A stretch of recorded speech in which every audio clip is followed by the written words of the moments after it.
ultimate glory starts now.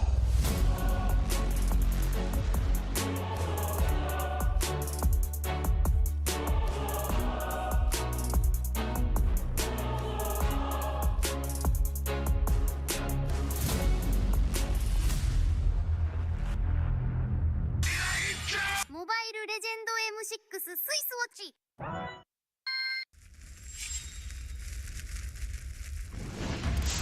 みんな、渦巻きナルトが帰ってきたぞ。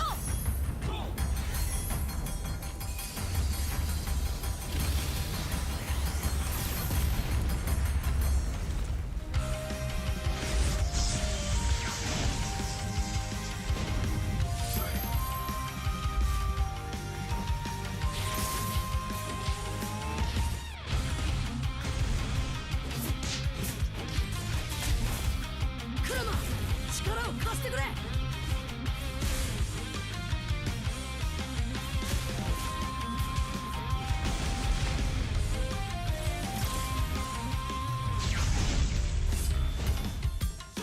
っしゃ、第7班ここに復活だってばよ。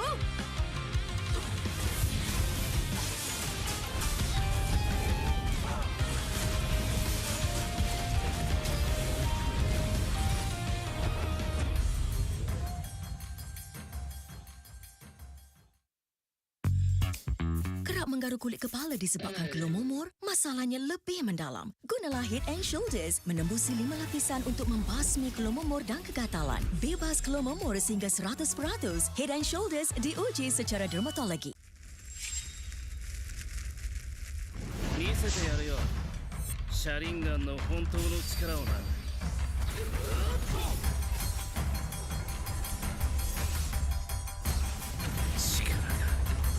湧いてくる。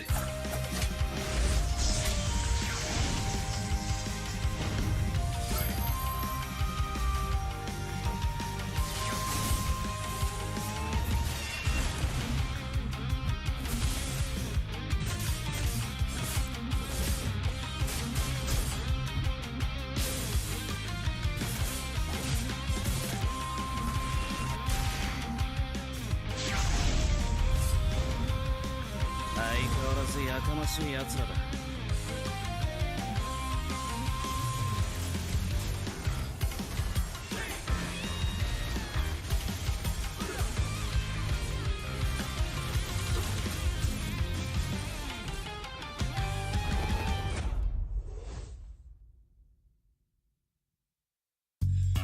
You keep scratching the surface for dandruff? But the problem lies deeper. Use Head and Shoulders. It goes 5 layers deep to defeat dandruff and itch. Be up to 100% dandruff-free. Head and Shoulders, dermatologically tested. みんなを守るために、私はもっと強くなる。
Makan harimu dengan 100 plus zero. Cuba, try, taste 100 plus zero. Hey.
boss with my clique, now you get what you deserve. We keep it tight, we keep it cool. They got me and I got them too.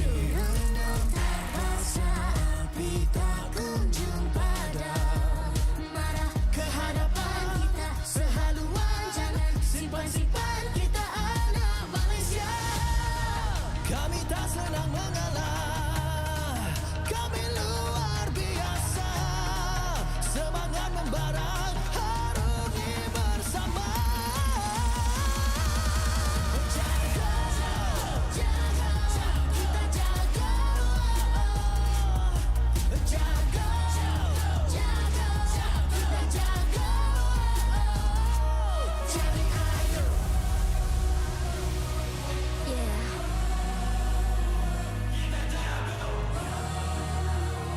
Are you ready?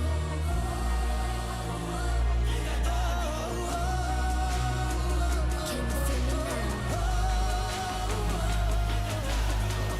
Yeah, yeah, yeah, yeah. Let me hear you say.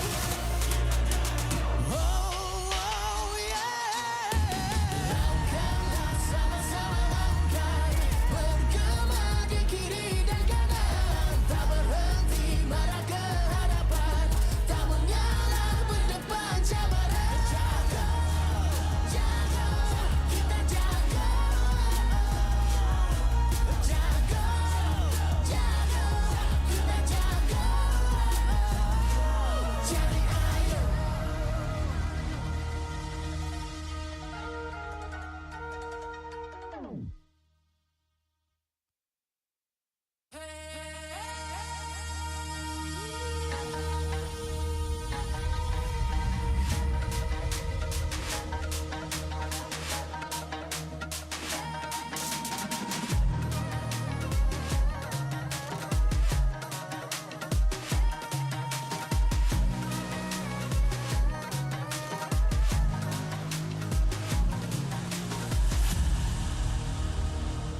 Aku hembus kata azimat. Bila terjatuh, aku beringat. Jalan dah jauh, cari titik bermula. Krak, krak, krak, krak. Jangan patah semangat. Semarak api bukan calon cadangan. Biar apa menghalang, aku sambut datang.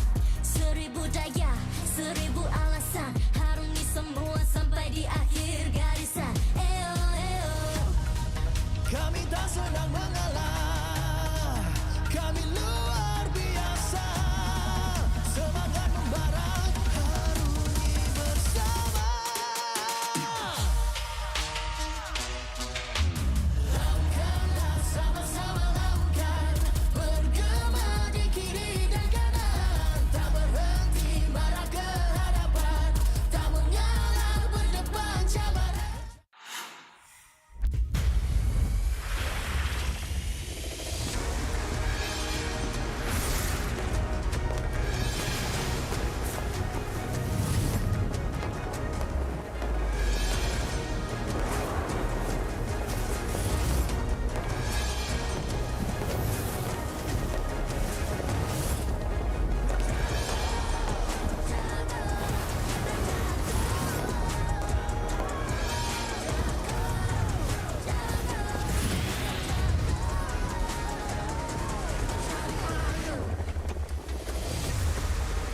MPL Malaysia Season 15 is powered by Moonton. Official gaming smartphone, Infinix Note 50 Pro Plus 5G. Powered by the MediaTek Dimensity 8350 Ultimate 5.5GB processor for smooth performance. Equipped with 144Hz refresh rate for buttery smooth gaming visuals. JBL tuned speakers for solid sound and a more immersive experience. Also equipped with 100-watt fast charge and 5,200 mAh battery for less downtime and more playtime. Fairy Watch, the official Mobile Legends esports watch made in Switzerland with genuine dragon leather. Comes in 3 colorways: green, black, and blue. Our esports partners, Head & Shoulders, up to 100% dandruff-free and itch protection. Head & Shoulders is dermatologically tested, penetrates 5 layers deep to eliminate dandruff. Get yours now. And thank you to all our strategic partners. 100 Plus, Players, Astro Arena, MPL Merchandise, MPL Ticketing, supported by KBS, PSI, Rakan Muda, NESF, PSM.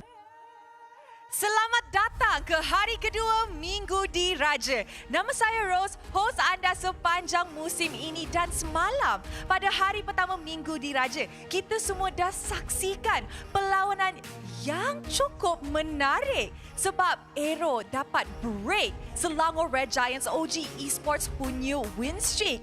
And of course, Homeboys pula dapat continue win streak mereka. Now, selepas semalam yang penuh kejutan, mampukah hari ini menyambung rentak yang sama? So, tanpa membuang masa, jom kita sama-sama lihat jadual untuk perlawanan hari ini. Untuk perlawanan pertama, kita akan saksikan DX Seoul menentang Monster Vicious. DX Seoul rookie team yang sering memaksa seri perlawanan hingga ke game ketiga, menunjukkan ketahanan dan perkembangan yang konsisten. Mampukah DX Seoul terus mencipta kejutan ataupun pengalaman Monster Vicious akan jadi penentu kemenangan? Untuk match kedua, Todak menentang Team Vamos. Todak sekarang masih lagi mencari rentak selepas beberapa kekalahan. Lawan pula Team Vamos yang kini di puncak prestasi. Match ini akan jadi sesuatu peluang penting untuk Todak bangkit atau bakal kecundang lagi sekali. Untuk match terakhir hari ini, JP Niners menentang AERO Esports. JP menyambut semula King Max memberi suntikan tenaga kepada pasukan. Sementara itu, Hazel yang kini bersama AERO tampil memberi impak besar, iaitu yang kita panggil Hazel Effect yang menguatkan momentum pasukannya. Dua jungler berentap, siapakah yang membawa pasukannya kemenangan hari ini?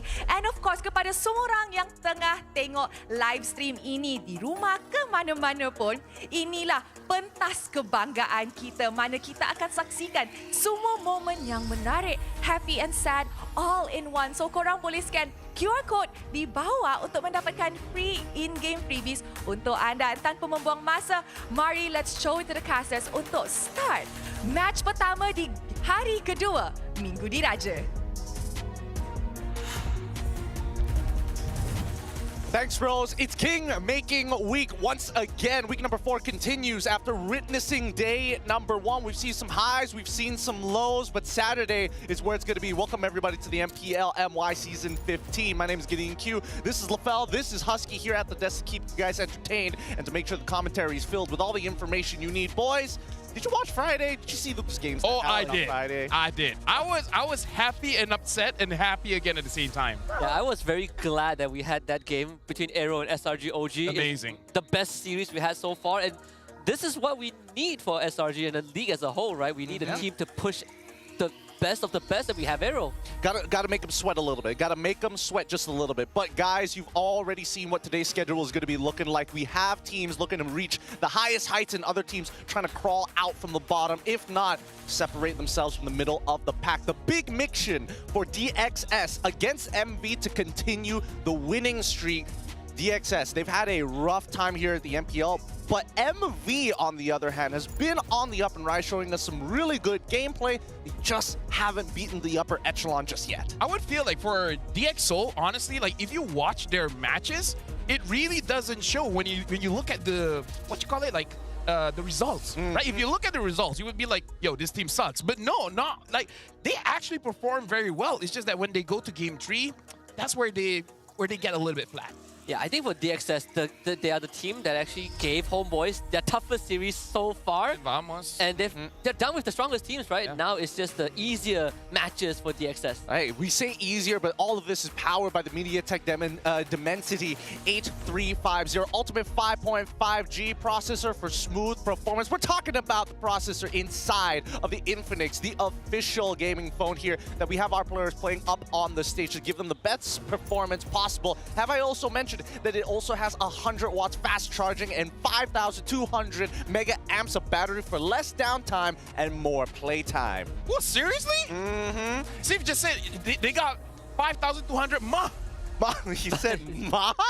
Even I was like, bro, that's not how we do it. But you know what? The script does say Ma. We know what classes he skipped out of in high school. I call it MAH. You know? Look, that's not a league that we approve of. But now, coming into these games, DXS, I do agree with you. Their game number 3s have been looking a little rough around the edges, but they're facing up against MV, who generally, based on what we saw last season, may not be the same this season. They do really well against stronger teams. They don't do so well against lower standing teams. Do you think this could be a potential upset? I think it would be, right? Especially for DXS, they have struggled in the long run. They struggle when it comes to those marathons. And I think the main problem that they face right now is game 3 for them always looks very lopsided, right? They always fail either in the drafts or in the early execution. Whereas for MV, they've been to the ringer, right? They've been to the gauntlet last season. They had to play some very tough series. So if we look at a full BO tree, I think DXS is going to fall back into the same problem unless they fix it. Well, I mean, that's one way of putting it. I feel like, I agree with you in terms of Game 3 drafts have been a little abysmal. Yeah. Let's look at the standings first just to see the stakes that these teams are going to be playing for, because right now, it is do or die in week number 4. Currently, DXL is at 6th place with 6 points, tied up against Todak. However, they have technically played a couple more games. In comparison, MV currently sitting at 4th, 7 points tied to AERO Esports. That tiebreaker is going to be ended today, whether they take a point or they might retie again against AERO. So personally for me, Monster Vicious, I do want to see what kind of Monster Vicious they're going to show up for today, because I feel like for all of their matches, Uni has been very consistent. However, other lanes has been a bit of a question mark, including for me, which is very surprising. Nova Escobar. I thought he was one of the best roamers that we have here in Malaysia, but unfortunately, he does make some mistakes, like catching people off, but bringing them towards the carry, towards Rob. And then Rob is just like, yo, bro, what you doing? It could be just like the heat of the moment, you know? That's what MV has been all about. Put their foot on the pedal and then gas, gas, gas. Yeah, I think for MV, Nova Escobar, we know him as the guy that likes to play setup type of tanks, right? Yeah. Every single game, if you see the draft kind of go down that roamer pool, he's going to fall back to the Tigreal. That has always been his fallback plan. When it comes to other roamers, like the more single target pickoff, Cho Kalea, we definitely need more of it. I know he played 2 Kalea games against Todak and won, but it's not enough of a solid evidence that he is proficient. Well, I mean, he could be proficient in all these things, but the setup isn't just about him alone. We have to talk about EXP laners, and let's look at the best 5 rankers in terms of the EXP lane. Currently, Smooth and Vel are currently right at the top in terms of EXP. In terms of roam, Zorn fulfills that position. Mel QT will be the gold laner. Chibi and as well as Stormy for jungle and as well as mid. Honestly, I feel like every single one of them perform, and just to remind everyone, this is like week-by-week basis, and I feel like in those weeks, these are the players that went up against tough opponents and they excelled. They showed why they deserve to be here. And unfortunately, none of the players here are going to be playing right now. They're going to be playing in later matches. But personally for me, the one that I got to talk about is Vel. Like, he comes into the scene and people are talking about Krem. And I feel like between Smooth and Vel, I would actually put Vel above Smooth. I feel like Vel and Krem are the closest when it comes to like how they play and the hero pool. Style of play in hero pool. I agree. I think that was something that we agreed on last week on the desk as well. I think Vel is the closest contender to Cram right now. You say similar hero pools, Val has shown that he goes beyond that, right? The Fredrin, the Edith. We haven't seen Cram go on those three. The Masha as well. Although, to be fair, Cram doesn't have a reason to go crazy. Exactly. You know? I mean, look at the total assists compared to Smooth, right? Smooth has 18, Val has 42 assists. Yeah, a ridiculous amount of it. Now, come back to the DXS conversation here. They are very happy to find these wins, especially coming in with an organization who has taken the world by storm, at least from the MAL scene, coming over into the MPL. I think the transition has been rather rough, despite having experienced players on their side to kind of help them guide the way. Personally, for me, I feel like if they really want to win against MV, Kimin has to step up. Because out of all the roles, the jungler hasn't been all that consistent. We've seen him using, different heroes and stuff, but again, if he does well, I feel like it increases the morale of the team, because talking to some of the players, whenever like he misses a retribution or whenever the pathing isn't correct, the team gets a little bit tilted. Just a little bit? Just a little bit? I think his biggest enemy Some is more himself. than others. Let me put it that way. Some don't care that much. Some are like, bro, what the hell? Yeah, I think Kimin's biggest enemy is actually himself, right? You gotta try and boost that confidence, right? However way they can. Even back in MAL, you see on his underwhelming days, you can really feel that Keymin was the reason that the team is struggling. And we have a prime example of how big of an impact a jungler brings. Just look at Hazel against the guys yesterday, right? Hazel alone allowed AERO to stay in the game and eventually win game 1. It kept them in game 3 for a long time too. So Keymin, today is the day that he proves himself. Let me just say before moving forward, we got to remind ourselves, this is Uni who won all, I would say all of the retro battles, the 50-50 against Chibi. And Chibi was on that Suyo and he won with a Hayabusa. So Keymin, I feel it's going to be a tough matchup for him in the jungle. I agree. I think this is going to be a really difficult matchup in terms of just securing objectives alone. But that's not all, right? Because again, MV also came from that tier 2 scene, also has played against some of these players before at the very more or less. But before we go any further, let's have an introduction to DX, as here is their lineup. Their main 5 playing here today to compete for some points at the MPL. It's guys at Rassi, Storm, Keymin, and Siska. For me personally, last week I was asking Rassi, like, what can you do with this lineup? And honestly, he showed up. I still remember his Cho catching nets time and time and time again. I'm really impressed by how Rassi has improved in 2 to 3 weeks. I just want to see a bit more from Keymin. Yeah, we caught a glimpse of what Storm and Rassi brought to the team, right? Keeping them in those long games, making sure that they held on. That's how they took one game off of Homeboys, but we were always left yearning for more. What else can they bring? Can they really take that next step to bring the other 3 rookies up to speed? And Rassi showed that. I mean, they're going to be facing off against Monster Vicious to try to get to that next step. It's rough. Novax, Koba, Randell, Uni, and as well as Zeno. This team, I was surprised that they decided to bring Randell the very first time they announced him. However, I feel like it's a pretty great addition. Based on what we've been hearing on the mic checks, he's surprisingly calm. He's not as hot-blooded as I was expecting a lot of players who do come from AE to be. One of the things that I want to see is the hero pool here, because Uni brought in the Esmeralda last week. You know, mixed results, but I do want to see if the coaches have something else for these players. I mean, Zeno also has the Esmeralda in his pool, right? Some hidden pool. So I want to see that diverse hero pool get explored again. I don't know. I'm not a big fan of the Esmeralda, but I'm down for the exploration. No. That's where I draw the line. That's where I'm like, I am done with it. Now, it is time to introduce the teams. Let's bring them out. Rising from the ashes with a triumphant victory over AERO after a tough losing streak. 5 young warriors who refuse to surrender, proving their fighting spirit. Make some noise for DX Soul!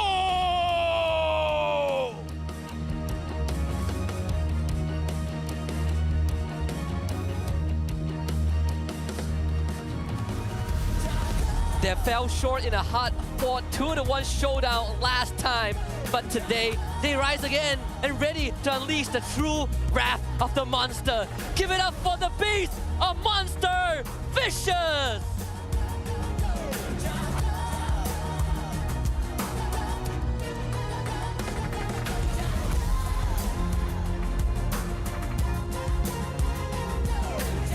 Introducing the coaches and analysts of the 2 teams and the head of League Ops Franklin that will ensure fair play and professional integrity throughout the matches.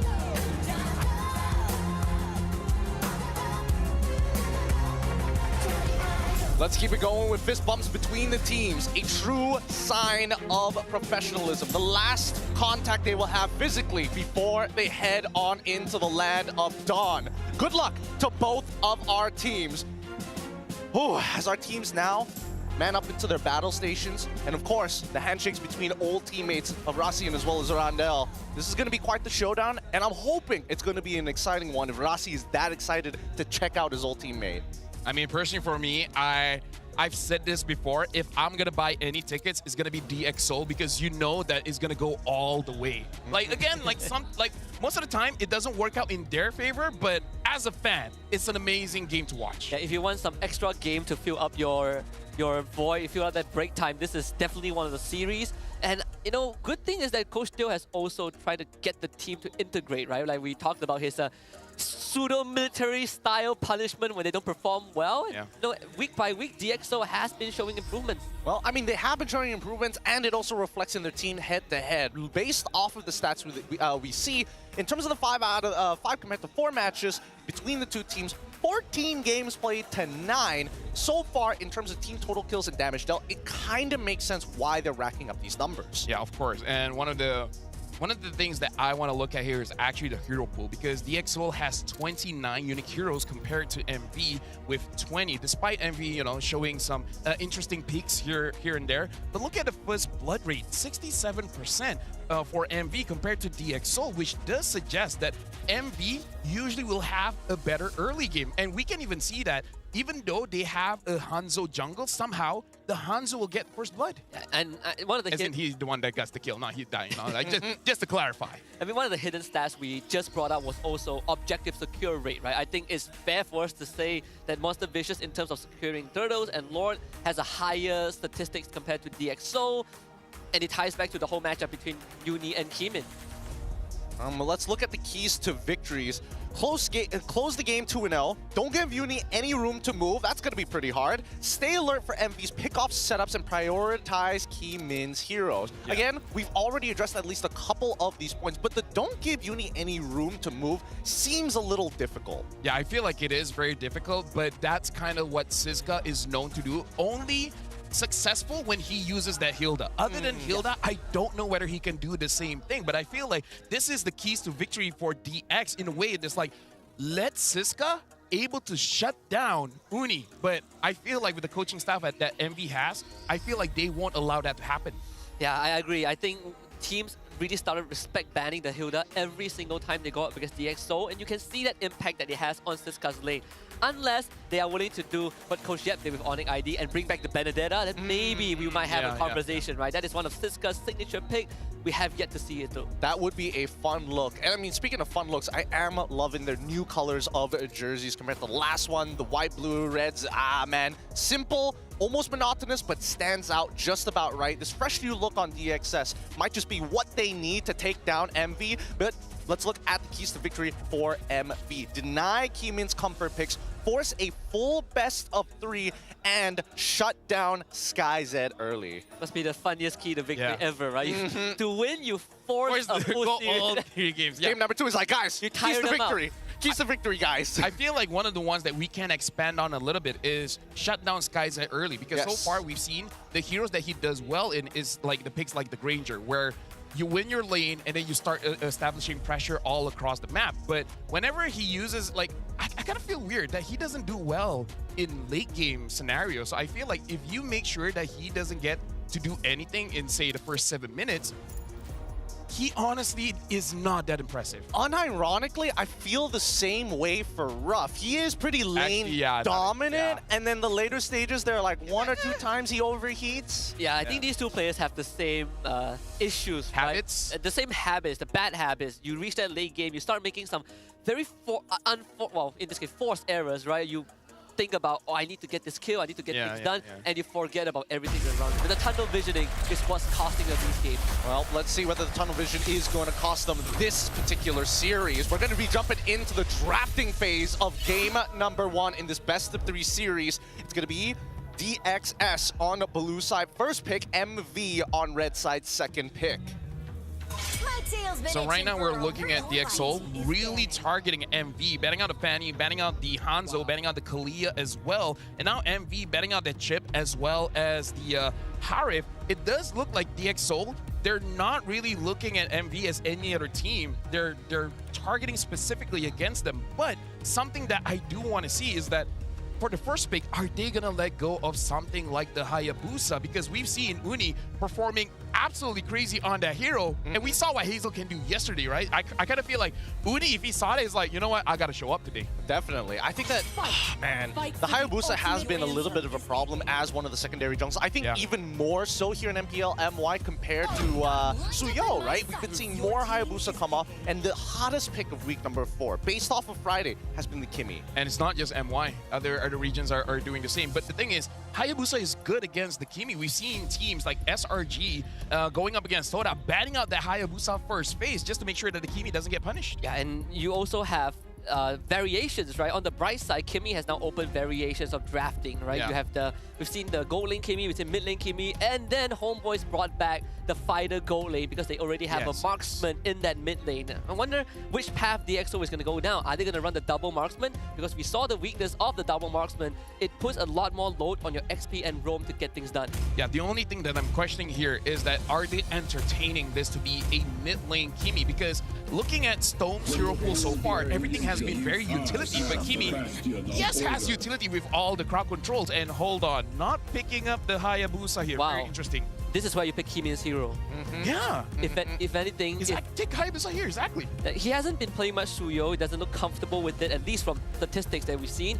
So I think you give him the Hayabusa, right? You give him the Hayabusa, and then it's either Joy or Suyo for MV, which is the problem that they can deal with the rest of the draft. But right now, you give Kimin a comfortable hero that he can snowball on. Well, I think now, at least what Coach Haru is trying to present the question to Coach Theo is, hey, we've already locked in the Granger. This is one of your better picks, especially when it comes down to Sky Z. Let's say he doesn't get a good laning phase, and you may have as much control of the mid lane as possible. We still have Gato to kind of fill that position that steals away one of the picks from Kimi that works well. Hayabusa as well as Glue, interesting. I feel like a Faramis is fine. I think you pick Faramis and then you start banning out. You start banning out counters, right? Like Red Tree, the third pick on red side is one of the money picks, right? You have so much space to pick a power pick, and then you have so many answers to so many bans to protect it. But I can see where Coach Theo is going with this, because this has been an old style of MLBB where you pick up the Hayabusa because it is one of the counters for Faramis, where people think that it doesn't make sense. But the way that you play a Hayabusa against a Faramis is that you pressure the Faramis early, like before turtles, before lords and stuff. You put a shadow inside of him, and then keep even just a basic attack can make the Faramis so low that you have to use your ult. So this is kind of like them challenging MV, and looks like they're not even picking up the Faramis. They're picking up the Lucas, which, to be fair, has been dominating so far. It has been dominating so far, and honestly has a pretty good matchup into what we're seeing so far. Unless it gets thrown into EXP, then it's probably not as great into the Glue. Regardless, it does well into Hayabusa as well as Kimi, but now we go into the second phase, right? A completely different direction that I was expecting from Coach Haru to be focusing on all the other lanes, but their mid-trio. And the fact that there is a flex, that technically two flexes for the side of Monster Vicious. Let's say even if this Lucas goes into the jungle, you're not really worried about any XP lane like a CC getting picked up, right? The onus right now is on the side of DxO for Coach Theo to figure out where is this Lucas going to go. I think that will really set the tempo for the second phase. This Gatot is less of an issue compared to the Lucas. I would say, like, as we're talking about this, Your team is banned. Lucas is not really Uni kind of hero. Like, I'm pretty sure he can use it because, you know, the kid's pretty good in a lot of heroes, but it doesn't seem like his kind of style. He likes that Hayabusa, that Ling, that Hanzo, something that moves around the map, you know, very, very fast. And Lucas is fast-ish, but in a fight, not really in rotating. Or this could possibly just be an open-ended question from Haru saying, hey, I've got multiple flex picks. I could even go for a fourth pick flex pick if necessary, and just say, if you pick Hilda, that doesn't really matter to us. At least we have an option of jungler who isn't going to get punished. Oh, you're right. Hilda is banned. Most likely, I think you follow the normal pattern of drafting. It could be just a 4-pick mage, right? Like we hide this Lucas and Gatot until the very end, and then we get to see your full draft. But I feel like if you take an educated guess, high chance this Lucas is going to go jungle anyways. You really don't want him to go into the Glue, right? You're just sacking Zeno's lane, and you don't want that to be the case. And looking at MV's ban, even they're convinced that maybe this is not Storm on that Kimi because it's just not his forte, at least not for this season. Yeah, you force the Kimi into SkyZ's hands, and best case scenario, Ralph gets a way easier time in that gold lane, right? Which was what both gold laners want to achieve. They want to dominate their lane and hopefully end the game before they reach this ultra late game stage. That's where things starts getting a bit hairy. That just leaves us with a couple of options left. Theo at this point thinking after banning out that farm is what else is left on the table that really threatens their composition. I mean, so far they have Glue to kind of help open up the map, Hayabusa for assassinations, and Kimi to be in that flex position, but they also get rid of the second counter for Glue in that Vexana. Really nicely done from Theo. The really is to protect Siska's pick. See, this should be a mage pick, so Valentina, and it covers all the bases. Doesn't matter where you go, right? Farsa, Yve, Xavier, for all they care, they have a way to deal with it. And even if you don't have good ultimates, the Traction Pulse is a pretty good spell to take, right? You get that long range engage. Yeah, honestly, because Storm is such a utility kind of guy, what he has used before is the likes of Novaria, which I feel like could work here. But I'm also considering what if DxO has trained something new, like, you know, pick up on that Valir, where at least in Malaysia hasn't looked that great, but who knows? Maybe after 1 or 2 weeks, they picked up something else. So. Yeah, I think even Aurora, maybe? I don't know. Could be. Even but I'm thinking Novaria. So that's the Irithel. Oh yeah, so... Oh, it is Kimi mid. Oh, okay, alright. okay. I mean, Izanami played Kimi mid yesterday, so... Yeah, but this is Storm, not Izanami. I mean, they're starting to look one and the same in terms of hero pool. This guy ain't my boy, you know? let me remind you, when both of them are in the same team, Storm had to be the roamer. Let me just remind you. He's your side boy. I'm very picky for my boys, and that's not one. All right, fair enough. Regardless, as we see, Irithel is a better matchup into Granger in these types of situations, but the overall composition, I mean, MV, they really want to get in your face. Yeah, it's a conscious decision to pick the choke after seeing the Badang, but it's Nova Escobar, right? We can trust his engages. So let's see if MV can speed it up. You got Cho to open up the bushes, and you get Gatot as a secondary layer. I feel like one of the reasons why they pick up the Gatot, pick up the Choke, because they're like, yeah, there's no way this Irithel is going to use Purify. Yeah. They're going to be using Sprint. So I feel like Nova Escobar, he has clear targets of who he wants to pressure. Honestly, at that point, whether you get the kick or not, doesn't matter. As long as you make SkySet unable to play, you've done your job. Let's see whether these teams are going to be able to play their own games as we start heading on into the land of Dawn for our very first match here. Week number 4, day number 2. It's going to be a hot Saturday as we see Kimin and as well as Uni starting on the same side of the map. It's a series that will make your money's worth for sure. A full one, almost guaranteed. Again, we look at the keys of victory. For MV to win, just go to 3 games. And for DxO to win, they got to cut it short as possible. This is a contest between the two roamers. This interaction will always be that skill matchup, right? How well can Nova Escobar maneuver around this Badang? Yep, how well can he maneuver around it? And the more that I think about it, I feel like this Gatot early flex pick from MV initially probably was just to deny Rossi. It's one of his better performing heroes. Oh, use a lot of damage onto Uni, who needs to get out of there with a flash combo, and will be able to do so for now, but they did have to sack that Revitalize. Yeah, I feel like it's still okay considering the matchup between the Gato Kacha against the Glue. It's okay. No one really loses that matchup so bad, so you don't really need that Revitalize. And now, looking at the emblem setup here, okay, the only thing that I'm noting here is that Siska is using that common emblem, which does mean he's going to be pretty strong in the lane, but not going to be all that tanky. And honestly, Badang is not that tanky as well. He's only tanky if he's able to stack up those shields. Yep, but that's also why he decided to take Tenacity, right? At the end of the day, he's not looking to try and clear these waves fast. He kind of wants to just maintain pressure around the river area. I think so far, based on what we've seen in the Kimi games here in MPL MY, a lot of it just boils down to priority. Can they get that first motion? And the one thing that we can kind of make out from the graph in the individual lanes is that DxO technically have matchups that give them net positive, right? Irithel into Granger, Kimi into Valentina, Glue into Gatot, and Zeno at one point just does not want to interact with Siska. Yeah, however, I gotta say, looking at MPL MY matches, I feel like winning matchups kind of in a little bit less. It really does depend. Hey, are you good? If you're good, kind of doesn't matter what the matchup is. But so far, I'm looking at the gold lane. It does look like SkySet doesn't get to move forward as much, but he's winning in terms of trading the HP. See whether it's going to matter here, because now it's about hitting level 4s on time. Rossi's at level 4, Nova Escobar is at level 4. Gold laners are not getting involved in this first turtle scenario as Storm pushes out that mid lane. It's slightly harder for Kimi to contest that he is one level below Uni. They will go for the crowd control onto Zeno. Pulse traction will bring him back. Zeno once more. Pulse revitalize, but Siska will stick on top of him, not committing the grab just yet. And now with the flicker engaged to the backline, they will get the turtle for themselves. AOG used by Zeno. They even used a shock blast, but Zeno might have to be sacrificed. DxO picks up first blood. Nicely done, nicely done. DX will walk away with the turtle as well as the first blood. Monster Vicious now down on gold. Not enough to hurt them just yet, but this could mean the snowball, right? We see this value from Kimi to be able to kind of stick around in that fight for very long periods of time, getting that Starlium charges off, and more so, making sure that this Gatot doesn't get as much value as you need it to. Yeah, I kind of feel like in the previous interaction between both teams, Monster Vicious really is not giving respect over to DxO, that the way that they are able to zone the away because again, Kimi is able to just continuously dish out damage. It's not like big burst damage, but over time it will stack up, especially with how her passive works with the basic attack.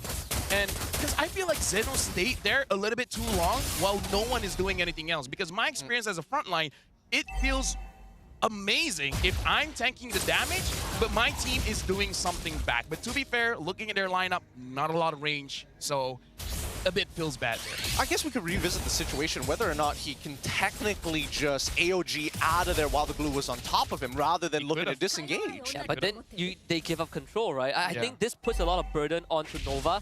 He's the only one who technically has that kind of in an instant sort of engage, right? Everyone else needs to walk up, and you look at the glue in front of you and you look at Storm. It's so tough for Monster Vicious to get these moves going. I feel like this Cho pick is Haru's way of saying we only have one solution. He'll get the kick onto Rasi. He is pretty darn durable, so he just unleash all the combo. He will eventually go down to Uni, but Storm is on top of him. Here comes Kimin and AOG as a response. Kimin not able to get the shadow kill off, but Zeno now will be stuck on by Storm and Siska. Monster Vicious should be able to pull back. That was a very interesting interaction, and yeah, I kind of feel like I'm not so sure how Kimin really wasn't in range, but yeah, because if he was, they could have won that team fight. I'm pretty sure he got the hold on. Still think they technically won that, right? They got the turtle, so DxO didn't really lose much. You played Rasi for economical damage on Monster Vicious. Yeah, I'm not gonna fault him for it. It's just weird that shadow didn't land on Uni. Like that should have been a kill there. But regardless, now they're trying to start pressuring the sides of the map, and more importantly, getting SkyZ in a better position. I feel like this is ninja biasness. Ninja bias. Ninja biasness. Where Kakashi is like, that's my boy Naruto. I can't do it. Like I hung this belt on my waist. He couldn't get it for a few years. So you know what? I'm gonna let him slide this time. Maybe next time, I'll smack that boy. Next from time. 1,000 years of pain. The 1,000 years of pain. Right from underneath. There it is. That's the 1,000 years of pain. Uni will go down and turns it around. That's the power of the Lucas. Put your hands away from my butt. This hero is so busted. Yeah, good job, Muntan. You just, I love this hero so much. Yeah, you know, great balancing, balancing. Amazing. I mean, I love when he just interrupts all my CC and I just can't get out. I love that. I love it. He interrupts me and I cannot interrupt him, you know? Yeah. Nova finding the engage here so far, but no capitalization just yet. Ruff just a little too far away to get into the deaths, not a range.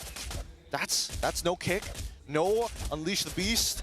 DxSoul currently in a pretty decent position despite being killed down. SkyZ is slowly getting into a position where he's able to scale, but now I think that all these like pushes and pulls from DxSoul is going to be more effective, right? I saw Rasi get the Thunderbell just now as well, so this is honestly not bad for DX. Yeah, but the only thing is that Hayabusa is pretty down when it comes to gold. Almost 1,000 gold difference, and as a Hayabusa, you kind of don't want that. Like, you know, playing Hayabusa, you love money. Like whatever goal lead that DxO has that is offset by MV comes from the jungle itself. And this is where Kimin gets put to the test, right? Can he play from behind? Someone loses half his health, but what a big post action into a fist crack. They find the kick though, and they lose guys that picked up by Nova Escobar to give them the opportunity. And Uni has just found a double kill. This guy's in the backline onto Zeno, but he needs help and he's not getting any. Monster Vicious getting 3 kills off of that. Wow! Really nicely done from Monster Vicious. An amazing engage coming in from DxSoul, right? They find 3 people. They're able to follow it up really fast with Rasi. However, all the damage dealers immediately get targeted by Monster Vicious to deny the follow-up. Yeah, honestly, I need a replay because I was not paying attention where SkyZ was. But when I saw him, it's like, why are you there? Like, I hope he got kicked or something because... I don't think he did. Right, exactly. I think he just walked up. Nova kicked someone else. Yeah, exactly. So that's why I'm like, how were you there? So I feel like that's a part of the problem because they got to realize that they got a Kimi on their team. You kind of just want to pull back a bit. You know, lower them down enough and then eventually go back in. He got an amazing ult, sure, but let your front line do the zoning. Yeah, like Kimin and as well Astom just like do the amount of chunking that you need them to. I mean, SkyZ doesn't have 3 items yet. Oh, sorry, 4 items in this case, but he'll take some time. Yeah, like the front lines survive fine on their own, right? Siska and Rasi, they're only going to get more and more durable. But there's always the golden rule of your carries don't want to be in front of your front line. Nova Escobar trying to get away. Rasi finds the engage, but they're under the turret though. It is a forced move, and Siska, he's gonna end up going down. Force him to flicker away, but Ruff still guns it down either way. Kimin now needs to find an exchange. No! Down shot. Ruff, they both get the damage. He misses the shuriken, and Yuni is waiting. And once more, Master Vicious comes out on top. At this point, as a coach, the palm of your hand will struck your forehead so hard, it will be there for weeks. Everything that could go wrong went wrong. I think Kyo was losing his mind backstage. Surely they get a punish on the Uni. Yep. Okay. That's the shutdown for Stoem. Very much needed. They still lost mid tier 1 though. That was good play coming in from Envy, but that was not an outplay. 100%. DxO botched that so hard. That was mistakes over mistakes. Like, at one point, you should have been like, okay, you know what? This is a bad idea. But they're like, you know what? What if? What if? What if I just high roll my shadow kill? Yeah. If I high rolled my shadow kill, I do admit that shadow kill got just a little unlucky there. It's a coin flip. I'm not gonna lie. But I would say Rossi diving as well, because at yeah, that point I'm like, yo, hold on. Full HP. You don't have to go that hard. And not to mention their damage dealers aren't exactly there in position, if not have enough damage to chunk them out just yet. I mean, I look into the build already. I don't see a Feather of Heaven build at all. Yeah. It's just glowing wall, concentrated energy, survivability, and utility. I kind of feel like they're getting baited a little bit by how good the engage coming in from Stone. Like, yes, you got those hits, you know, you pull them back in, you immobilize them and everything, but I kind of feel like, don't get too excited. Like, it's a good engage, sure, but you guys can't do anything with it. They're getting baited by their own comp, exactly. Right? Like, this is a good comp. I can see it working, but there are conditions that they need to meet. Right, the mid lane fight, they got a crazy engage, but it was poor positioning that costed them the fight, and now they're trying to force things. Hopefully DxO dials it down a little bit. This Lord coming up is going to make or break the tempo. I think watch them double down. Oh, they might just double down here. I mean, look at the positions, right? Monster Vicious making sure they control towards the mid-river side while we see the rest of DxO actually hold the bottom side of the Lord Pit. I mean, Skyza just got the Berserker Fury, so they should have damage, but the positioning, damage ain't gonna matter if you die. That, and also there's a top wave pushing in favor of MV, and they saw Skyza clearing mid lane, so if you are Monster Vicious, you are willing to do this dance forever. Let's see how long they're going to shake hands for. Eventually, somebody has to make that first move. In terms of the raw positioning, oh, here comes the Zeal. They're gonna land it all onto Zeno, who will gladly eat it up. Of course, there's no Shadow Cube just yet. They're not finding any. Here comes the AOG with the counter engage. Nova Escobar again. Flicker backline. Finds the king on the Kimin instead, but Yuni, he dives onto all of them and just blasts them down. The Shadow Cube finally comes out from Kimin. A double kill for Kimin, and he racks up a third. A triple for the Hayabusa to save the fight. I don't know how DxO saved that. Like, that was... Okay, here's the thing. Like, we've been talking about roamers engaging hard onto EXP laners or other roamers, and we saw that DxO, they put all of their chips onto Zeno. It was surprising that Kimin was able to stay in the backline undetected by MV and got good shadows in. Not just that, Stoem, when you rack up your energy bar, piercing damage, right? He's basically tearing through the divers on Monster Vicious and giving the easiest shadow kill for Kimin. And it also reflects his damage dealt. 45,000 already, completely overshadowing Uni, even though he's 7-2-1. I do think it was a bit of an overextension from Monster Vicious side, but it's not without reason, right? It looks so good on the initiation. It also, they had access to the backline. I just think that it comes down to positioning and choke points, right? They got to be more aware of them. And I wonder if Nova's kick onto Kimin caused that. We'll find Rasi, and that's an instant destruction. So no Rasi means one of the front lines of DxO is already eliminated. This guy will be forced back, kicked away by Nova actually. Ruff on top of him. Monster Vicious wants to control off the Lord, and they will get it. But Uni once more and just runs them down. No more Storm in the fight. The shadow kill from Kimin, not enough. Zeno with a good control and a knockout from Nova Escobar will secure DxO, will secure Monster Vicious. The team fight win, and Skyzat the only one left. Hold on, looks like Skyzat still trying to run away, dealing a lot of damage while kiting, but he's taking a lot of damage even from Zeno. So far, Skyzat looks like he is going to be able to get away with this. And it's a good thing that Monster Vicious did not miss the Lord. Skyzat got that kill. Yo, right. Remember how I say that Nova Escobar is not doing all that great? Like, I like that my points are getting proven time by time. And okay, Rasti didn't need to do that. Yeah. Okay, so both Romans are It's a gentleman's handshake, right? They were like, okay, Nova, you gave yourself to SkyZ. Okay, let me just repay the favor. Hey, gotta pay back the altruism, right? Just gotta throw one Honestly, back. so many weird plays coming in from both teams. Hey, like, we're getting 3 games, right? Right? yeah. They're like, guys, keys to victory. Keys to victory, 3 games, guys. bitches. 3 games. So far, in terms of the previous AE members, Roundel as well as Rossi, I think Roundel has trumped Rossi twice out of the 3 engages that we've seen in these fights, both of which Rossi has not been able to get his ult off in time. To be fair, I kind of feel like Rossi gave him over, and Roundel's just like, sure, dude.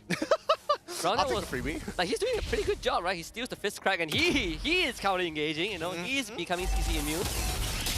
Let's stand first. Ooh, now he's gonna steal the traction pulse. Interesting. The way that we're seeing that Monster Vicious, it's all about space. Look at spacing, Kimi, right? Oh. He's just waiting in that bush. It's just like, please let Ruff walk all by himself. Please. I just need one good play. He sees him for now. But they gotta deal with this Lord first, right? Stolen pulse traction doesn't really vacuum anyone back. This Lord should be dealt with easily. What? Kimi's pathing though. Yeah. He's moving away from Monster Vicious, and I guess that's just the sign. They're like, okay, let's not fight. But then, hold on. Zeno, AOG, they need to take care of the inhibitor first. This guy's gonna keep him in place. Zeno overextends. They still get the structure, and that's a sacrifice that MV is willing to make. Were they really on the same page on that one? No, this time there's a high roll for Keeman. Yeah, because I mean, like, I saw the positioning of MV, and it didn't indicate to me that that was the play that they want to go for. It's just like last minute, you know, it's like, yo, we can get this, and it's like, yo, we're backing up. It's like, dude. Gotta write that on your palm next time. What, are you scared? What, are you not willing to go to a game 3? Guys, come on. Guys, inhibitor, guys. Inhibitors. I mean, regardless, it's still like, it's not like a net negative in any way possible. It's a good play. It just didn't seem like the entire team was on the same page. You know? Yeah, that is fair. But at least we got to see Keeman actually get some value from his ult. And now they're losing mid-tier 1 because of it. Yeah, and this is actually not the bargain that MV was looking for. Like if they didn't lose Roundel, then sure, right? It would be a decent sacrifice, but now they get the trade back. You look at Stone's net worth compared to Roundel. He is 2,000 a hit. Yeah, but the thing is, Skyza is almost full build. That's kind of not where you want him to be. He has 4 items now. Perhaps going for a win of nature after this, and at that point, you're just like, MV, are you sure you want to go for the late game against Irithel? Yeah, it's risky business, very risky business indeed. But at the same time, if you look on the opposite side, I think that Ruff is in a phenomenal position, right? All 5 of his items, he's got the extra utility items as well. He might even consider getting rid of his boots at one point, but until then, I think so far so good. They just need a clean fight against DXO. DXO hasn't really found the best way to keep Uni away from that backline, because Uni has been really not just killing them all, but also disrupting whatever follow-up DXO has. Uni already opened. If they can bait this out, then, you know, DX has an opening. So here we go. Here comes Uni. Instant dive. Purifies up from Stone, but gets blasted. Again, no answer to this Lucas. A knockout on the Siska. Jin Kundo. Uni continues to dive. On Zeno on the SkyZ. They found the key members. Kimin also goes down. Monster Vicious finds 3. That was a good play by Monster Vicious. Like, Uni just saw it. It's like, I can go for this. And then the backup was amazing. Zeno was able to space him out and be like, either you die from me or you die from him. Make your choice. Really great stuff. Really, really great stuff. You got to remember, especially with that flash step, it jumps behind its target every single time, using more distance as Siska is about to fall. That's game number 1 going over to Monster Vicious. The Winter Crown difference. Oh, yeah, for sure. Uni came in and he was like, they're going to punish me for sure. Hey, you know what? I'm ice cold, baby. It's tough. It's a tough way to lose, I'm not going to lie. Especially if you're in DXS's position, that felt like, man, one more coin flip, I think we could have gotten that game. They got liver punch for sure, right? This Lucas flash tap, you cover so much distance, and on top of that, great balancing, by the way. You cannot stop him. Yeah. He is unstoppable. Oh, dirty stuff coming in from MV. But it just goes to show, honestly, this matchup is getting a little closer than we would like to imagine. DXS actually has a really good chance. Something to note as well, I feel like in MPL Malaysia, Glue has not had good stats so far. Well, not the greatest stats, no. Because I don't remember the last time a Glue won. And if it did, it was not because of the Glue. Ooh. I can't remember the last Like, time Blue won. He's like that. He's like a mosquito. He's there to irritate you. He's there to make sure that he separates the battle lines. Do you think there's someone that likes mosquitoes? No, nobody. Exactly. So no one likes. I mean, like 7, 8 billion people like. People like feet, you know? Yeah, sure, PETA, I guess. Like, other than them, I don't think anybody else is going to be like, yes, that's my like favorite animal. Take my blood. Okay. Right? People might be like, yo, my blood. My blood. Yo, my right. blood. My blood. My blood. I gotta be. Depends on where you are. It means a different thing, by the way. Exactly. Oh, really? Don't make me throw up hand signs. Don't make me throw up the hand signs. Look, either way, it is a 1-0 currently for MV. We need to talk about adjustments because I feel like overall, you mentioned this, Husky, the draft was looking pretty okay for DXS. I have to agree with that. MV, on the other hand, yes, a couple of miscommunications, but they know their timing. I feel like misplays from both teams. I agree. And let me just say, 4 weeks into MPL MY, I feel like catching strategies are not working for the team. It's a lot of misplays, and in this case, they just have no way to stop this guy. Yep. He's a 100+ player, an MVP of the game. Uni, he makes it look easy sometimes. I'm not gonna lie, he gets heated, but God, does he make it look good. He's definitely a monster vicious player, let me tell you that.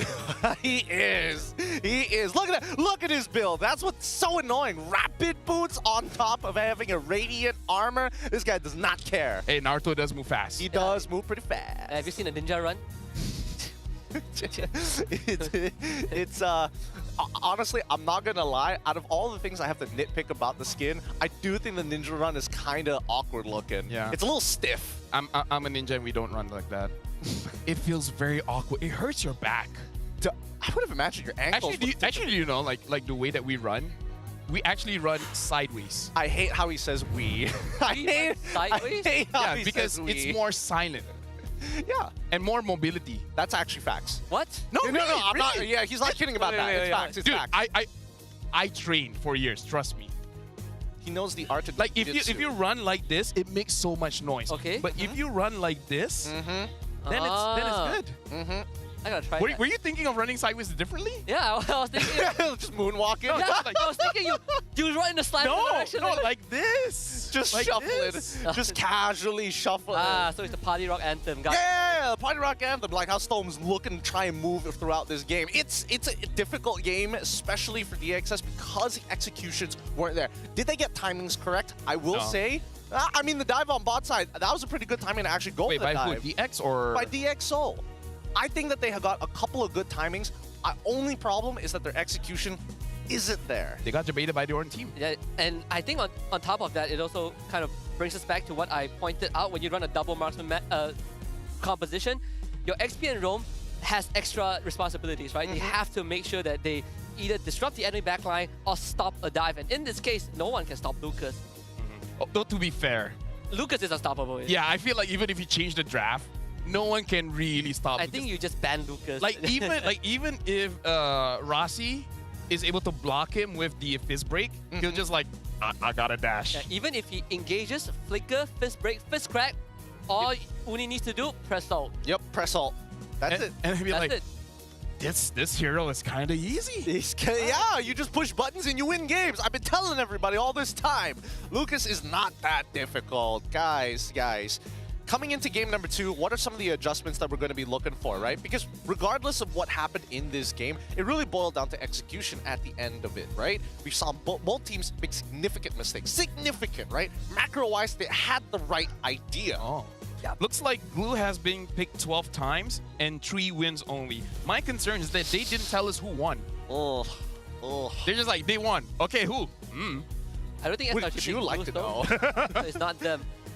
Well, at least, you know, we wanted Kimi to step up, and he did, right? This game, he did step up, barring a few times that it's the matchup problem, right? It's a matchup problem. But Skyzen now is who I'm worried for. Yeah. Because this entire game, he hasn't been able to find a good position. He killed Nova, though. Didn't he kill Nova or Nova killed himself? Hey, that's a conversation. That's a conversation. No. I know Nova X Kobar, his mental health is good. He's an absolute Chad. He'd be like, gotta give to the poor, gotta give to the poor. Yeah. You know what? Let's go with that. He's a great kid. He's a great kid. He is a great kid. I mean, he gets loaned out to other teams for that single reason. He is a good player. Now, Rich Guy in the carry, obviously leaning into Ruff. I think he played more standard game this time round. Luckily, came in, did not high roll as many times as he wanted to, but hey, at least Ruff was able to take full advantage of it. Siska going as your sandbag and Roundel as your best wingman. What did you think about this Valentina, though? No, I feel like the Valentina was okay, and yes, I do know that early on, keep taking that fist crack, and perhaps that is the reason why Rossi couldn't get any good engages, because he dashes in and then gets immediately pushed back. So the Valentina does seem like more of a deterrent, like making sure that you don't get good engages. And if that was the reason why they picked it up, honestly, Roundel played it very well. Yeah, like as a glue, you need someone to follow you into the fight, and a lot of times if the glue gets isolated, free kill, right? There really has no way out. See, that's why I thought that it was strange for me to see the flex pick and got caught in the very first phase coming in from Haru. I feel like that was more of a deterrent, more of a deny pick than it was the Valentina. Because I feel like out of all the heroes, Gato does have one of the better win rates here in MPL Malaysia. And honestly, Rossi's been doing very, very well on it, especially with Stoem. Yeah, and now we're looking at the highlights here, and we can definitely see mistakes coming in from both teams, and it's really more about forcing things that really doesn't have to be forced, where they feel like they got a very good engage, and they feel pressed about it. They feel like if we don't do anything with this, we're betraying ourselves, essentially. Oh my god, look at that. All he needed was one auto attack, and he could not move. Fun game this is. It's, I mean, it's just Lucas things, but I won't. My only counter argument to that, Lafel, is the fact that both sides have already committed the resources, committed the positionings, right? I think the forethought of we need to be somewhere else if we're not going to commit to this to ensure the profit later down the line just wasn't there. I guess it's better for them to be aggressive than passive. I do see that point. But yeah, I kind of feel like they just have to make sure that the teamwork is really there, because there's multiple times when you see the jiggle from the players, it looks like some players wanting to retreat and some players wanting to engage. So I kind of feel like there is a bit of miscommunication there. Make sure that you're on the same page. You know, make it look nicer, more cleaner. I think a lot of times also DxO, they feel like they need to be the ones to make the move, and I do agree. I think this comp, they have a lot of initiative, but Monster Vicious have, like when they start scaling up, when it's harder to take down people like Zeno and Nova Escobar, you need to change your approach a little bit, right? You can't just, ram your head into a wall. It's not going to work. Your backline gets exposed, and in that final fight, they didn't even get a chance, right? I prefer if they just have front lines and let the Kimi free hit.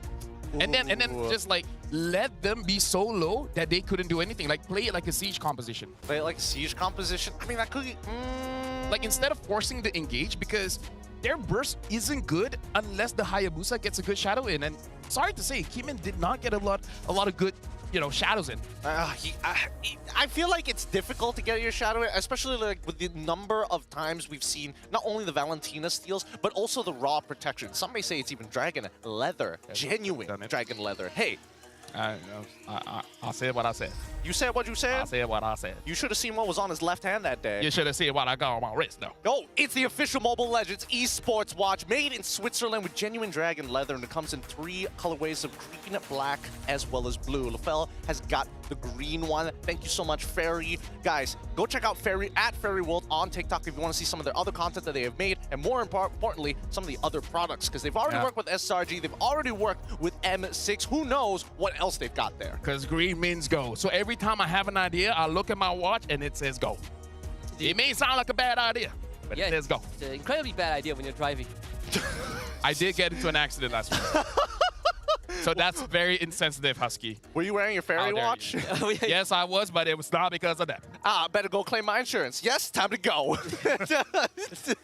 All right, game number 2 is going to happen real soon, and we want to thank everybody for helping us out, including our restreamers. They're on the leaderboards right now. Shout out to Fake Solos, Oba, and as well as XK Panjahat. Some of these are going to be playing in an event later down the line. Oh, yeah. In Pavilion, right? Pavilion, the Ninja event. Today and tomorrow, I think. Yeah. Today and tomorrow? Yeah, today and tomorrow. Yeah. Oh, goodness. Well, I'm not sure if he'll be there for 2 days, but it's today and tomorrow. I know DJY is going to be there. No, it's going to be a fun time. What? Is he not playing for OB? That's crazy. That's crazy, dog. He's busy playing at PBJ. Oh. He will... PBJ? Pavilion Bukit Jalil. Ah. That's what I call it. Very good, very good. Very good. Oh, I was thinking of something else. But as again, thank I you was to our getting hungry. thank you to our restreamers and all of our other restreamers looking to try and take those top spots from some of the biggest streamers that we have here in MY. And shout out to everybody watching from around the world. Adaptations need to be met here. You think Ruby's gonna start coming out? It's like, hey, this guy's Actually, you can know, Ruby stop Lucas? Like legit, I legit don't know who can stop. I mean, you can if you survive his initial combo. because I feel like I've suppressed him, and the animation of the first skill still goes through. Like, that doesn't make sense. I suppressed you. Yeah. Stop it. I mean, that also goes the same for like Suyo when you're charging up his blade surge. Yeah, if yeah. you suppress him, it will still kind of go off because I you can't mean, stop like- the animation. And then honestly, Kalia is so fast. Even highest quad shadow is slower than Kalia's dash. It almost like this set of heroes was built a little bit different. I can't wait for the next hero release. Oh, fun. That's gonna be a fun one. When are we gonna get the China exclusive one? I think that's the one I'm waiting for. I'm waiting for that one because it's gonna change that mid lane. I want to support that can debuff. A Sorry? support that can debuff. Yeah, we were 'cause talking about this earlier. Yeah, because I feel like it really emphasizes my toxic behavior. Okay, let's watch this. When we get comeback in first game, I said that it's very important to win against AERO because we don't have any chance to go in playoffs if we lose in AERO. Then I said, this game is very important to me, even us. You guys need to all in. Against MV, we're confident because other players of MV, also the former teammates of my players right now, they know also the gameplay and game style of the enemy. Even Rasi, his teammate before with Rondell, and they always playing together, they fight together in scrims. So yeah, we're confident to fight against them. No wonder they play like that. All right. It's just respecting each other. I wish They're they, just mirroring each other. I wonder if DxO has played enough games, maybe in scrims and practice against a Lucas comp, right? Like it's a competition that has popped out like in a recent, at least from Honestly, week 2 just play onward. rank. You'll see it everywhere. Yeah, true, but the coordination isn't there. I think that's the Yes. one thing that you're lacking. How do you deal with a Lucas? There are very less teams, I think, at least in MY, that have come up with a good solution to a Lucas jungle, and sometimes it just takes too much out of you, right? Oh yeah. I'm being legit. Can Vale push him away? He should No. be able to, right? Well, I mean, he can push him away. Yeah, because Vale has changed, and But you I have feel like to- he's able to cancel more things that he wasn't able to cancel before. You have to time your abilities. It's not that hard. If you use your push, It's kind of. and Lucas presses his ult, It would just wash over you like nothing. Just be better. just be If better. Super Friends can do it, why can't everyone else? Oh was that boy. Lucas on that team? I don't think it was no Lucas. I don't yeah, think it was exactly. Lucas. That's the Still. difference. I don't remember. There was no Lucas. All right, let's look at the Roamer head-to-head right now. Our comparison is Rasi to Nova x Kobar. Nova still a little rascal, knows how to play with the camera. But Rasi, you can see him. He's a little stressed right now after what Rondell did to him in game number 1. He's probably thinking, I need something else. I do have to say, I feel like MV, they're more aware of the camera nowadays. Yeah, so I feel like, you know. Hey, these kids are good on growing them. up. Yeah. It's like, hey, the camera's on. Show some head. But last time Loliao tried to play with camera, he refused to blink, and then he lost the game right after that. Maybe he wasn't wearing a fairy watch, right? Nothing to show off on those wrists, on those hands. Now, MV on the blue side, first pick up against DXS, red side, second pick. Let's see how this is going to change up, because generally, based on what we've been seeing, there has been a lot more success on the red side as of right now in comparison to the blue side. Yeah, red side third pick is such a valuable, one of the most valuable picks right now. I think the state of the meta, the fact that you have a lot more heroes available, there's a lot more variations of composition, makes red side a more favorite side to go on, right? You have 2 power positions, red third pick and red fifth pick. And yet somehow SRG still favors that blue side. Yeah, I think they got to practice it, right? I think that teams on whoever finds success on that blue side comes down to 2 things. Either raw execution, but if you want to outdraft your opponents, you need to have multiple power picks on some off-meta heroes to really be a threat, right? It's just a matter of math. Now, same bans coming out from the side of Haru. He doesn't really like changing it up. Gets rid of the Haru, Chippin as well as the Hilda. No surprises there. Theo, same thing. Fanny as well as getting rid of the Hanzo. Third pick, you think is going to be Kalia? Same thing? Yeah, again? it could be Kalia. Honestly, like, if they watch the previous game, I feel like they can bait out the Kalia. I think it's worthwhile. Right? I mean, pick up there's the Kalia and Jusin then... left on the pool too. There's still Jusin left in the pool. Yeah, but yeah, I don't know. I kind of feel like let go of the Kalia. Like you said, maybe you can ban out that Jushin, or if you're worried about the Kimi, ban out the Kimi. I don't think you have to, but it's you know, up for discussion. One thing I have to ask about the mid lane expertise here is whether or not Jushin's overall lantern range is longer than Kimi's auto range. I'm pretty sure. I said yes the other day. I had to think back on it. No, I feel like if the Kimi gets the enhanced basic attack one, Oh yeah, then it's longer. Yeah. I think the base probably. The base lantern should be longer, right? Like by like half an inch. It should be. I haven't gotten. But I feel like the second skill ranges like you can hit the Jushin. So I feel like it's a favorable trade. Because I haven't. And usually what Kimi players do is that they go to the buff, you know, get that stack. Yeah, they get the stack. So that when you get into the lane, you immediately get the extra range. Yep. All right, that's Kimi first pick going over to the side of MV. DXS now have to play the Gambit. Is forcing DXS. I hope he can use the Lucas. I hope Kimi knows how to use the Lucas. I heard he couldn't. And there's Kalea too, right? Like I heard he couldn't. If right now they go for the comfort picks, which is none of the heroes we mentioned, you give Lucas and Kalea away. Or maybe honestly pick up the Gatot, right? If Rasi is so good at Gatot, just pick it up. I think you pick the Gatot. You pick a Rasi hero. No, but it's one or the other at this point, right? You got to be able to break. Let go of the Kalea.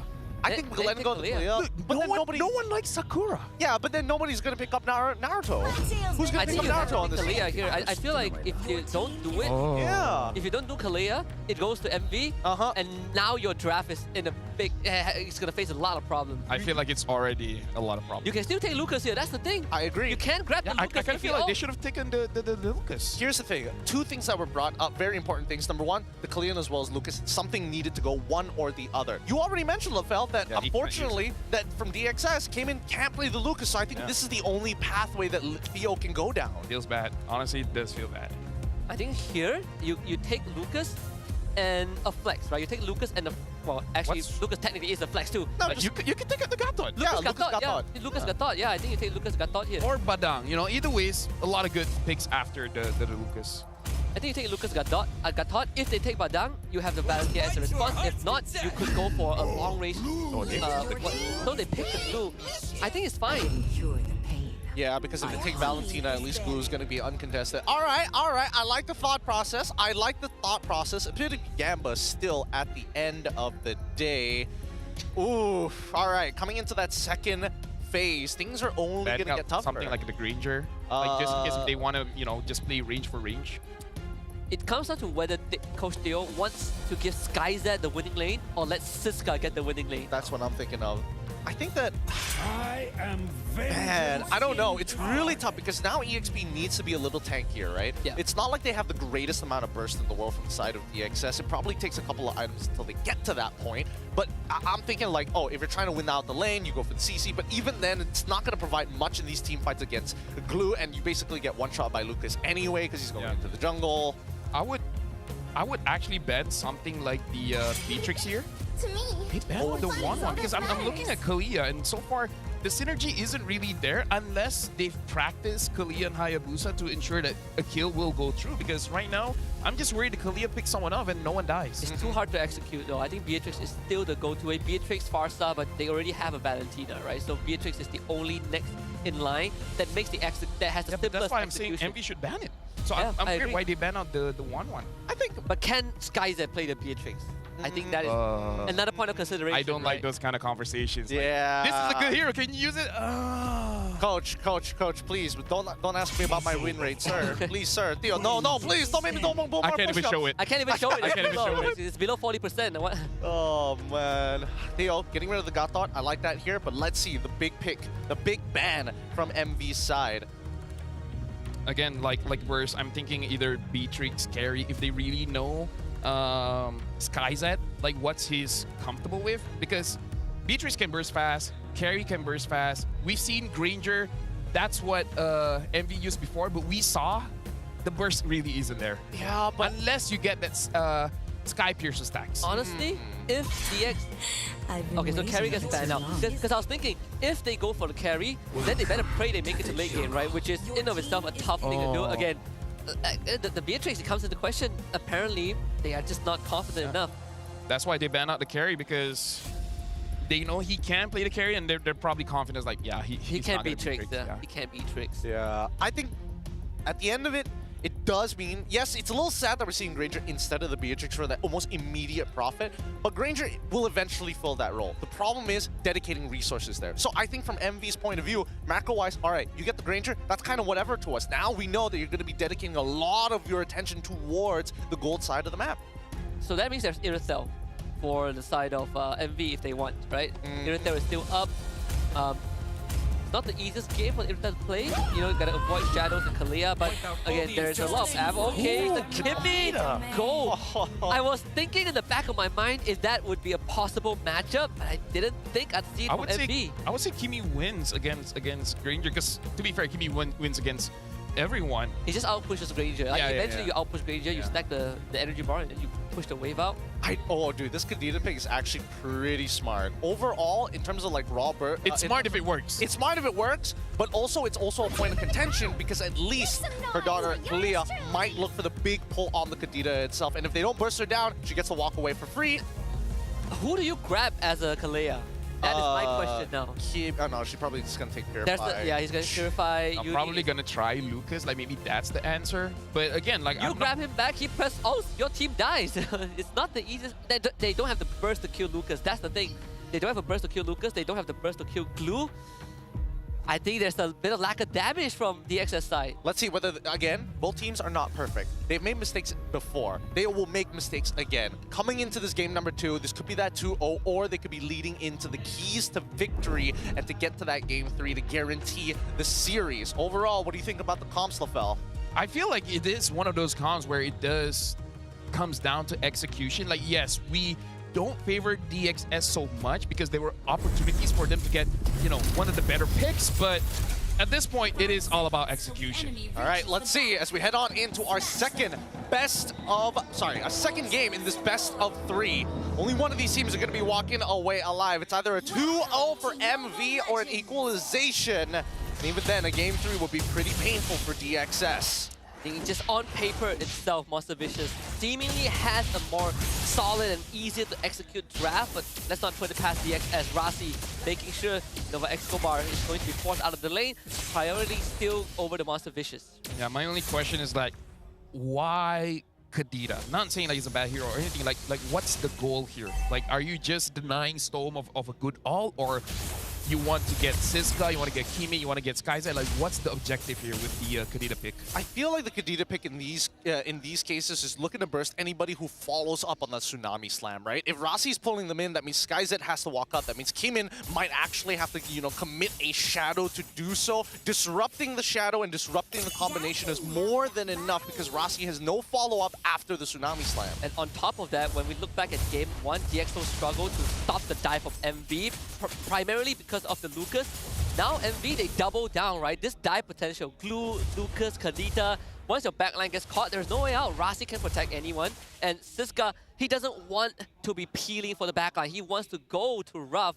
And Ruff is the only target that he can reliably stick on. I think at this point, even though Ruff is the only target he can reliably stick on, there is a bit of an issue at the same time, right? Because DxSoul, if they play throughout that mid lane, and if they're looking to catch anybody, Randall is also a target now. He's part of that mixture. He must never be like on the map at all times, right? He has to be playing for these pushes. He has to be playing for priority.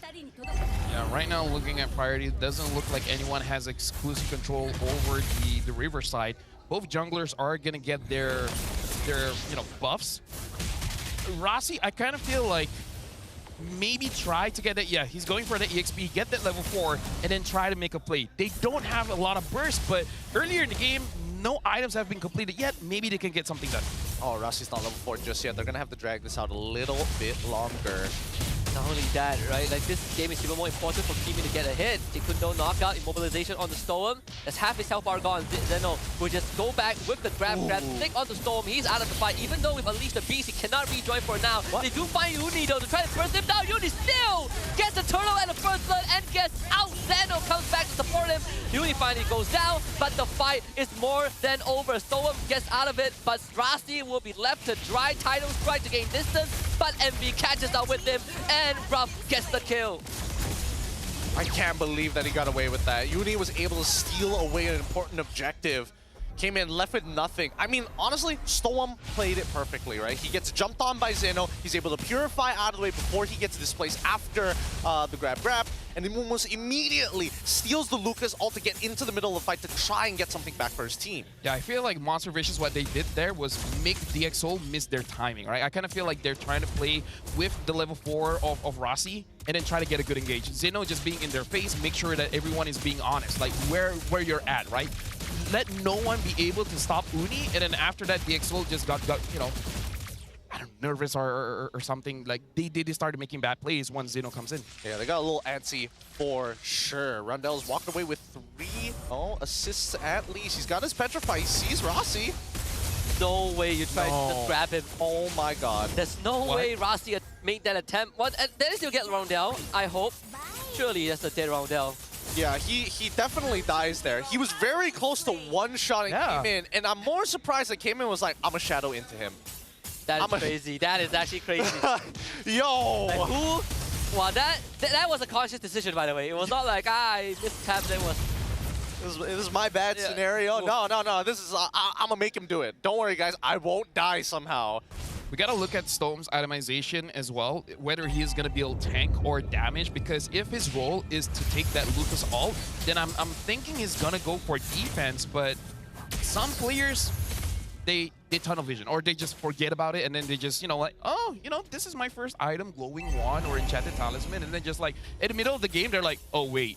No, oh, wait, no. Oh, I was supposed to build tank. Oh, man, this is bummer. The important thing that DxO needs to take note is also they need to establish map control. They get the kick, that's purified out from Storm. Jackson Pulse pulls him back, forces him to use the ultimate. They get a grab of the Nova Escobar, who will get away with his flicker. So no depths on NV. That's not great. That's not great for DxO for sure. I mean, yes. Oh, hold on. Rossi finds Roundel. And so far, yeah, Monster Vicious with a 1.3k gold lead. It looks like Uni, he just wants to farm out because he knows DxO, they can't rush this turtle fast enough. Yeah. They just don't have the damage. It's only Keeman who's able to do that. This guy gets pulled back. Stolen tries to go for the disruption. Two-man Petrify into a rough wave. Siska is no more. Stolen and Rossi now getting gone on Stolen rough wave. Stolen will get away with that.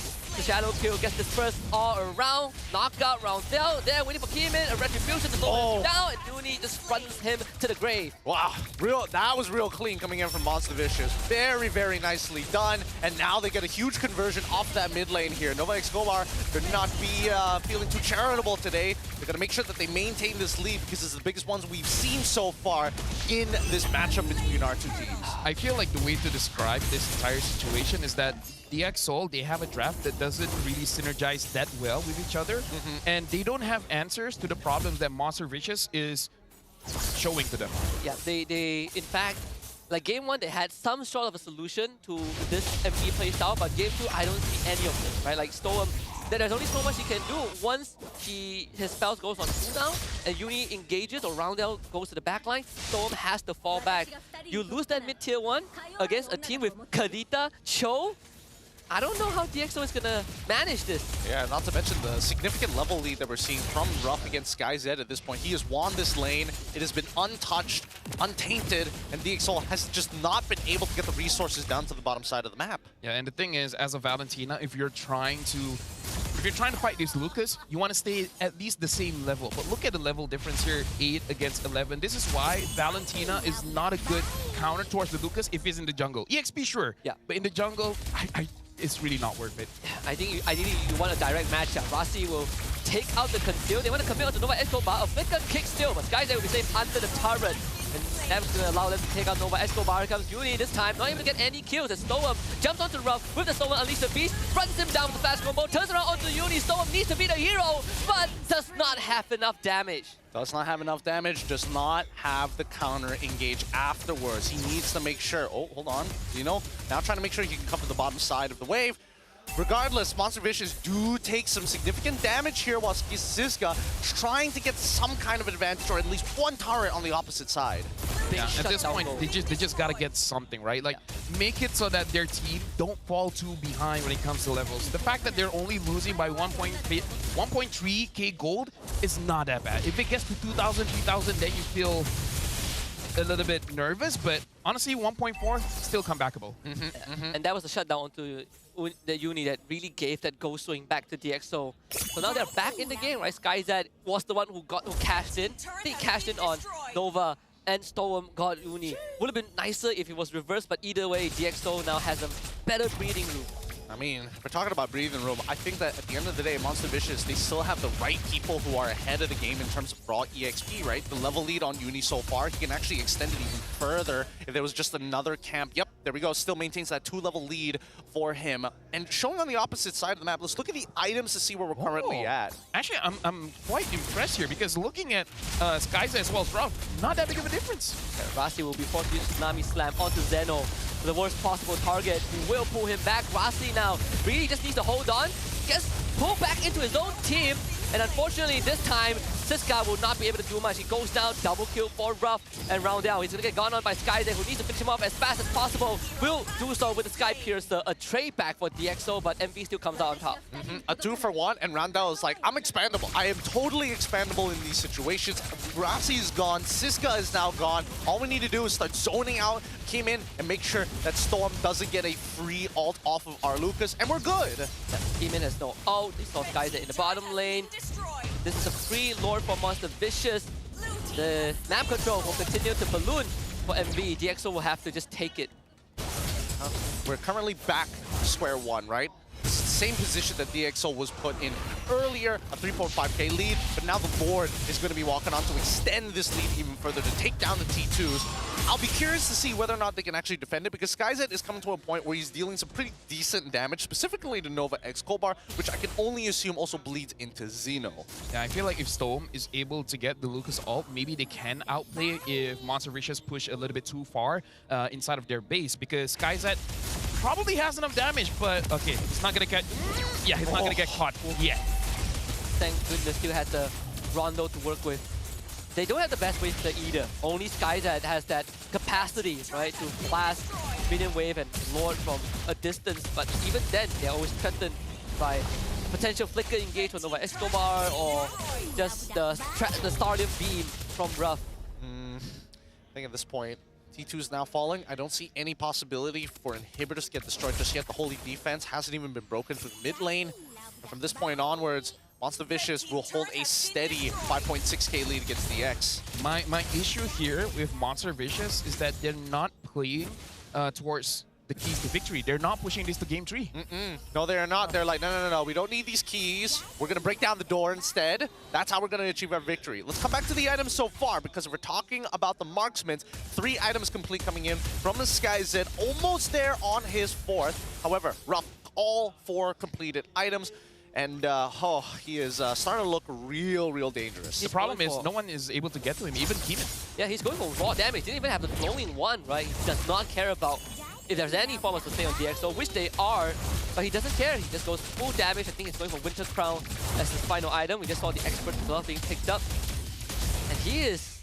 I mean, he died once, but most of the time, if Zeno and Uni are in front line, Ruff is almost unreachable. Yeah, and I think at this point, wait, you don't have any anti-heal. Not that they need it in this particular case. Even against, you would imagine that Rasi would get just like a little bit more value, but these fights... Or Siska. But these fights don't last very long. Monster Vicious raw burst, right? Set up, burst, execute, walk away every single time. Just kill them fast. Yeah, it's not that hard. It's not difficult. You don't need anti-heal if you have too much damage. If you're dead. And honestly, I asked Socrates and he's like, no such thing as too much damage. Yeah, Galileo said that, you know, the best offense is the best offense. Yeah. My mom said the same thing. Funny. Anti-heal, how about anti-life? Wait. That's, yeah, let's not go with that. Let's not go with that. That's some DC Universe stuff right there. 7 seconds. Oh, yeah. Nice reference. Yeah. Don't worry. I wasn't thinking about it. I'm a nerd. What can I say? 2 seconds left until the Lord does eventually spawn. 9 to 5, 12 minutes into this game. It is looking pretty grim for DxO. We're not seeing enough of a lead for Siska to be a legitimate threat to force MV to even thinking about getting... Can you do it? Ronald, can you do it? He's gonna try! Boom! Bam! Boom! Alright, that's GG's. That could be a signifier of DxO's playoff chance, right? Slowly being vaporized by MV. Again, like Coach still said, if they didn't win against AERO, jeopardizes their playoff chance. They did win against AERO. but the journey doesn't get any easier. They might have played SRG Homeboys. Wait, Zeno even got that? MV is still a... I legit thought Kaiser had the last basic attack in. His heart, you can almost hear his heart just break a little bit. Just like, oh, not even the buff. He's not even using like Molten Essence or anything. No, he just walked up. He just literally walked into his goo, made it detonate, and was like, yeah, all me, baby. Well, now looking at the Lord, 8,000 gold lead. Oh, Jimmy's gonna try. Winter! That's the best item in the game. Ruff will survive. They grab Nova Escobar, and that is going to be immortality out. Nova Escobar should go down. This guy will take him out. Lord gets dealt with. Uni now goes to the backline. Sky just straight one. What's that damage? Winter grounds to survive and tries to get away, but Rossi grabs him. You ain't running away this time. DxO finds the punish in their base. Oh, I don't know how to feel about that one. Dude, that's so funny. That's so funny. What, the damage or the commitment? Literally, well, I mean, both. I would say more of the commitment for me. Oh, no set. Oh, the setup close, but no cigar this time. I think that Monster Vicious overall, that was the moment where Nova was just like, okay, get this leash off of me, all right? Take off the collar. Let me loose, coach. Let me loose. He probably looked on over to where Haru's supposed to be. I was like, please, sir. I know the conversation. Roundo was just like, did you guys see that 1v1? And then Nova is Uni's like, yo. Hold my pen. Hold my pen. Hold my stylus, sir. Let me see what I can do. Let me just jump past 4 members of DxO and kill guys that in front of his crystal. Because Roundo's like, I got a TikTok clip. What you guys got? and then they're like, we can go game 3. Yeah, right? You want more clip? That guarantee. Yeah. You want more clips? Sure, let's do it. Oh, here comes the clip farming! And Roundel one-up Uni once more. Takes out SkyZ. No Granger means no damage. DxO don't see if they can fight this. Ruff will get away from the shadow kill. Kim still sticks on top of him. A couple more shurikens won't do enough. Ruff gets away. Rossi goes down. MV finds another 2 kills. And now minion waves are going to start crashing. Gideon, imagine that. The Hayabusa was on the Kiwi. Yeah. Alt, basic attack, shuriken, still didn't kill her. Didn't even pop the immortality. Yeah. That's worse than your girlfriend cheating on you. Ooh. I mean, I guess it depends on the girlfriend, I guess. Some girls are not worth it, you know? I have second thoughts on that, you know, like I tried. I got cheated on and I played a game of ML and I came across this and I still felt like getting cheated is worth. That got hey, real. chat, you know what, chat? Like, this is up for discussion. I feel like everyone, like some people would like it because like, okay, now I gotta way out. No, you're just the sicko at that point. No, I mean like now I gotta way out. It's like, how do I break up with this girl? Man, like, oh, she did it for me. I'd rather she cheat on me than losing my star. Oh my goodness. That's the comparison that we're going with. Hey, everyone has different priorities, guys, all right? Let me remind you, 7 to 8 billion people in the world. The world is weird. Yeah, my girlfriend's abusing me. I'm glad she cheated on me so I can get out of this. She has freed me. She showed me the way out. She gave me the passport to walk away from this toxic situation. Oh, God. The conversation you have during Mobile Legends. It's like, I told my friends I came off a bad relationship. They hug me like I'm the victim.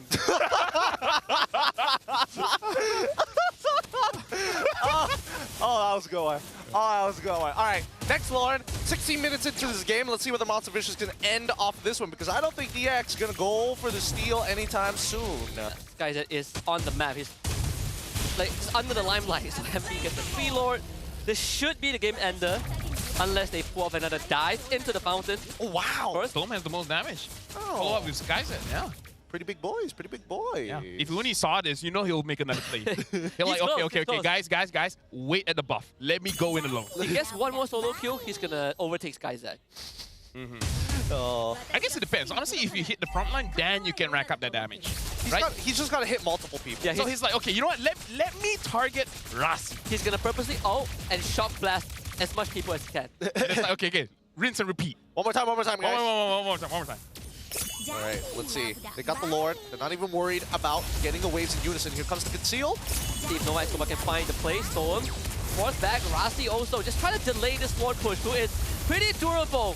Roundel will not find any pick-offs, and maybe this is the opening for DxO. Uni in the front line. They're going to go for the crystal, but they have no one to commit to it. Lord finally taken care of as Rasi gives his life away. Uni comes back with the immortality, tries to flash step out, but gets executed by SkyZ on the way out. DxO holds the base, but they've lost every structure.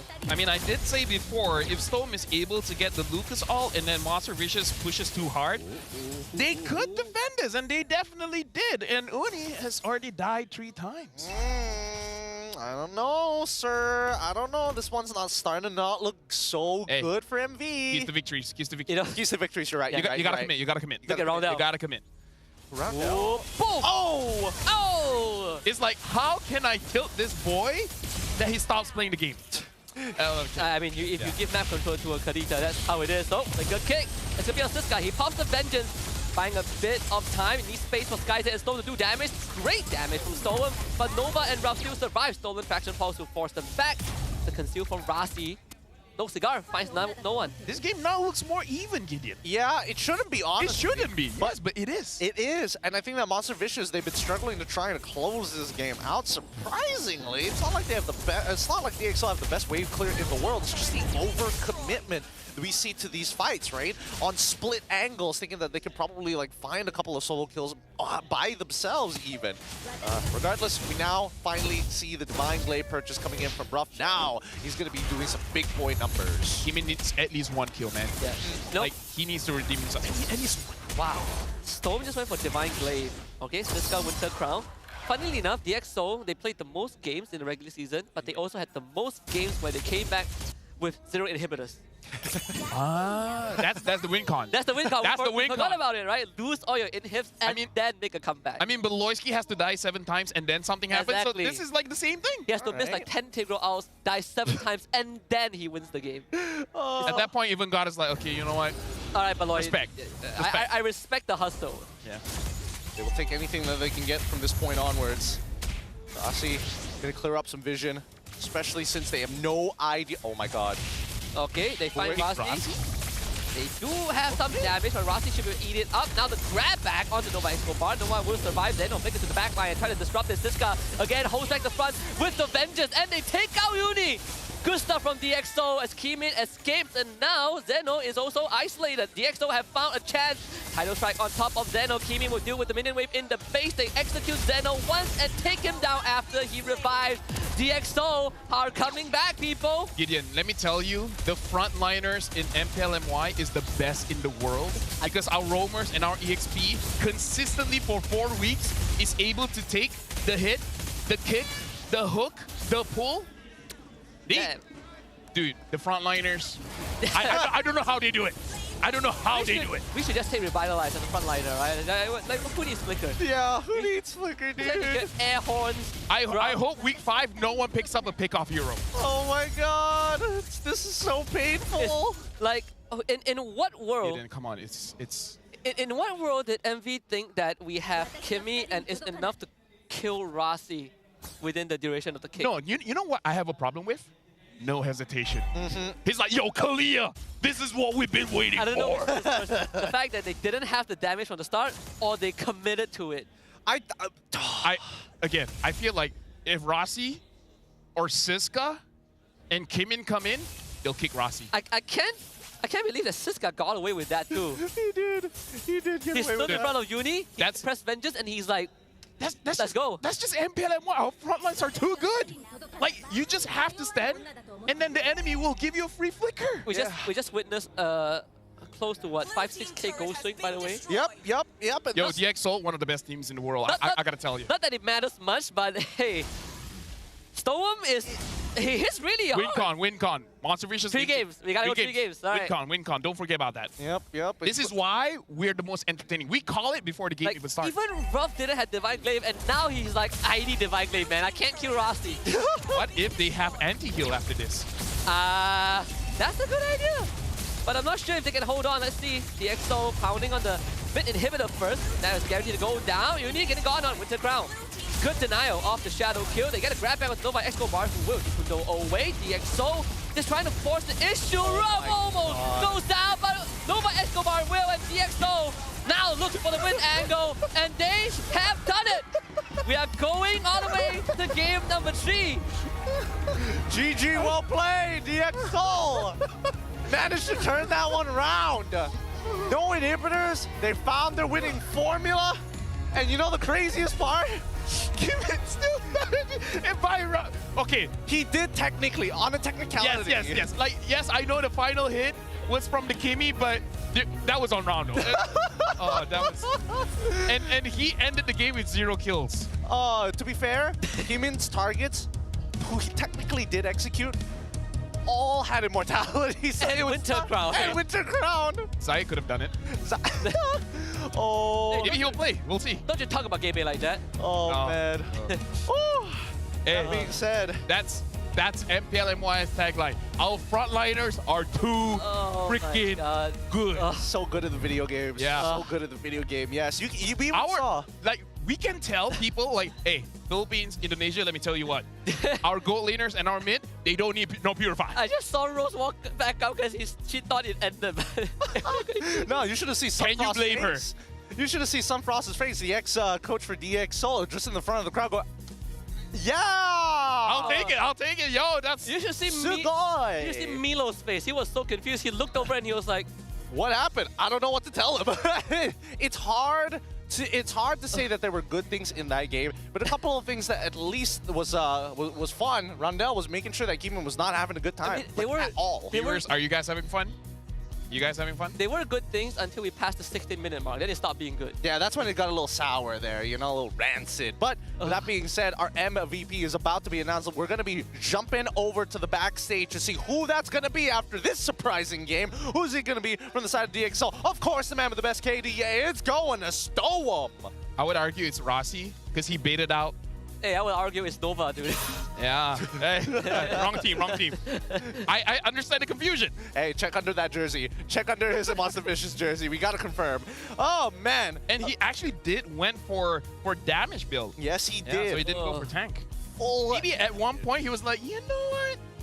Maybe I need to kill people. It was actually the right idea. He was straight up destroying Zeno. Right, Zeno, Nova, they could not hold a candle to him. And even Uni at one point, he's like, okay, now I really cannot deal with the Valentina. Game 1 and Game 2, it looks like Stome is locking in. He is. And then he's asking everyone in Tagalog, like, dude, what's dude in Tagalog? What's dude? Dude. I don't know. It's still the same, I would imagine. Yeah. Still probably Dude, dude. focus. Focus, boys. Focus. And also write down your weight so I know how much I'm benching by the end of this game. the workout after this series is going to be...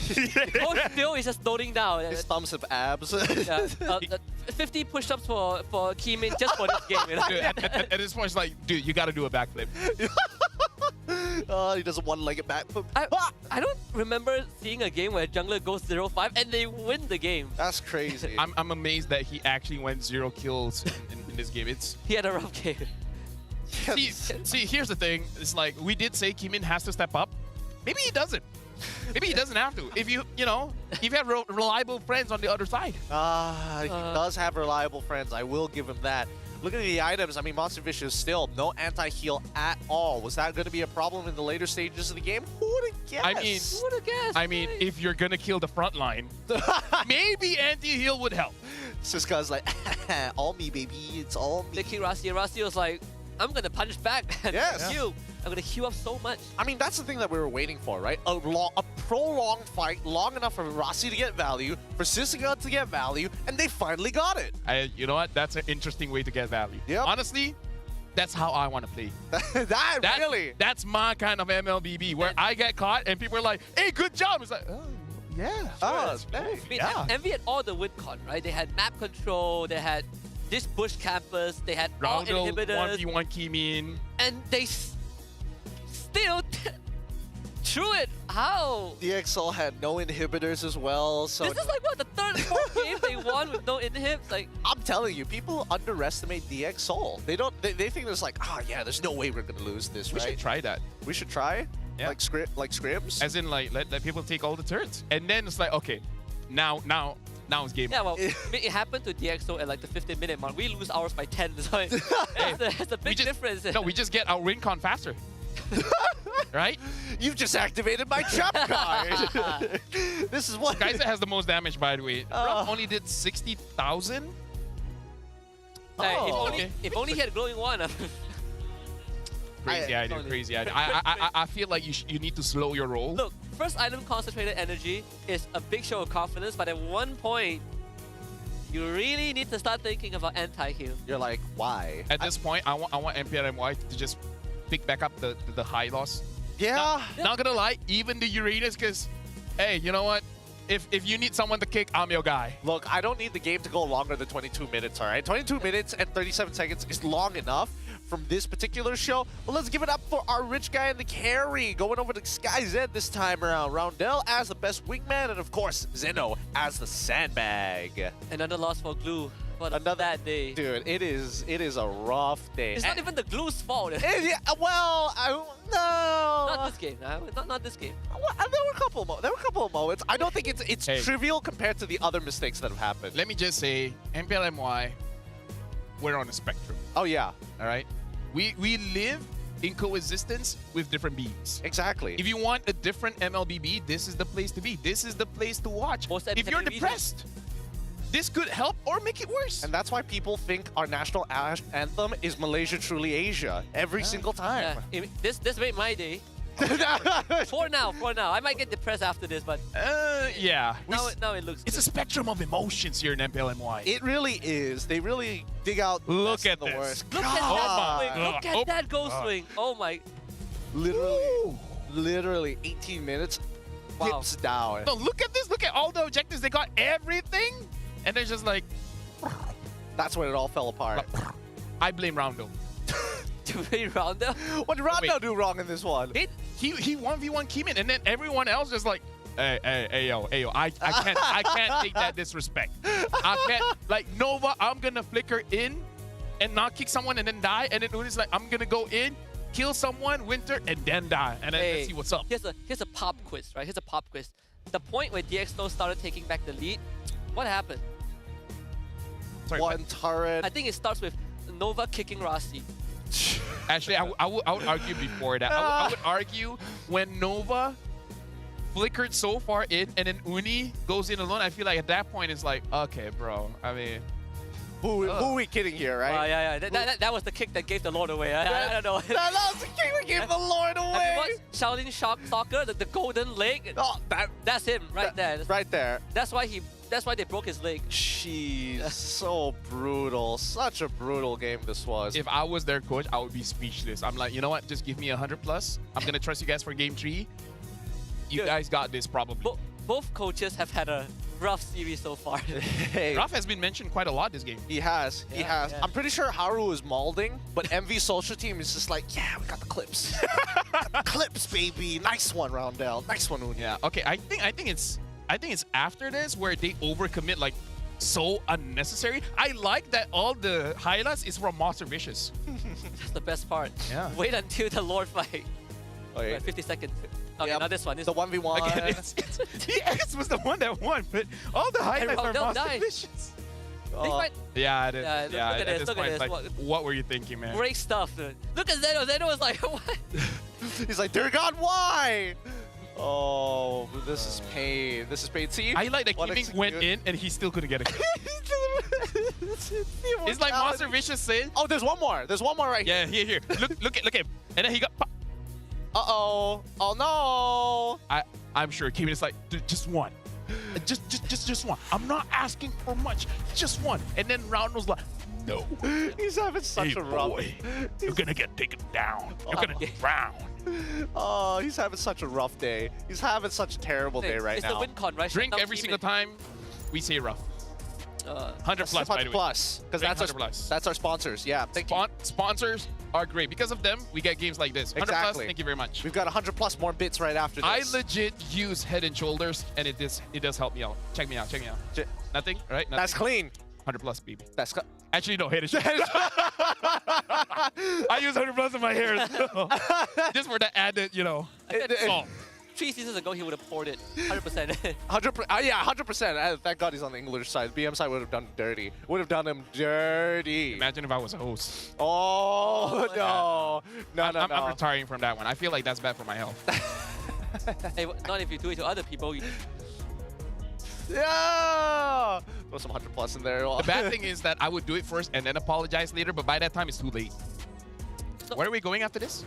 Well, look. Oh, yeah. Based on what we have been seeing so far, DxSoul now even up the score against Monster Vicious. I'm looking at the crowd. It's not exactly the biggest crowd in the world, but there are still supporters out there for both of these teams. And it looks like we have a courtside interview with Poji. Who could it be? Some of the fans? Maybe from DxSoul. Mana mungkin akan datang kejayaan kalau tak ada restu keluarga. Dan sekarang bersama saya Poji, kakak kepada Kimin dan juga abang ipar dia, Kak Zalina dan juga abang Amirul. Apa khabar, Kak? Khabar baik.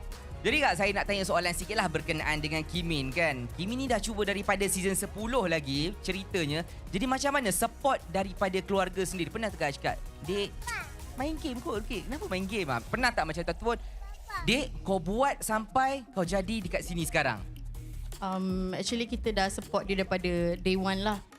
Dia memang bekerja sekarang, tapi disebabkan dia memang minat dalam MPL ni, jadi kita bagi support dan kita datang untuk support dia lah daripada game first lagi.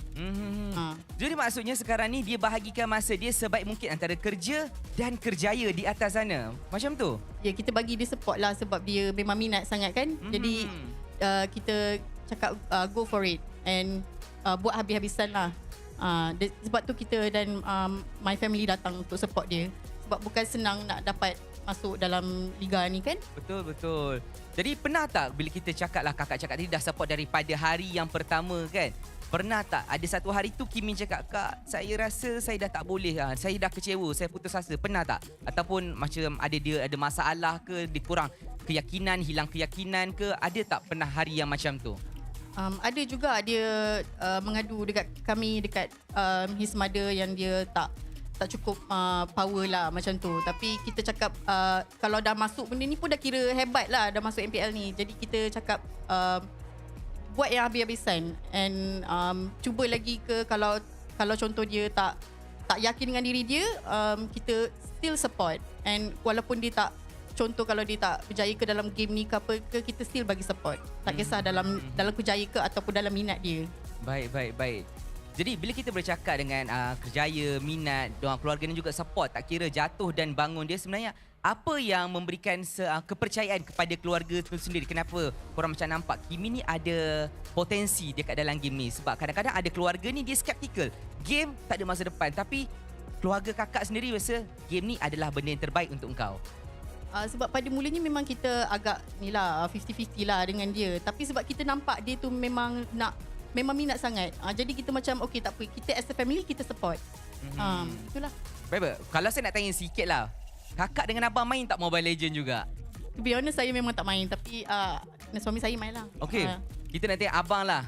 Mungkin kalau mungkin abang boleh kongsi, sebab abang main Mobile Legends juga kan. Pernah tak minta tips daripada Kimin sendiri? Kimin please carry abang dekat rank ke? Pernah tak? Actually tak pernah lah, sebab saya pun noob lagi. Oh, kadang-kadang orang tu abang humble kot. Mungkin abang yang carry dia dekat rank. Baik. Mungkin kakak ada apa-apa kata-kata semangat yang nak dibagi ataupun disalurkan kepada Kimin yang tengah berjuang dekat atas tu sekarang. Sebab sekarang skor 1-1. Anything nak cakap dekat dia, bagi dia dengar, tambah semangat. Untuk adik, Kak doakan supaya adik boleh berjuang habis-habisan dan jangan give up dan teruskan usaha untuk dapatkan 2-1. Tebus balik mata kemenangan, sebab itulah yang kita letakkan kepercayaan kepada ahli keluarga kita. Jadi itu sahaja daripada kakak dan juga abang. Terima kasih banyak-banyak sebab dah luangkan masa dengan saya, dah bagi sedikit sebanyak kata-kata semangat juga dan juga dorongan kepada mungkin ada ahli keluarga yang dekat sana nak hantar anak-anak diorang dekat dalam e-sport tapi rasa takut. Tapi dengan apa yang kakak kongsi hari ini mungkin membuka mata mereka semua. Dan itu sahaja daripada kami. Let's go back kepada caster. Thank you so much, Poji. That's the courtside interview. Some of the family members of DxSoul. It's great to see the support coming in from the community, man. Coach still taking a deep breath and he's like, here we go again. No, he's like, I wonder if we will win the same way in game number 3. What am I gonna do It's with like, these bro? I feel like at this point, it's like, am I happy or upset? No, he's probably thinking about the amount of push-ups. Like, the way this team plays, it's on me, man. I gotta do the push-ups. They're gonna get jacked before they win a trophy. I'm like, I feel like he's telling his boss, trust me, these boys after MPL is gonna look like Chris Hemsworth. Even if they don't make it far in the league, hey, at least they'll be healthy.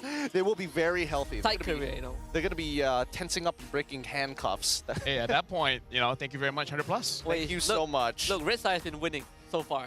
Yeah. Not in the way that we wanted it to be. Not in the best way possible, you know. This is all the ways that you would have expected. Man, it's really hard to talk about adaptations for this one, dude. Dude, like, I like, what do you even like? Oh, I guess you could play better. It's like, how do you counter Lucas? Just hope he plays like Naruto. Look, it's like, man, we call most of the things and it still went wrong. Actually, you know what? It's like, let him play like Boruto. Let him play like Boruto. Although, to be fair, Boruto is smarter than Naruto.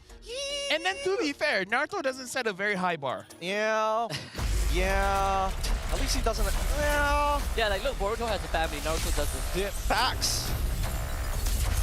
Hey, you know what? Say what you want. Boruto's mom is hot. Let's fight to our heart's content. Look, I don't know. I got autism. It just happened. That's your cop out? Yeah. That's a Shippuden take right there, because anything other than Shippuden, that's weird. That'd be weird. All right, back to the Ooh, Lucas ban. Lucas ban. Something's different. Something's different. Oh my god. Will now Uni use the Hayabusa? Or first pick Hayabusa, we've seen it before. Or we see a Fanny for once. No, Fanny ban. Oh, Like, darn it. Theo always bans Fanny. Even Look, it's okay. I'm autistic. You're blind. It's okay. Man, I really need to get new glasses, man. 2020, baby. Or just get a screen that has the glasses installed. What? That doesn't. It doesn't work that way. It doesn't work. It doesn't work that way. You know what? Never mind. That autism really is showing us. Red Rim Band. Does this mean they want something like a Joy? Seems like it, but I do think that DXS right now, the question is, do you want Joy or do you want to have it up? All right, I'm gonna take the Kimmy instead. Hilda is Please also don't open. take Kalia. Hilda is also open for once. Please, they don't take Kalia or they have to take Kalia. Actually, they banned out the Wait, Red Rim. Jusin is open. So many things are open right now. Wow. Does it really matter, Husky? I mean, like, let's be real. Jusin? Kinda. Sort of. Kalia, all right, sure.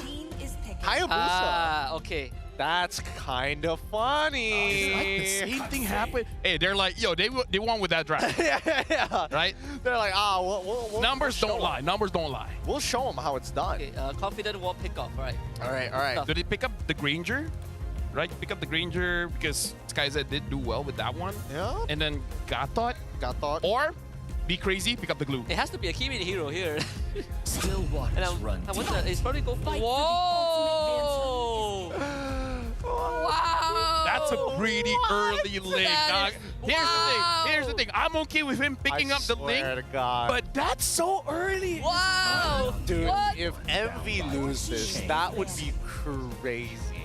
Whoa! That is such a They won't. bold- They won't because what do you call it? Keys the victory, man. Keys the victory. Keys the victory. Keys the victory. This is part of the strat. Part of the strat. Hey, listen. I told this before. Just remember it. Buy DX tickets. You'll get your money's worth. You really will. You If you really don't will. care about who wins, you just want 3 games, 10 ringgit. Maximum value. Maximum value. Man. Got that, man. Good, man. I sure hope Kimi gets a kill this game. That's how low you're going. Honestly, yeah. With the Ling second pick, how bold do you have to be to get away with this? No way Haru's gonna let him have Hey, it. they're gonna get bolder. They'll pick Angela. All right. Got thought. If they pick Angela, okay. If Maybe they we pick got Angela for Stow Up, he has done it before. No? I think his Kimi is a little better than his Angela. I'm not gonna lie. Yo, Siska, you can play Angela? Siska, are you kidding me? I got Hilda and you want I me to finally got Hilda and then you want me to play something else. Yo, coach, you need to do push-ups. Rossi is like, no, trust me, trust my Hilda, guys. I'll win this. I mean, you did it yesterday. He did, but again, it was like very small margins of error. Yeah, like he's not doing it into a Phobius. In fact, they had the Phobius. No. Oh man. Wipe out all the injustice in the I world. feel like if DXO doesn't have a catch hero, they might win this one. What? Yeah. If Just think about it. Think about it. Think about it. Just think about it. Like, what if you kick a Phoveus? What if you hook a Phoveus? Just think about it. Okay. Right? I know what they should pick. Rafa. Okay, something a little tankier. I think like I feel like if they pick a bit more. Yeah, I feel like if they were taking like something like a Xborg or Alpha, then maybe. But as a Ling, Export Jungle actually not that bad. yeah, but now you have a Ling. Oh yeah. Unless Sky said, Cisco. Sky said, it's like yo, like. Yeah, watch me. I'm sorry, I'm taking a piss out of Cisco, but I feel like at this point he'll play anything, I mean, right? you could go Rasi Hilda, right? Skies and Kimmy, Export XP. Okay. Okay, actually, yeah, you know what? That doesn't sound the worst. We're trying to save the draft. No, I feel like MPL MY does make us a bit more creative. So I feel like for those that does have mental problems, this actually helps you out. Dude, we'll be so good at global bans. We'd be amazing, dude. We'll be crazy at global We'd be bans. taking out the heroes that are gonna eventually get selected first, so we get power picks down the road. Yeah. Ooh. 1-1. 1-1 does like Ling, based on her voice lines.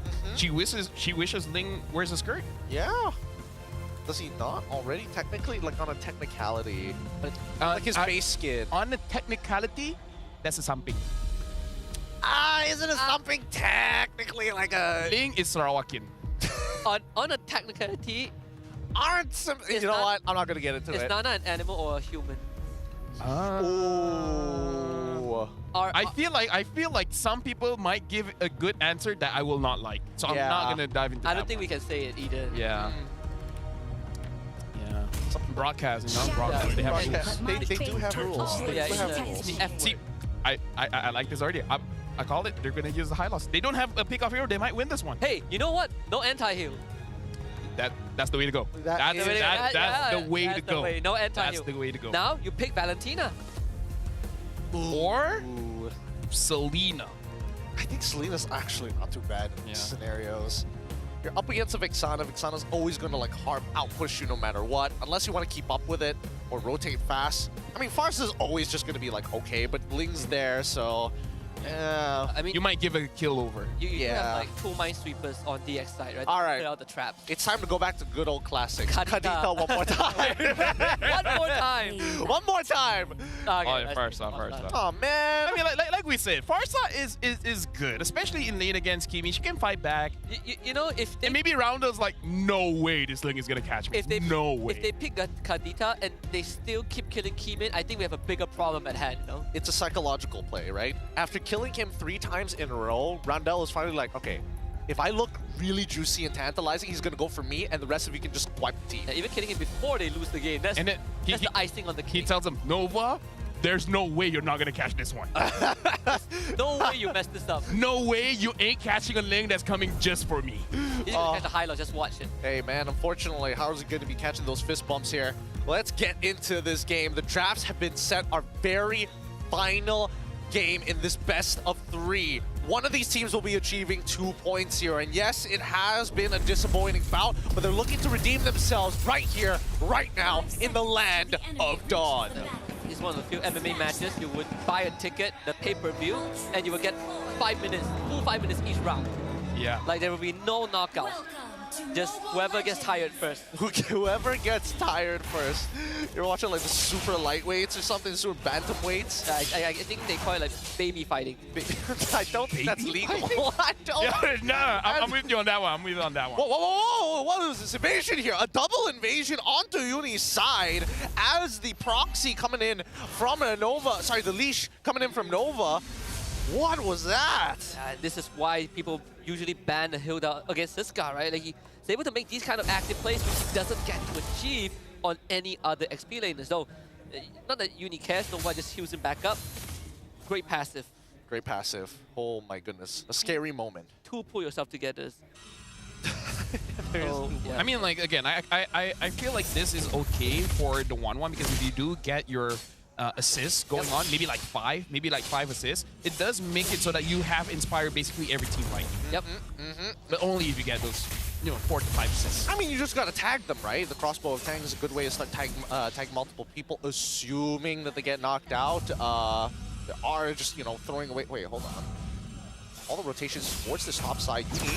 Finds the steal. Nicely done. Yes, this guy did his best. Just could not predict Yumi's movement. Yeah. It's sad that they saw it coming and they just couldn't do anything about it. But again, it's like, in the early game, I feel like it's still fine, especially because Kimin does want to scale up anyways. But yeah, it is concerning that Uni using a Hayabusa, if he does get a lead, that's going to be potentially very, very scary. Yeah. I would say that, Ling is one of his pocket picks too. Right? Back in the MPL, the Tier 2 days where they were really tearing it up. Ling has always been something that Kimin is known for, so DxO, they're falling back to the comfort. Maybe they got confidence after what Chibi did just a few weeks ago. We'll see if he translates. There's a shadow kill into a retribution secure on the turtle. Now the full fight breaks out. Rasi tries to stop the feather airstrike, does not have law in order, sadly. First blood going over the side. A monster vicious. This guy gets the playback. Nova, Kimin has gone on, and Roundel once more takes him out. Siska not able to stick onto the Roundel. Zeno zones both Siska and Rasi out 1-4-1. Let me tell you, Gideon, when I'm thinking of rivalries, this is not one of the ones that came into my mind. Yep, it really isn't. It really wasn't. Holy man. Roundel against Kimin, man. Wait, we need a Saturday game number 1. Get your tickets. They should make the poster, like the ring fight. Yep. Yeah. How many knockouts have Roundel gotten on Kimin?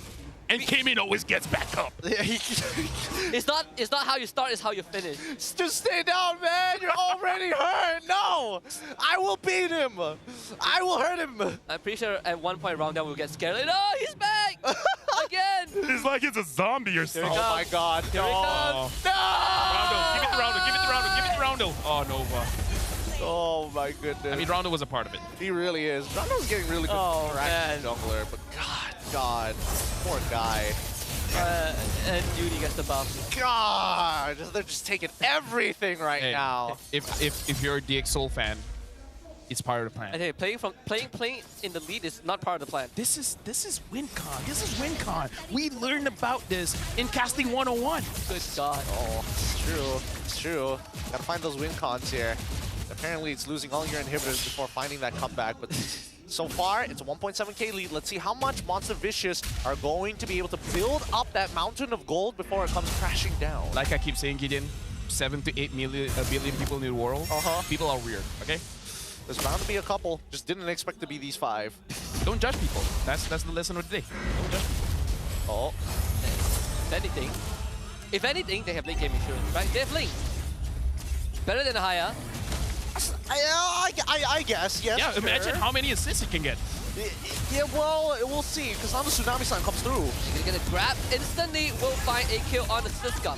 Todak gets dropped, but crossbow tag on the Rasi will survive with the Revitalize. Nova and Roundel both get forced back, but DxO once more just finds nothing out of it. Yeah, right now, Monster Vicious, they are trying to get this turtle, trying to push the lead. Honestly, what I want to look at right now is the gold difference between the jungle. Because if it's not that big of a difference, say the difference like 500 or 700, I feel like it's fine. Because 2.7k gold lead as a team, not good. But you do want to see, as long as Kimin is not that far behind, which now that I see he's died twice, but level 7, level 9. No, all right. Wait for it. Double check it again. Oh, yeah. 3 levels behind. He is hey. really far. WinCon. That's fair. Die again. Look at that. No, he's not going to, right?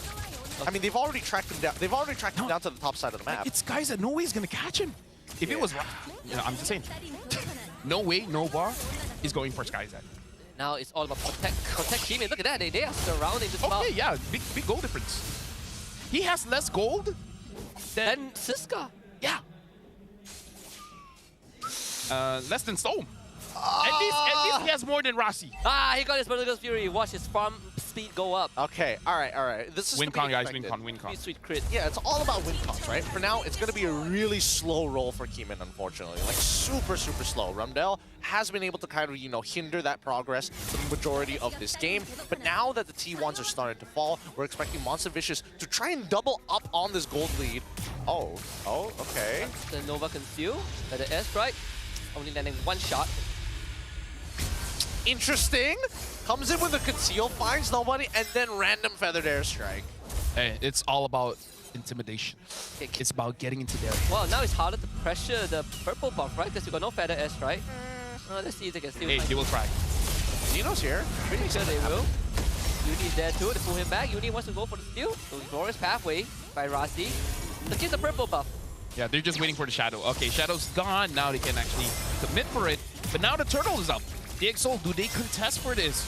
I don't think they do. That's a grab back onto Rasi. Popped in, revitalized, but crossbow tank gets the job done. Roundel will get the kill. Siska can't really overcommit in this case, but might have overextended. Now gets pulled back, grab, Ruff on top of him. He has the flicker. And turtle for MP. Yeah, but Kimin is getting minions, getting towers. This is overall okay. Not the worst in the world, unless... Oh! Good attempt by Stolen. Roundel. Is he gonna go down? No, Eternal Guard doesn't get the kill. Another crossbow tank from Ruff. Oh my... Kimin, here we go! Oh! No! No! Oh my god! Oh my god! He can never kill Roundel! Oh, the rivalry of the season! Never meant to be, man! Between Roundel and Kimin continues! He's never gonna live this down. He's never... He's never gonna live It this is down. proven... Roundel killed him without killing him! It's proven in the prophecy that Roundel shall not die to Kimin. Never! Never! Pull out the scriptures. Oh my god. I'm putting it now. Roundel MVP. Oh my god. I'm putting it now. Roundel MVP. Oh goodness. Now the T1s are starting to collapse here. Nova Excalibur gets terrified. I mean, Storm is still hyper aware. Despite whatever is happening with the rest of his teammates, he is not going to make too many mistakes. He's still trying to get his team back into form, but Nova Excalibur does secure himself a very powerful item in the fleeting time.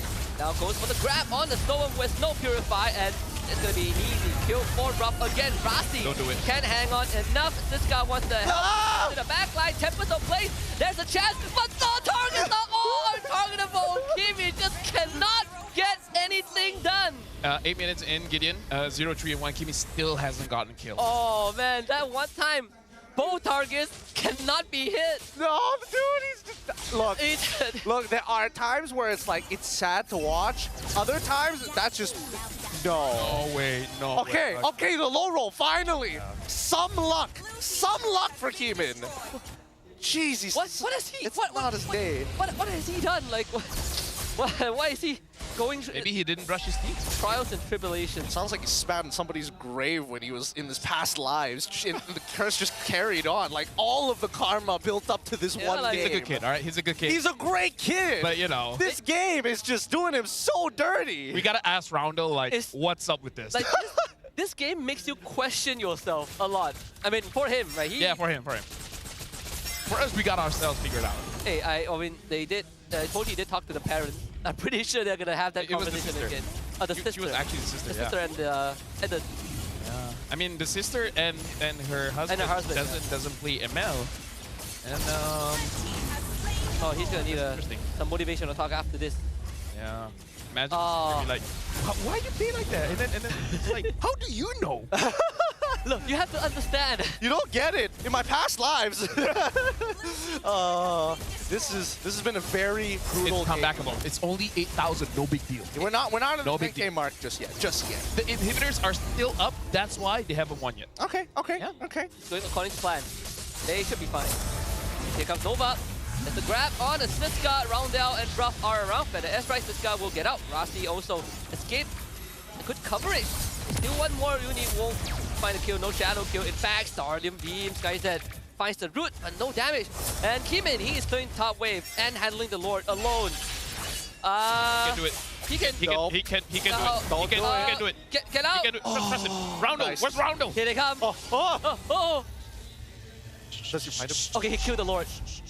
Does he know? Finally, some good luck. SkyZ now has Holy Crystal. I honestly don't know how that interacts with Kimi, but you know what? They gotta get anything here. Through the roughest of times, Kimi still keeps it under control. Yeah. Somewhat. Somebody's got to. I'm pretty sure he was sweating though. He was. He was. It's like, I can't take another He's L like- right now. he's If like- he dies to Zeno there, I think the game ends. No, he's like, with my luck, I know he'll check this bush. It can't go worse. It cannot go worse than that. It's the only way he's stuck. Hey, life has a way to surprise you. Oh yeah, sometimes. Husky, don't challenge life. Don't challenge Hey, it. Life has no counter. The universe will come back at you. You might say death is his counter, but I feel like they're teammates. Hey, like my uncle once said, you lose every Toto you don't buy. Yeah, but my dad said gambling is haram, so yeah. Maybe that's why. Maybe that's why my uncle never wins. Shout outs to all the uncles out there. You know? Shout outs to all the uncles. Hey, if you're an uncle, shout out to you. If you're an uncle, I'm sure there's a few uncles. Uncle Chicanot. Oh yeah, see, there you go. Yeah, we got plenty. Wishing Lantern purchased by Roundel at this point. Now, I don't know. You can do it, Kimin. Like, don't got this. Don't be discouraged. It's 11 minutes. You should have at least 2 items by now. They mark him. Like, they mark him so much. See, exactly 2 items. He does have 2 items. Does have 2 items. 3K deficit. They can turn it around with a shutdown to Roundel. Oh, that's actually true. See, he's the key the entire. If he just kills Roundel once, he evens it out. Or maybe Rough, but Rough is harder. Nah, I think Ruff is gonna be way harder. Hey, Unless don't win some nature though. They're really confident. Look at that Magic Blade. That's Let's see. Hey, they do have NC heal. Look at that. Roundel learned his lesson. Yep, Roundel. There you go. That's a good choice. So we are. Hey, even Uni. Double down. Double down. See? We're 6 minutes away from It only the takes turning point. If they can survive another Lord, or the next 2 Lords, then I think they have a chance. I think, yeah, we'll see. We'll see how that You gotta goes, believe, right? Husky. You gotta believe. How much do you believe in the heart of the cards right now? There really isn't much to begin with. That's the kind of energy that we need, Husky. We work with what we have. We work with what we have. A 9.6k lead for MV. Someone has said before, it is what is it. It is. I believe that one was Sun Tzu. Yeah. Oh! It is what is it. Confucius says when life gives you lemons. Actually, they don't have lemons anyways. Here comes the grab. Tsunami slams. Siska will be in danger. Try to blow him up. Ruff and Roundel will do the jump. Crossbow tangles off! And there goes Storm. That has gotta hurt. Even Cisco, you can see his reaction in the player cam. He's just like, I can't believe I died there. There should have been no way that I get blasted through just like that. That, or he's like, why does he keep taking us? Why is it me and Rossi? Hey, look, Kimi can't afford another death, okay? Yeah, He's that's 0-7 in game 2 and 3 combined. This is Nova's way of being like, you know what, buddy? You had it rough. Yeah. And I'm not talking about my gold laner. If they come back from a 12k gold deficit, they're going to MSC. They're gonna be our second representative. I don't know about that, but EWC. playoffs, yes. Maybe playoffs. MSC, You gotta have hope, Husky. Yeah, gotta have some faith. You're so negative. MV is making it to MSC. That seems a little too likely. Hey, my boys. Look at the jungler hit-to-hit. Kimin, you can't die. There's a lord to deal with. And they shut down Roundel. Wait, what? How? Start. And now flicker forward from Xenos. Tsunami slam on a Siska. He just needs to soak out as much damage as he can. No Winter Crown though. Sadly, Crossbow Tank goes up again. Storm has his Winter Crown. And they'll be able to stop this out for now. But Zeno will slam it on a Storm. So it ends up going down. Kimin can't find a kill on the Zeno. It's now him and Skyzad. They need to clear the minute wave. But Monster Vicious eyes on the prize. And Crystal goes down. Monster Vicious wins 2-1. Woo! That's gonna be Monster Vicious taking a 2-1 victory. The keys to victory, man. You gotta go game 3 against a team like DX Seoul. It's hard to get a 2-0. You gotta go to game number 3. You don't have a choice in the matter. It's all written in the cards. Yep. It's all prophesized here. Man, DXS. A painful loss, of course. Look at Stone. Stone looks... He just knows. He knows that he's gonna do push-ups. I can relate. Like you play mid lane, you see your team fall apart. There really isn't much else Storm can do in that situation. At least not on a Vexana. Yeah. He's still having a smile as he's giving the fist bumps to his opponents here. But regardless, great sportsmanship being shown up on our MPL stage. Once again, well done for Monster Vicious. They got some cleaning up to do. They have a matter of closing out games with respect that they need to work on. Hey, you know what? They'll do it. Eventually, I don't know when. Eventually. But eventually it will happen, Gideon. They'll make it in time for playoffs, don't worry. Yeah, playoffs is such a long way away. Like 2 weeks. 2 weeks. Regular season, yeah. 3-4 weeks. Oh, man. With that being said, let's have a winner's interview with Rose up on stage. 2 berbalas 1 kemenangan untuk Monster Vicious. Now, welcome back on stage, Haru. Hello. Lindu nak kat stage ni. Sebab last week interview kita luar playroom kan? Okay, now Haru, last week I pernah bincang dengan Haru in an interview mana Haru cakap actually Monster Vicious masih lagi tengah adapt dengan drafting and meta yang actually baru je keluar, betul tak? So in your opinion, macam mana Monster Vicious buat preparation untuk perlawanan ini? I think kita dah start adapt dengan apa yang kita perlu main, apa semua. And training pun Alhamdulillah tak ada orang sakit, apa semua. So yeah, I think we doing good this week. Okay, and untuk lawan DX Seoul pula, sebab kita tahu amongst all the teams sekarang ni, diorang adalah satu team yang actually bawa banyak hero ke MPL. Now, macam mana you guys as a coaching staff prepare for this? Sebab saya kenal diorang lebih rapat dekat tier 2, saya banyak tolong diorang. So I know a bit more or less to them, so it's easier for me lah. Yeah, diorang pernah mention kan that actually you guys are quite Kimi ada close. mention. Yes. So is it like an advantage on your side? I would say yes, but they also have advantage because last season they always scream with us also. Okay. Now, pasal Roundel tadi, diorang pun cakap diorang like kind of know how Roundel plays and all that. Do you agree with that? Seorang je. Ada 4 orang lagi tak reti. Diorang tak faham macam mana kita orang main. Okay, so seorang je. One cannot beat 5 lah kan? Betul. Orang kata. Okay, now Uni. Sebelum ini, ada satu klip media interview yang Rose nampak lah kan. Uni cakap, bila jumpa DX Seoul, bolehlah menang 2-0. Uni. Lain kali jaga-jaga So, sekarang dah menang 2-0, rasa puas tak? 2-1, sorry. Ke tak puas? Puas je lah sebab menang kan. Apa yang jadi di game kedua tu? Dah nak menang dah. Star syndrome sikit. Overconfident. Alah, lain kali tu jaga-jagalah Uni dengan tim ya. Ya, boleh. Alright, now kita nampak game yang menarik. Agak panjang juga sebab 3-3 game. So, jom mari kita tengok MVP perlawanan ini. In 3, 2, 1. MVP jatuh kepada... Jeng. Uni! Alright guys, a round of applause. Okay, Uni. Minggu lepas ke minggu ni, I nampak satu klip daripada MPL Indonesia. Mana Khairi cakap, in his opinion, Khairi dengan Fabian bukan Khairi sahaja, top 3 Fanny players sekarang, and salah satu tu Uni. Apa perasaan dipanggil top 3 Fanny players in the world right now? Perasaan biasa je sebab yang tu saya yang bayar Khairi suruh dia cakap yang tu. Bayar? Kena rasuah? Tapi bukan Khairi yang ingat nama awak tau, Fabian. Dua-dua kena. Apa? Fabian yang ingat nama Uni. Dua-dua kena. Bayar dua-dua. Dua-dua kau tim lah. Host dia pun saya bayar agak. Suruh dia bagi reaction terkejut. Semua Uni kau tim. Okay, now in your opinion, who is the top 3 Fanny users pula in the world? In the world? In the world nak letak nama sendiri ke? Tak nak. Number 1, King Kong lah, for sure. For King now. Kong. Number 2, Khairi. Number 3, Fabian lah. Fabian. Boring. Okay, Haru yang cakap boring Ni reaction yang tak dibayar, okay? And I hope Uni tak kena rasuah juga. Alright, now is there anything you guys want to say before we wrap up this interview?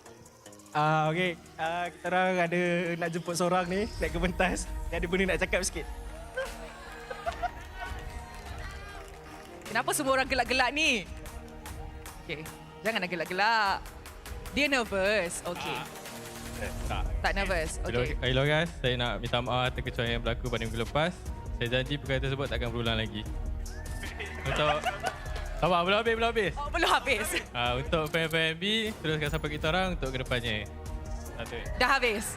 Alright, terima kasih. Okay, actually guys, we gotta give props and kudos kepada Zeno juga. Bukan semua orang boleh, apologize lepas dorang buat kesilapan. I hope we all can, forgive Zeno juga. And to the fans, thank you so much for supporting. And with that, marilah show it back to the casters to break down apa yang jadi dalam full Best of 3 series ini. Casters, Thanks, Rose. Once again, our MVP of the match going to be Uni. I love how the majority, every single time we see him, it's always Haru that sounds like a child, and Uni and as well as Zeno have like voices of 35-year-olds. Hey, yo. Are they good? MPL MY is I'll pay the buff. It's a spectrum. I got money to pay out Kyrie, Fabian, yeah. as well as I think it was Clara during that time. Clara. Gave him some fat stack. Malaysian ringgit, man. It's doing good. Yeah. It's doing good. Malaysian ringgit doing good. To them, we're millionaires. I hit up my friend Stormy. Dude, the thing is, I like that even the coach, he was like, when he said, oh yeah, my top three Vannies are like King Kong, Kyrie, and Fabian, and the coach like, boring. I wanted something spicy. I want you to say chibi. I wanted a hot take. I want a hot take like... Zorn. Hey, his Vanny's pretty good though. His Vanny's alright. Pretty good, yeah. His Vanny is pretty alright. But man, this has been a series, I guess. I guess. It is one of the series of this time. Honestly, if you want like nail-biting, high-quality series, AERO SRG. But if you want some relief, but still get long, decent games, Todak. Oh wait, no, that's the other one that you. Yeah, I mean this one. Todak goes 2 gigs. That was like a little bit lower. That's not long enough. This one goes 3 gigs, right? You get your money's worth. Look, the Rotten Tomatoes review on this one could have been better. Could have been better for sure.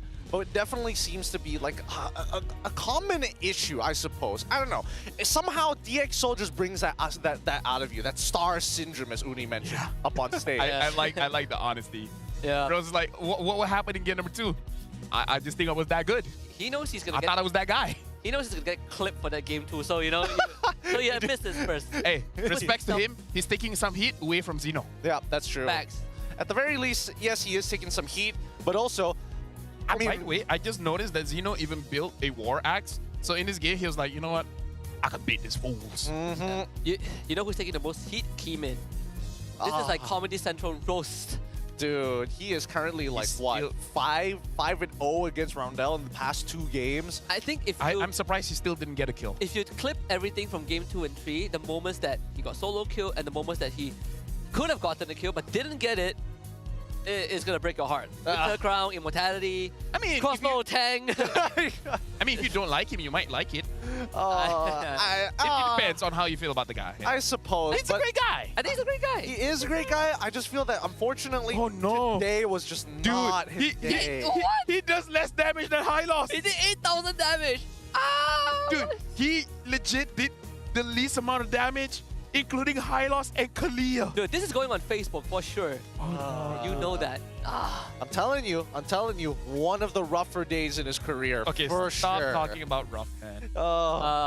Say difficult. No, IGN is difficult. No.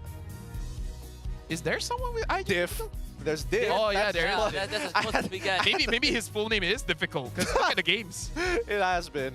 It has been. Ah, goodness. It hurts. It really hurts to see. Especially for a young prospect like this to really take a beating like this. A real huge beating from MP's got side. level 15. From their scrim partners. From their own scrim partners. Yeah. Oh.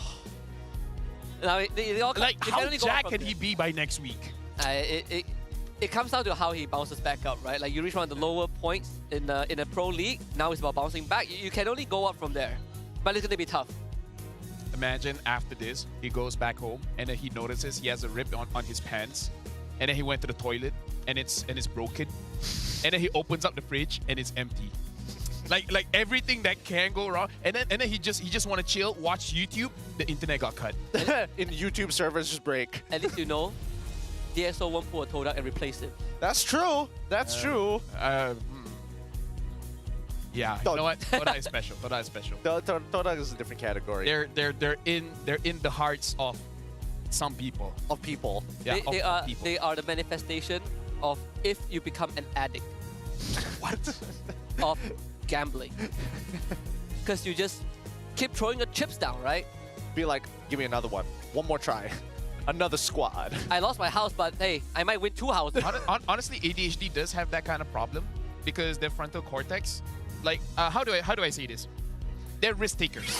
Okay. Yeah, basically like the thing in your head that stops you from taking risk is not working. The lack of fear. Trust me, I've been to so much therapy sessions. I learned so much about myself, and I still have no idea what I am. So how financially irresponsible are you?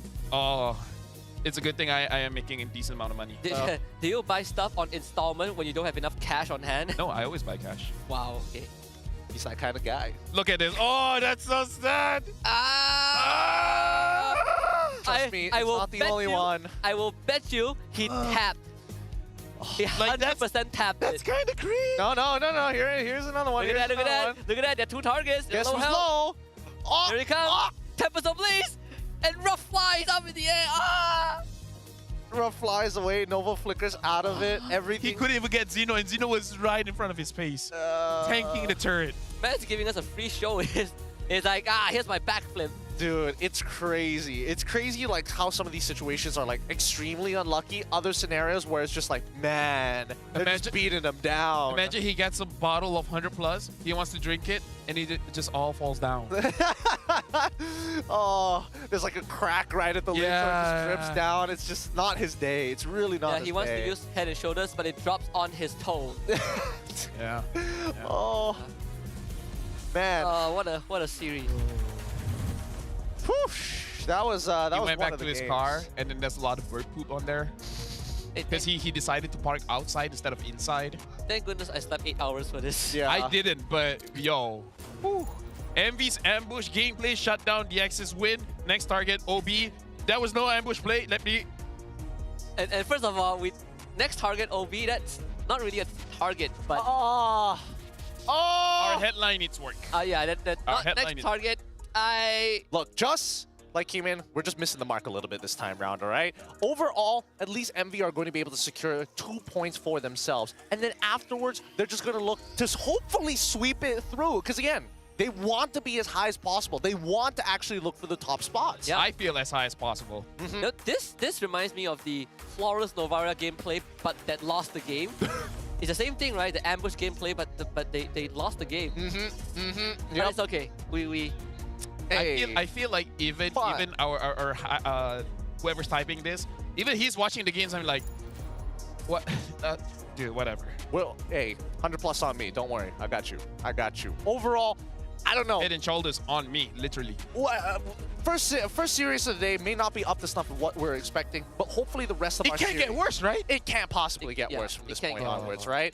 Gotta sweep this one under the rug and pray that the rest is gonna be just as good. With that being said, you're watching the MPL MY. We're gonna go on a short break. Here's the mic check from the match. We'll catch you right after this. See you later. Bye-bye. Let's go.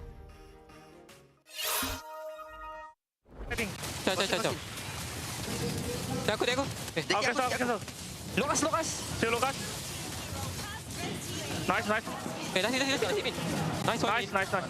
Nice, guys. Kiting Ranger. Wait. Nice. Push stop. Nice. Nice, boys. Let's go. Guys, boleh tengok aku tak? Boleh. Ni aku di belakang. Aku main ngaruk. Mama guys, dia tagak aku guys. Dapat. Mati. Nice, badang. Boleh admit. Guys, korang try end. Aku kejar badang. Yang atas. Go. Korang kejar. Korang end. Aku boleh kejar guys, aman. Dah, korang end lah. Boleh. Buat start lagi. Go, end. Badang kat belakang korang, aman. Nice. Position guys. Tahan. Try. Our position is not good, you know. Aku boleh claim mid lo. Mati ngangkat lo. Mati. Dah, jom lo. Back up. Okay. Lo. Kita back. 36k, still full. Clearing. Clear dah. Tahu. Petri ulti kat dia tak? Choking me. I just ulti Cho. Okay. Jom. Gulung behind. Gulung. Okay, nice. Lukas. Nice. Lukas. Tadi. Hey, winter.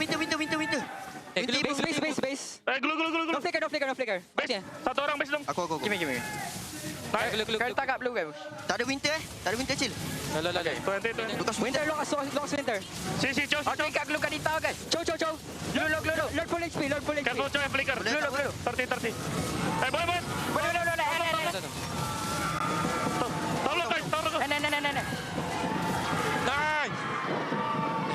comeback. Hayanya mati, hayanya mati. Bismillah. Nice try. Nice try. Wih. Link 03, link 03. Boleh perang lagi. Hilda. Jangan Hilda. Dapat stack. Guys. Hello. Winter dia Aku tak. Aku Elos. Nice, mati fight sana Etel sama Patam. Nah, tinggal 2 orang doang ya. Kalian pelan-pelan aja guys. Link 03. Tenang aja udah pasien. Tenang aja. Tangan, ini 1-1 gua. Ya. Nice one. So, guys. Fabius, Pape, 1-1 me. Flicker Fabius. Iya, aku 1 HP. Tengok aku jaga mi. Aku tak ada jauh. Try.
starts now.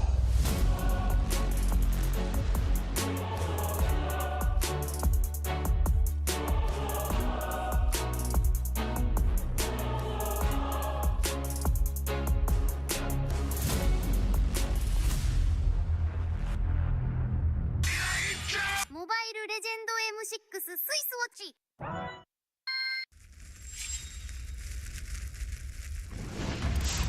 みんな、内巻ナルトが帰ってきたぞ。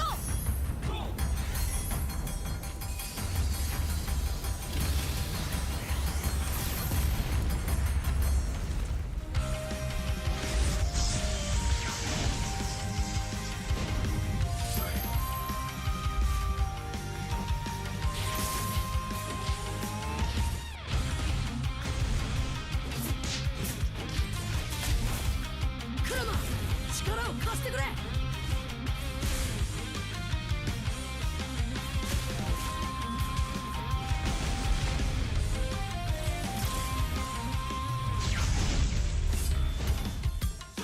っしゃ、第7班ここに復活だってばよ。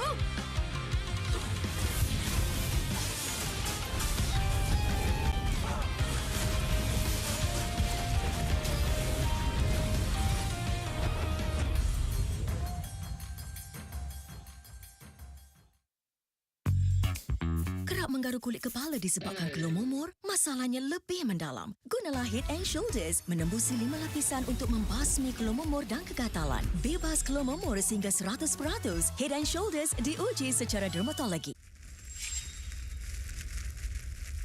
見せてやるよ。シャリンガンの本当の力をな。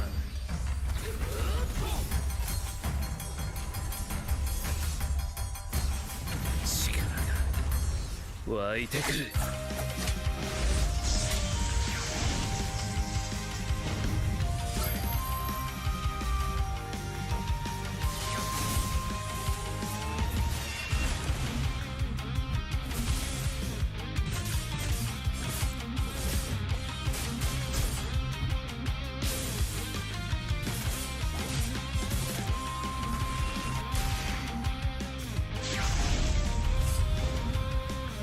変わらずやかましい奴らだ。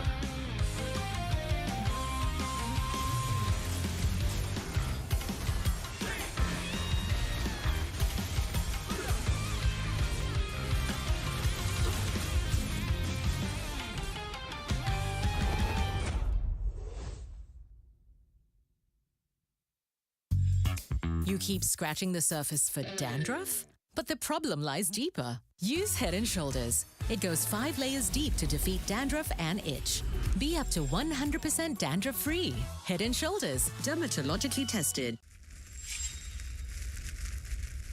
みんなを守るために私はもっと強くなる。さよなら。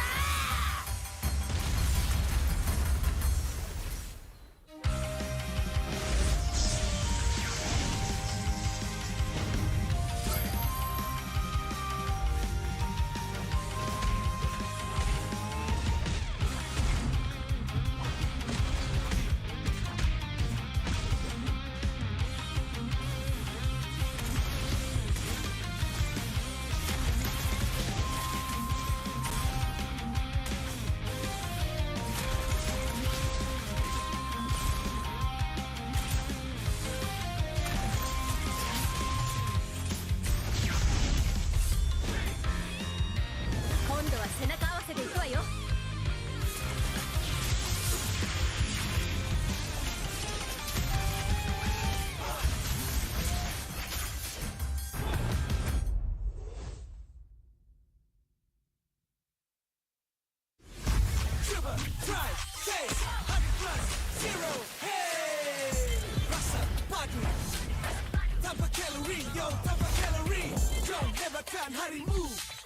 Dengan 100 plus zero. Coba, try, taste. 100 plus zero. Hey.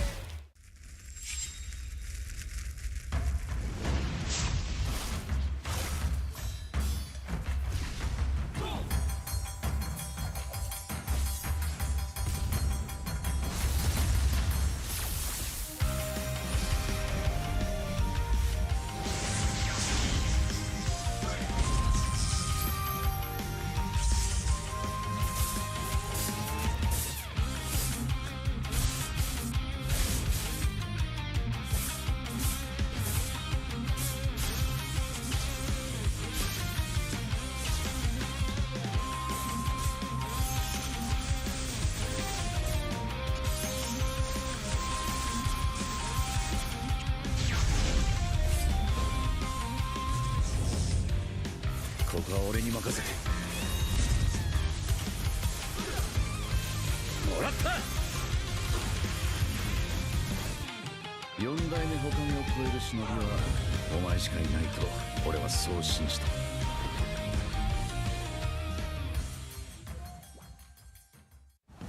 Jiwa perwira, setinggi semangat gagah sang harimau. Medan bertarung walau di mana, kita berdiri sama perkasa. Biar lawangan kita bergema satu dunia. Perwira dan pertiwi, bangkitlah dan terus berjuang. Marilah kita bersorak, harapan pasti ada. Ayo Tim Mas, kita mara bersama. Kita semua Tim Mas.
椿ナルトが帰ってきたぞ。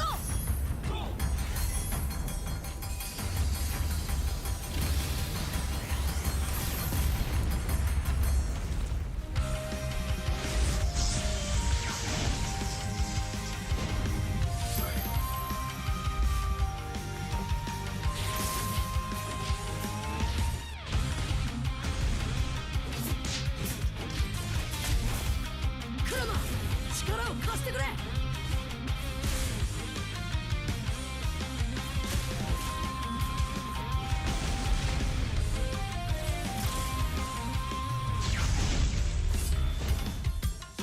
っしゃ、第7班ここに復活だってばよ。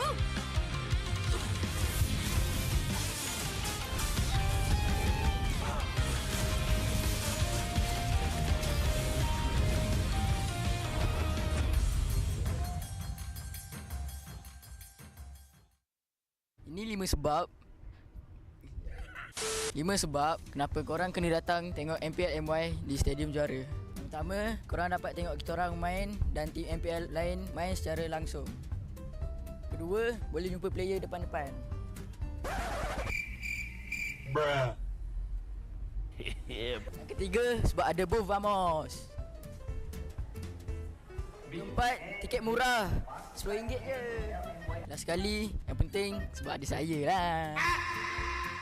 Jom datang Stadium Juara setiap minggu untuk tonton semua tim MPL MY bertanding. And paling penting, jangan lupa beli tiket guys kat Ticket to You atau tekan link di bio. Jangan lupa follow MPL MY.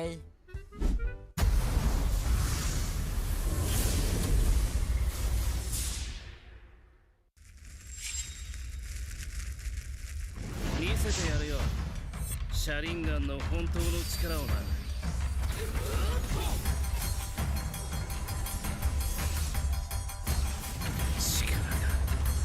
湧いてくる。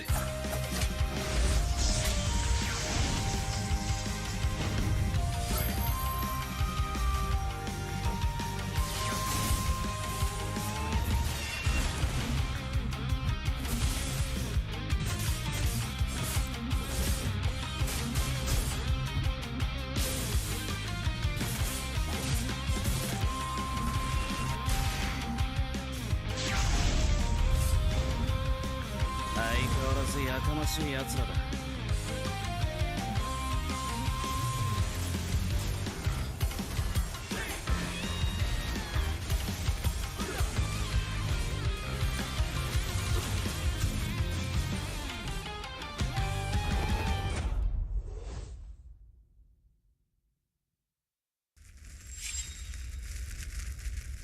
みんなを守るために私はもっと強くなる。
smash. Bila terjatuh, aku beringat. Jalan dah jauh, cari titik bermula. Krak, krak, krak, krak. Jangan patah semangat. Semarak api bukan calon cadangan. Biar apa menghalang, aku sambut datang. 1000 daya, 1000 alasan. Harungi semua sampai di akhir garisan. Eo, eo. Kami tak senang mengalah. Kami luar biasa. Semangat membara, harungi bersama. Langkahlah sama-sama langkah. Bergema di kiri dan kanan. Tak berhenti marah ke hadapan. Tak mengalah berdepan cabaran. Jaga, jaga, kita jaga. Jaga, jaga, kita jaga. Jadi ayo. See me, watch me, hype me, gotta give it all. Don't matter how many times I fall, gotta get back up. Yeah, yeah, gotta go. I can hear them calling, now I gotta serve. Mess with my clique, now you get what you deserve. We keep it tight, we keep it cool. They got me and I got them too. Rasa api tak kunjung padam. Marah ke hadapan kita sehaluan. Jangan simpan-simpan, kita anak Malaysia. Kami tak senang mengalah. Kami luar biasa. Semangat membara, harungi bersama. Jaga, jaga, kita jaga. Jaga, jaga, kita jaga. Jadi ayo. Yeah.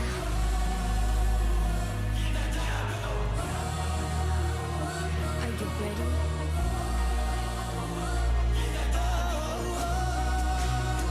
Can you feel me now? Yeah, yeah, yeah, yeah. Let me hear you say.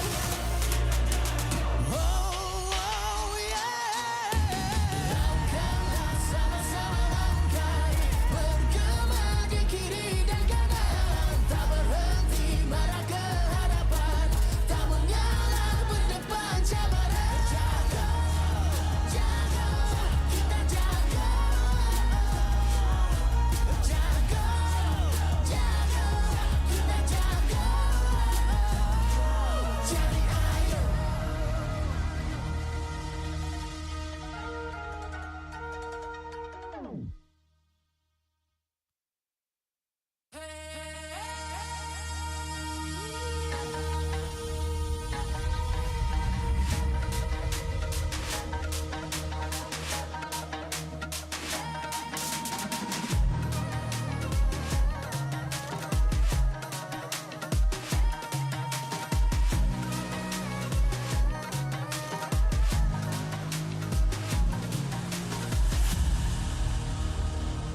Aku hembus kata smash. Bila terjatuh, aku beringat. Jalan dah jauh, cari titik bermula. Krak, krak, krak, krak. Jangan patah semangat. Semarak api bukan calon cadangan. Biar apa menghalang, aku sambut datang. 1000 daya, 1000 alasan. Harungi semua sampai di akhir garisan. Eo, eo. Kami tak senang mengalah. Kami luar biasa. Semangat membara, harungi bersama. Langkahlah sama-sama langkah. Bergema di kiri dan kanan. Tak berhenti marah ke hadapan.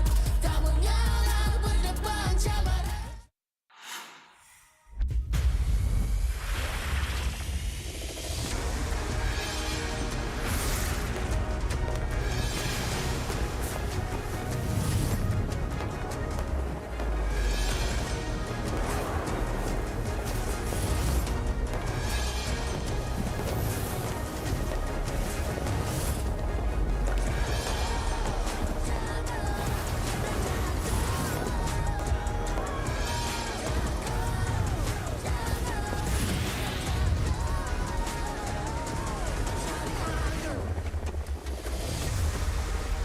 MPL Malaysia Season 15 is powered by Moonton. Official gaming smartphone, Infinix Note 50 Pro Plus 5G. Powered by the MediaTek Dimensity 8350 Ultimate 5.5GB processor for smooth performance. Equipped with 144Hz refresh rate for buttery smooth gaming visuals. JBL-tuned speakers for solid sound and a more immersive experience. Also equipped with 100-watt fast charge and 5200 mAh battery for less downtime and more playtime. Fairy Watch, the official Mobile Legends esports watch made in Switzerland with genuine dragon leather. Comes in 3 colorways, green, black, and blue. Our esports partners, Head & Shoulders, up to 100% dandruff-free and itch protection. Head & Shoulders is dermatologically tested, penetrates 5 layers deep to eliminate dandruff. Get yours now. And thank you to all our strategic partners. 100 Plus, Playas, Astro Arena, MPL Merchandise, MPL Ticketing, supported by KBS, ESI, Rapamuda, NESF, PSM. Welcome back, everybody, to the MPL Malaysia Season 15. Once again, we are on our second best of 3 of Week 4, day number 2. It can't get any worse than this, as we say. My name is Getting Q. This is LaFell, as well as Husky, here at the caster's desk of the English broadcast. Now, this time, it's going to be another bout. We're going to be witnessing Todak one more time to try and redeem themselves after yesterday, and we all saw how that game went. I'm a swordfish, can't tell. I had to take a double take on that one. Had to take a double take. I did not. I was gonna do a different pose. I was trying to figure out what It's a swordfish, isn't this like super obvious? Could have been a could have been a mosquito. Could be a walrus, you know. Could have been. Oh, could be a walrus as well. If I put it up, it's a unicorn. It's a high loss. Yeah. Hey, high loss cosplay. Let's go. It's pretty hard, but just as hard as this game, Vamos is going to be a difficult competitor. I mean, Todak, yesterday, we would have expected them to try and beat out their game as soon as possible. However, Squad C is back in action. Yes, Squad C back in action one more time to try and redeem themselves. And I mean, netizens have been very vocal. No. My opinion, they didn't have a choice. They didn't have a choice? They got to stick to their guns because they said on an interview, this is the strongest lineup. So if they go back and then they change it up again, then the fans be like, but you said the other thing though. But now Squad B is strongest. What are they going to do then? Yeah, because it's either you can only go back on your word so many times. Yeah. It's either the fans tell you that we told you so, or you stick to your guns and have the fans tell you, we told you so. I don't know. I feel like no matter what, the fans are going to say we told you so. And even this has been going on for like how many years already? It's been 2 years. Like the crazy thing is, it's not like this is the most apparent one, right? This season is the most apparent. No, I feel like this season is when people had enough. People are like, fool me once, shame on you. Fool me twice, that hurts more than cheating. If I get cheated for 2 years straight, I'd flip too. Wow, How could you get cheated on for 2 years? Because he wasn't drinking 100 plus. Refreshed with 0 sugar, 0 calories, and the same great 100 plus taste that you've always loved. No matter the occasion, sugar-free. and calories. I knew it. Oh boy. Ooh, it's hard to get this one out. Calorie-free 100 plus 0 is here to keep you replenished so you can get the most out of every single moment.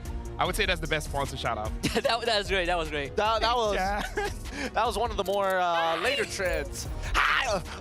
Vamos though is not going to be an easy competitor, and I think that Vamos on the I want to say at the bottom of the list for sure. They're definitely, I mean, they've had abysmal games. Don't get me wrong. Vamos this season is much more serious than before. Although I do have to say, I feel like the way that Coach Zaya is taking this approach is that, you know how Vamos before it is, they have like one play style. Okay. Right? Now it's like every single game, okay, we're going to try like say a siege comp. Now we're going to play like more macro. And then game number 3, if they're pushed that far, then they play like their solid comps. Like there's where you see the carries, you see the Suyos and all those kind of things. So I feel like for Vamos, like game 1 and game 2, Zaya is like, we prep the regular season for playoffs by playing different comps.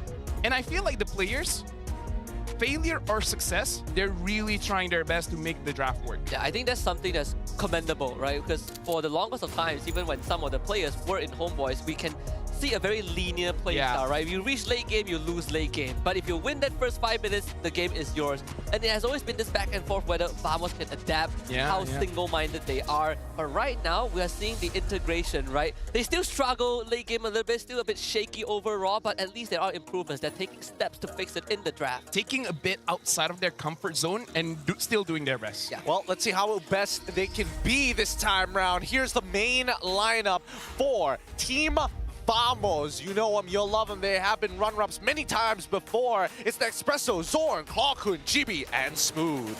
Honestly, looking at this entire lineup, I would say the most matured so far has been Zorn, where Zorn, like, people meme about it, right? You know, recalling all the time, emotes. He still does that, but like, it has been cut so much down, and honestly, I feel like it does improve his gameplay. He doesn't make so many mistakes of like recalling and then getting caught.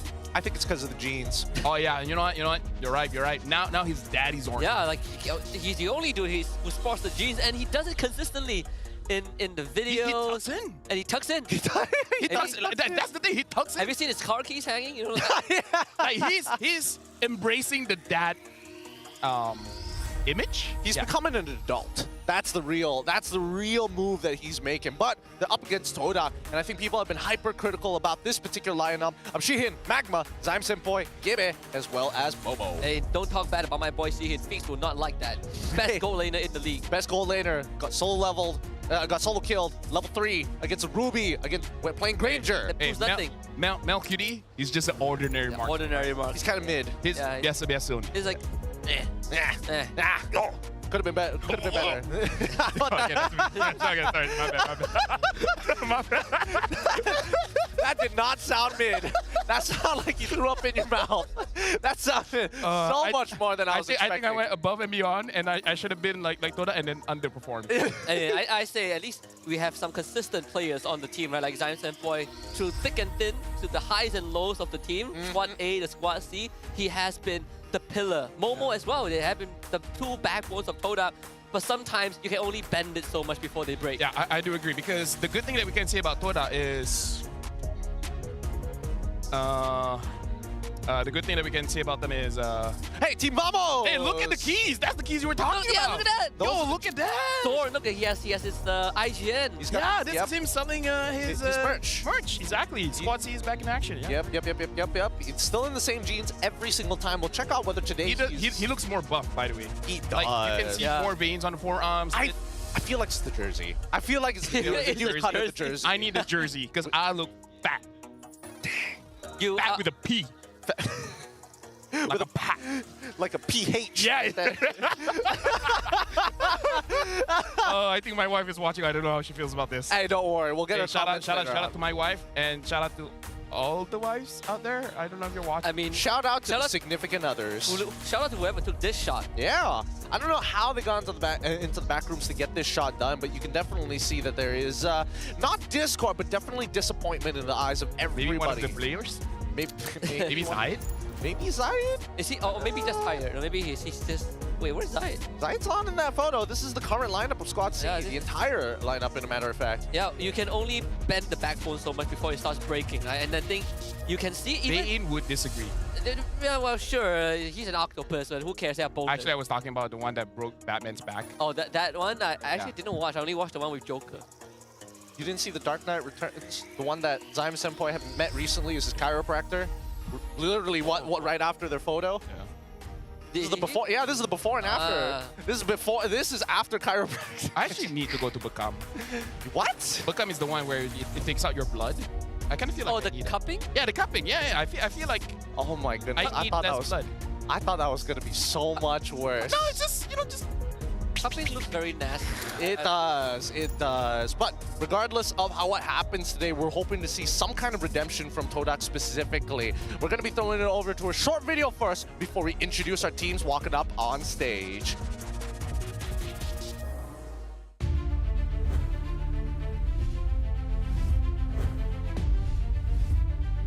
untuk netizen, semakin kuat korang kecam kita orang, semakin kuat kita orang. Itulah semangat kita orang. Vamos sekarang lebih berbeza daripada week 1. Macam week 3 kita orang datang dengan strategi yang lebih kuat lah berbanding sebelum ni. So tim yang akan jumpa kita orang, korang kena prepare lah untuk lawan Vamos. Melawan Todak, saya anggap rival lah. Sebelum saya kalah dengan Todak dekat upper bracket grand final season 11. Kali ini saya nak revenge sampailah Todak boleh revenge kita orang.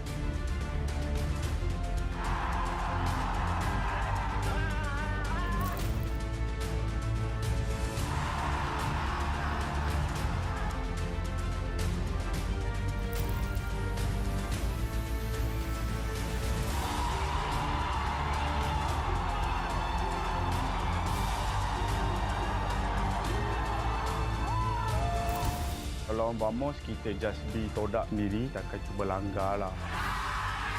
Untuk Chibi, buat yang terbaik, lawan dengan Todak. Jangan tak main pula Chibi, tunggu kau ni.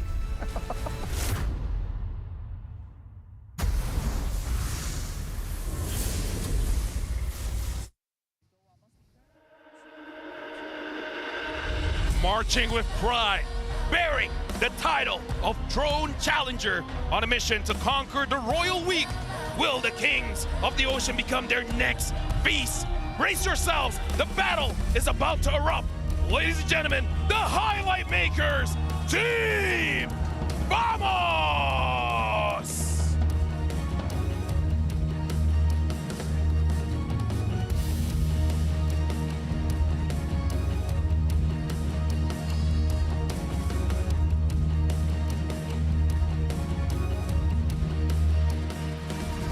Still lost at sea and struggling to chart a course to victory after 2 consecutive defeats. The coaching crew of Todak must reshuffle the strategy and craft a game plan too elusive to predict. Will today's tactics steer them back to glory? Make way for Kings of the Ocean. It's Todak!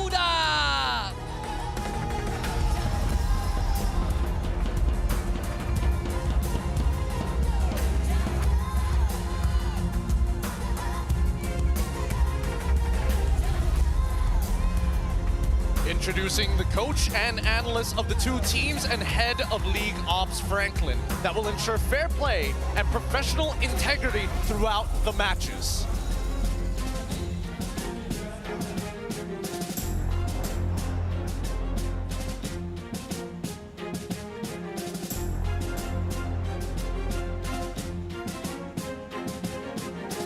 Let's keep it going with the fist bumps between the teams. A true sign of professionalism, as the team captains will also pick up their armbands to lead the squads in both strategy and as well as in-game shot calls. Good luck to both of our squads. Good luck to Team Vamos as well as Todak as they man up to their battle stations. And we saw that Zoran and Zyme Senpai are going to be the captains for this one. So honestly, for Todak, better start Husky. Yeah,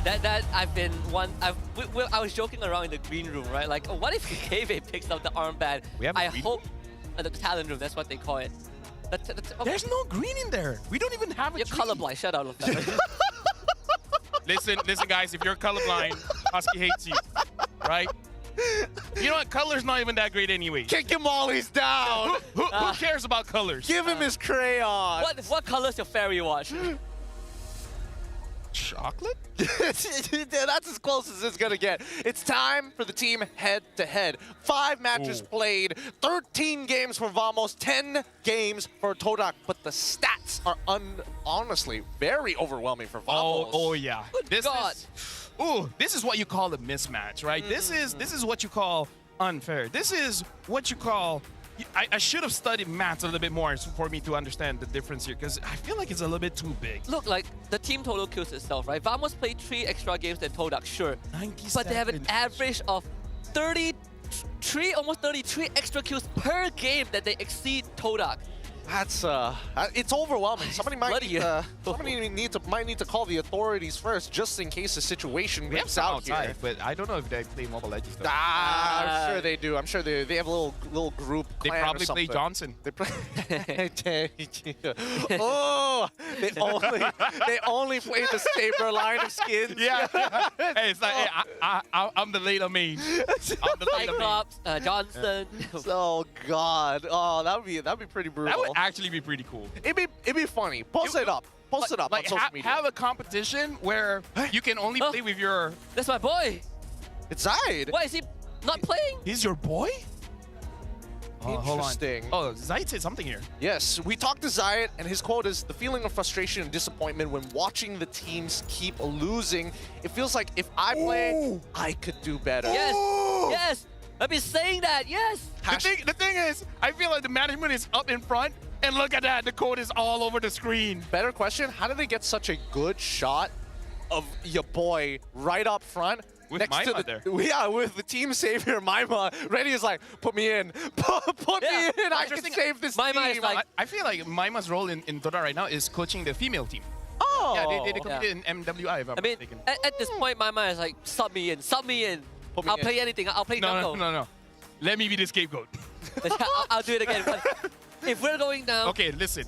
If Todak subbed in Maima, how pissed off would the fans be? Oh. Be less pissed off if there's at least the current one. I don't know. At least there'll be more consistency than we're seeing from the squad, unfortunately. Yeah. Hey, there! Oh, that's the squad. That is the strongest squad. Hashtag let Justice them play. for squad B. You know, We need Side Lord. We need Yan Zed. Man, it's not a good one. We gotta come Zalord. Zalord. We need Zalord. Hashtags justice for Zalord. God, we need to see them back up on that stage, but maybe Squad C might shake things up. Now, let's look at the most picked heroes between both the squads. Interesting. Like, it's interesting here that Todak actually picked up the carry more than Vamos himself, and Nets is known for the carry. Nets only picked it 4 times. Todak picked it up 5 times. I think by average they have the most carry picks in the regular season so far. It's like one of their biggest fallbacks. Yeah, right? not many people pick it up. It's not exactly the safest pick and very situational. Okay, let me say one thing. Todak has picked up Joy 4 times. Zaid has picked up Joy 2 times. And the win rate is 25%. So means... Wait, I mean like he played for 1 match. So they played 3 other matches with Joy. I'm just saying. Guess who didn't win with Joy? Only Zaid has won with the Joy with Todak. Just like how by the end of week 3, only Innocent has won with Moscow. that is fair. He's keeping Moscow's win rate above 0, right? Hey, somebody's got to. Somebody's got to keep our global rankings somewhere. Now we head into the drafting phase. Todak going to be on first pick blue side up against Vamos, red side second pick. It's going to be Matilda, Kimmy, Hilda, and as well as Chip. Wow, committing into a Kimmy ban. Not many teams would go for that. I feel like they faced it a few times and they just legit can't do much about it. Because I feel like I talk about this with Todak like week 2, if I'm not mistaken, when the patch just dropped. And they did say that Kimmy is mad annoying. They say like it's not carry, like you don't carry with the Kimmy, but it does make your comp look bad. So I feel like they just couldn't figure out for 2-3 weeks of how to deal with it. So you don't want to risk it going up against Vamos. I think it's fair because again, even yesterday, this Kimmy has been quite a problem. I'm not gonna lie, right? We saw a lot of times where Magma was getting picked off very early on in the game, and therefore Zyme Senpai loses pressure because of that. I think with the heroes that Todak has been running a lot with Squad C, it makes sense, right? Like they don't have the best tools to deal with the Kimmy. You know, Fanny gets banned out, Jungler's wide open, Drusid is up as well. They take the Drusid. Yeah. Vamos this season has picked up the Kalia a lot. They can pick it up here, but then comes to the question: what is the priority? Do they want to take the Haya away, and then let Todak, like, I don't know, Gaby can use whatever. They can go Kalia Lucas here if they want, I think. Oh yes, that's true. Yeah, you can go Kalia Lucas. There's no threat of a Valentina, right? Unless you put Momo with Valentina, which I don't think will ever happen. No, unless the Lucas goes to EXP. But let's think about this. When's the last time we see Lucas in the EXP and they pick up the Harif first? Pick? overall, I think Harith has just been an absolute monster in the meta so far. And in the previous games, we see that Harith has been continuously banned within the first phase. This is one of the few times that we actually let it go within the first phase of the draft. Why did they let go of Kalia? Because they're like, Todak will not have enough damage anyways. Ah, that's Right? fair. Because they have Jushin. Like, Jushin is kind of like pick-off kind of girl as well. Yeah, and here, I think it also opens Vamos up to again, still there's a potential Valentina pick, right? Let's say Kalia. I think Kalia Lucas is a deep. Well, actually, Lucas not that much, but Kalia is there to hold up. Let's see if they'll go for it. They completely ignore it, so they go for Phobia's Hanzo. Huh. Interesting. But honestly, like, Todak as of right now, they need to pair up with a good roamer to have more pressure, because I'm worried with the way that Vamos plays. If they have priority over the EXP lane, this Hanzo might have difficulty farming after the, let's say, second turtle. Gatot? There is a problem of dealing with Tusin. As long as Chibi can find Tusin, then sure, right, you can take her out. But aside from that, wonder what else is there. You could go for like Cho. I think the safest would be Gatot in these types of scenarios. They could look for immediate like CC to deal with the Phobias, but it does pretty badly against the Hanzo, Okay, right? so they still stick to Valentina. Blind Valentina into this? Yeah. You do have the Tusin that you can steal the Crimson Beacon, which in of itself is good enough. Decent peel on the Phobias. I think it's all right.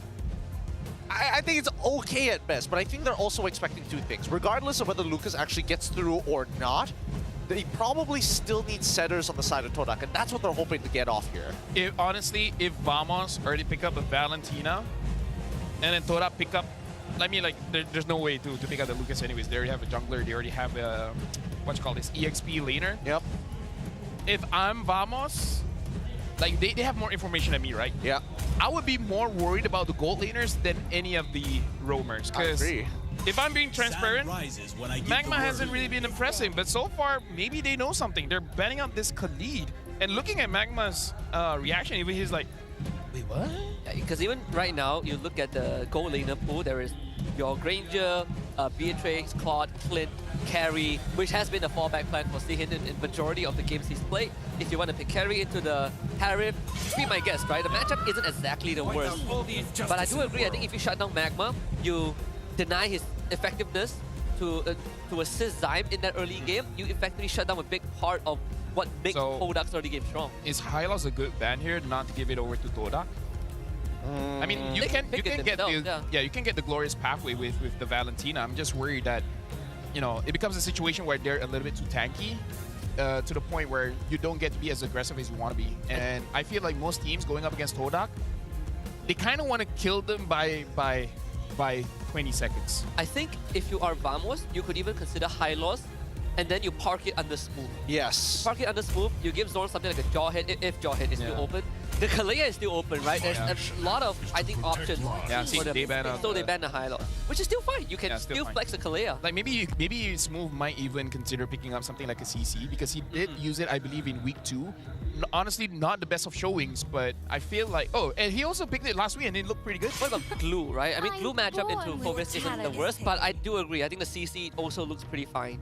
I think at the end of the day, it's like, what are they trying to achieve? And with the Valentina all alone to maybe potentially steal one of the ults from the next two, I think, Gatot is a pretty good flex pick, especially if we're going here for Red 4.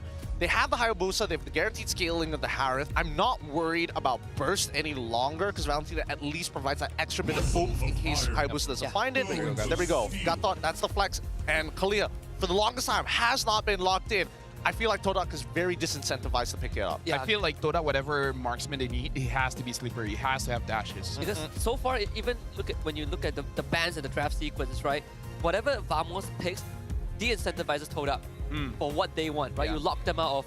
It makes good picks become suboptimal. Like right now, Gatot goes over to Vamos. It's a good flex, but if Todak takes a Kalia, there's a Gatot to deal with it, right? Same as the Valentina with the Tusin and the Harif, Hayabusa.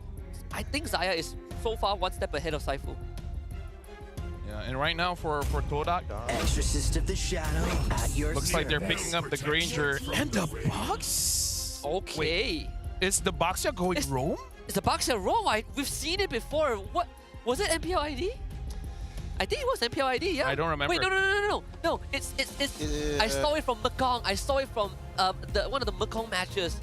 Was it? No, sorry. Mena. I remember it was Mena. They ran a Baxia roam. With a Revitalize? With a Revitalize. I'm not sure how well. I mean, that game, the team with Baxia like won. the theory is there. The theory is there. The team that ran Baxia won. I forgot which team, but it was a very scrappy match. I don't know how good the translation is. I personally feel like they're stretching it a little bit. Yeah. Hey, you know what? Let's see if it works. I'm willing to give the benefit of the doubt because I do like Baxia as a hero. Personally, I've not seen people making it work just yet, especially as a roam. I'm at least curious. I'm open-minded for this one. If it works, great. If it doesn't, we won't shut up about it. I mean, that's a Todak flavor, right? You want surprises? Like, I'm allergic to seafood, man. No, I actually am. I know.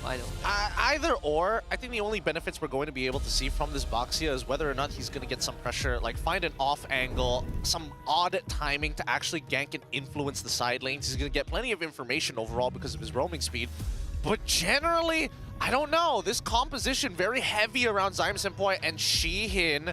Gebe is going to try and chunk out anybody they can, but let's get into this game. Let's see how this composition works all together, because Vamos are looking pretty decent here, and I agree with you, Husky. Felt like Zaya was just one step ahead.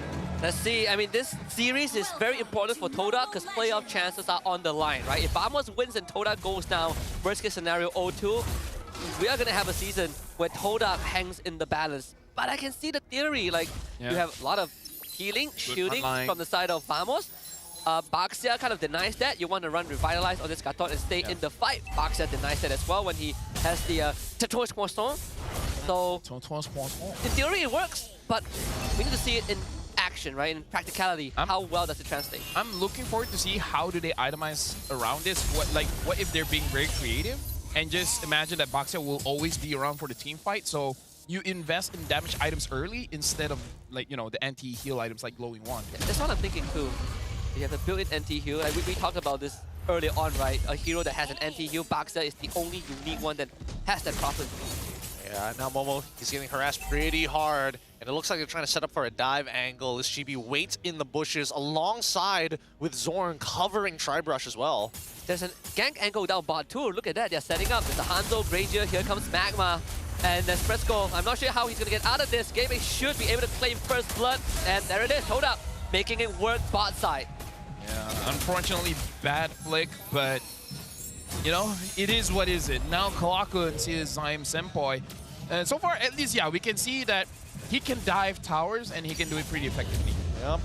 He's good at doing that, right? Again, he's got the base damage to do so. He's also got the base health. Based on his emblem setup, he wanted to make sure that he can survive these types of interactions, but at the cost of his Revitalize. Either way, Todak do find a slight lead in the earlier stages of the game. It doesn't put Nespresso completely out of commission just yet, but let's see how the next 5 minutes goes. I think the lane of Sihin slightly more manageable. 1.1k gold lead just off of that more interaction. Vamos, they want to take the turtle, but it's not easy. Crimson Beacon into a Lantern Flare. Zorn gets brought back. Gebe shows up, and they claim another kill. Todak speeding it up, and that's what we want to see from this draft, right? Play it fast. Yeah, it's a good start for sure. And we see that Zyme Senpai did not hesitate at all. But right now, the fight around Turtle, is this good for Todak? Doesn't look good for Magma, right? Curtain Call on top of him. Falcon is dead. Chibi takes the turtle away, finds the kill on the Zyme Senpai. Todak overstayed their welcome. Magma goes down to Clockwood. Yeah, I feel like the fact that he already uses his ult for the kill makes it so that going for the turtle, you know, with your original body might not be the best of ideas. Yeah, not to mention that Momo was probably a little out of the fight, to be fair anyways. I think it's going to be tough because now even Vamos looking for some kind of trade back as Shihin cuts down Zorn in half. GB nearby, but doesn't have his ult, so I don't see this angle happening. I have a feeling that if you're Todak, you probably care lesser about the turtle. It's about getting Gebe ahead, right? Like, they've seen a winning formula, at least on the first blood for onto Nespresso. Gebe, Magma, you have a very good dive comp. If you get Gebe ahead, then you can keep on stepping on the gas, and they are doing that. This time, the kill goes over to Magma. Really, really good punishes. And honestly, this Baxia's anti-heal is making it difficult for Zorn to just raw sustain with his passive. Maybe it is a pretty good counter towards the Gatot, because Gatot so far has been performing very, very well. One of the attributes for him is just that you can't take him down fast enough. And then he has to know that a gank might be coming. Gebe once more runs at him with Magmas and Sheehan's help. And AOG just to delay the death of Nespresso, and he flickers out of the way just in time. Zorn with the Revitalize saves him, and they find Magma in return. Now Clawkun will show up, steals the Crimson Beacon right on top of Zyme Senpoi. Couldn't get the lift back. This should be a disengage. Yeah, so far, honestly, both teams have been playing quite well. It's just that I feel like for Todak, they have to have this discipline to understand that if they want to fight, they're cooldown based, right? If the Hanzo doesn't have he doesn't have enough energy, don't go for that fight. Don't set yourself up for failure, you know? Because compared to Vamos, I would say they can dish out more consistent damage compared to them when the Hanzo doesn't have the ult. Yeah, which begs the question whether or not Team Vamos actually want to have these team fights, or do they want to have these smaller skirmishes? I feel like right now, it's better to just play 4-1 because Smooth is doing a phenomenal job controlling this top side. Yeah, I agree. Just split the map. Yeah, like Momo is not staying in the lane, right? Seeing this, Momo prefers to join his team. Ogi shadow kill. This time, Gebe secures the turtle. And if you're Vamos, you back off right now. There's nothing left for them to seek. Gebe will attempt, but runs out of energy. Yeah, right now I'm looking at the difference of EXP in the gold lane. Nets is level 6, Sheehan is level 7. Not great, but again, it's not that bad. It's something that Nets can work with. Oh, they're calling Smooth all the way from the top side to allow Chibi to get some farm to try and deny another dive on the bot side. Nespresso is having a rough laning stage so far and still loses the turret. Meanwhile, Magma, now with the help of Zyme Senpoi and Gebe, will go for the engage. They turn on the Zorn, who is completely isolated. He AOG's out. Finally. At least he's able to get out this time round. Yeah, honestly, good discipline from Vamos, understanding that let's not take the fight. Oh, hold on. Chibi comes from rear. Okay, current call into a shadow kill. Every one of them is low. Clawkun flickers forward to secure the kill, but they do lose Chibi in the process, so that's the first Sky Piercer stack for Sheehan. Okay. All right.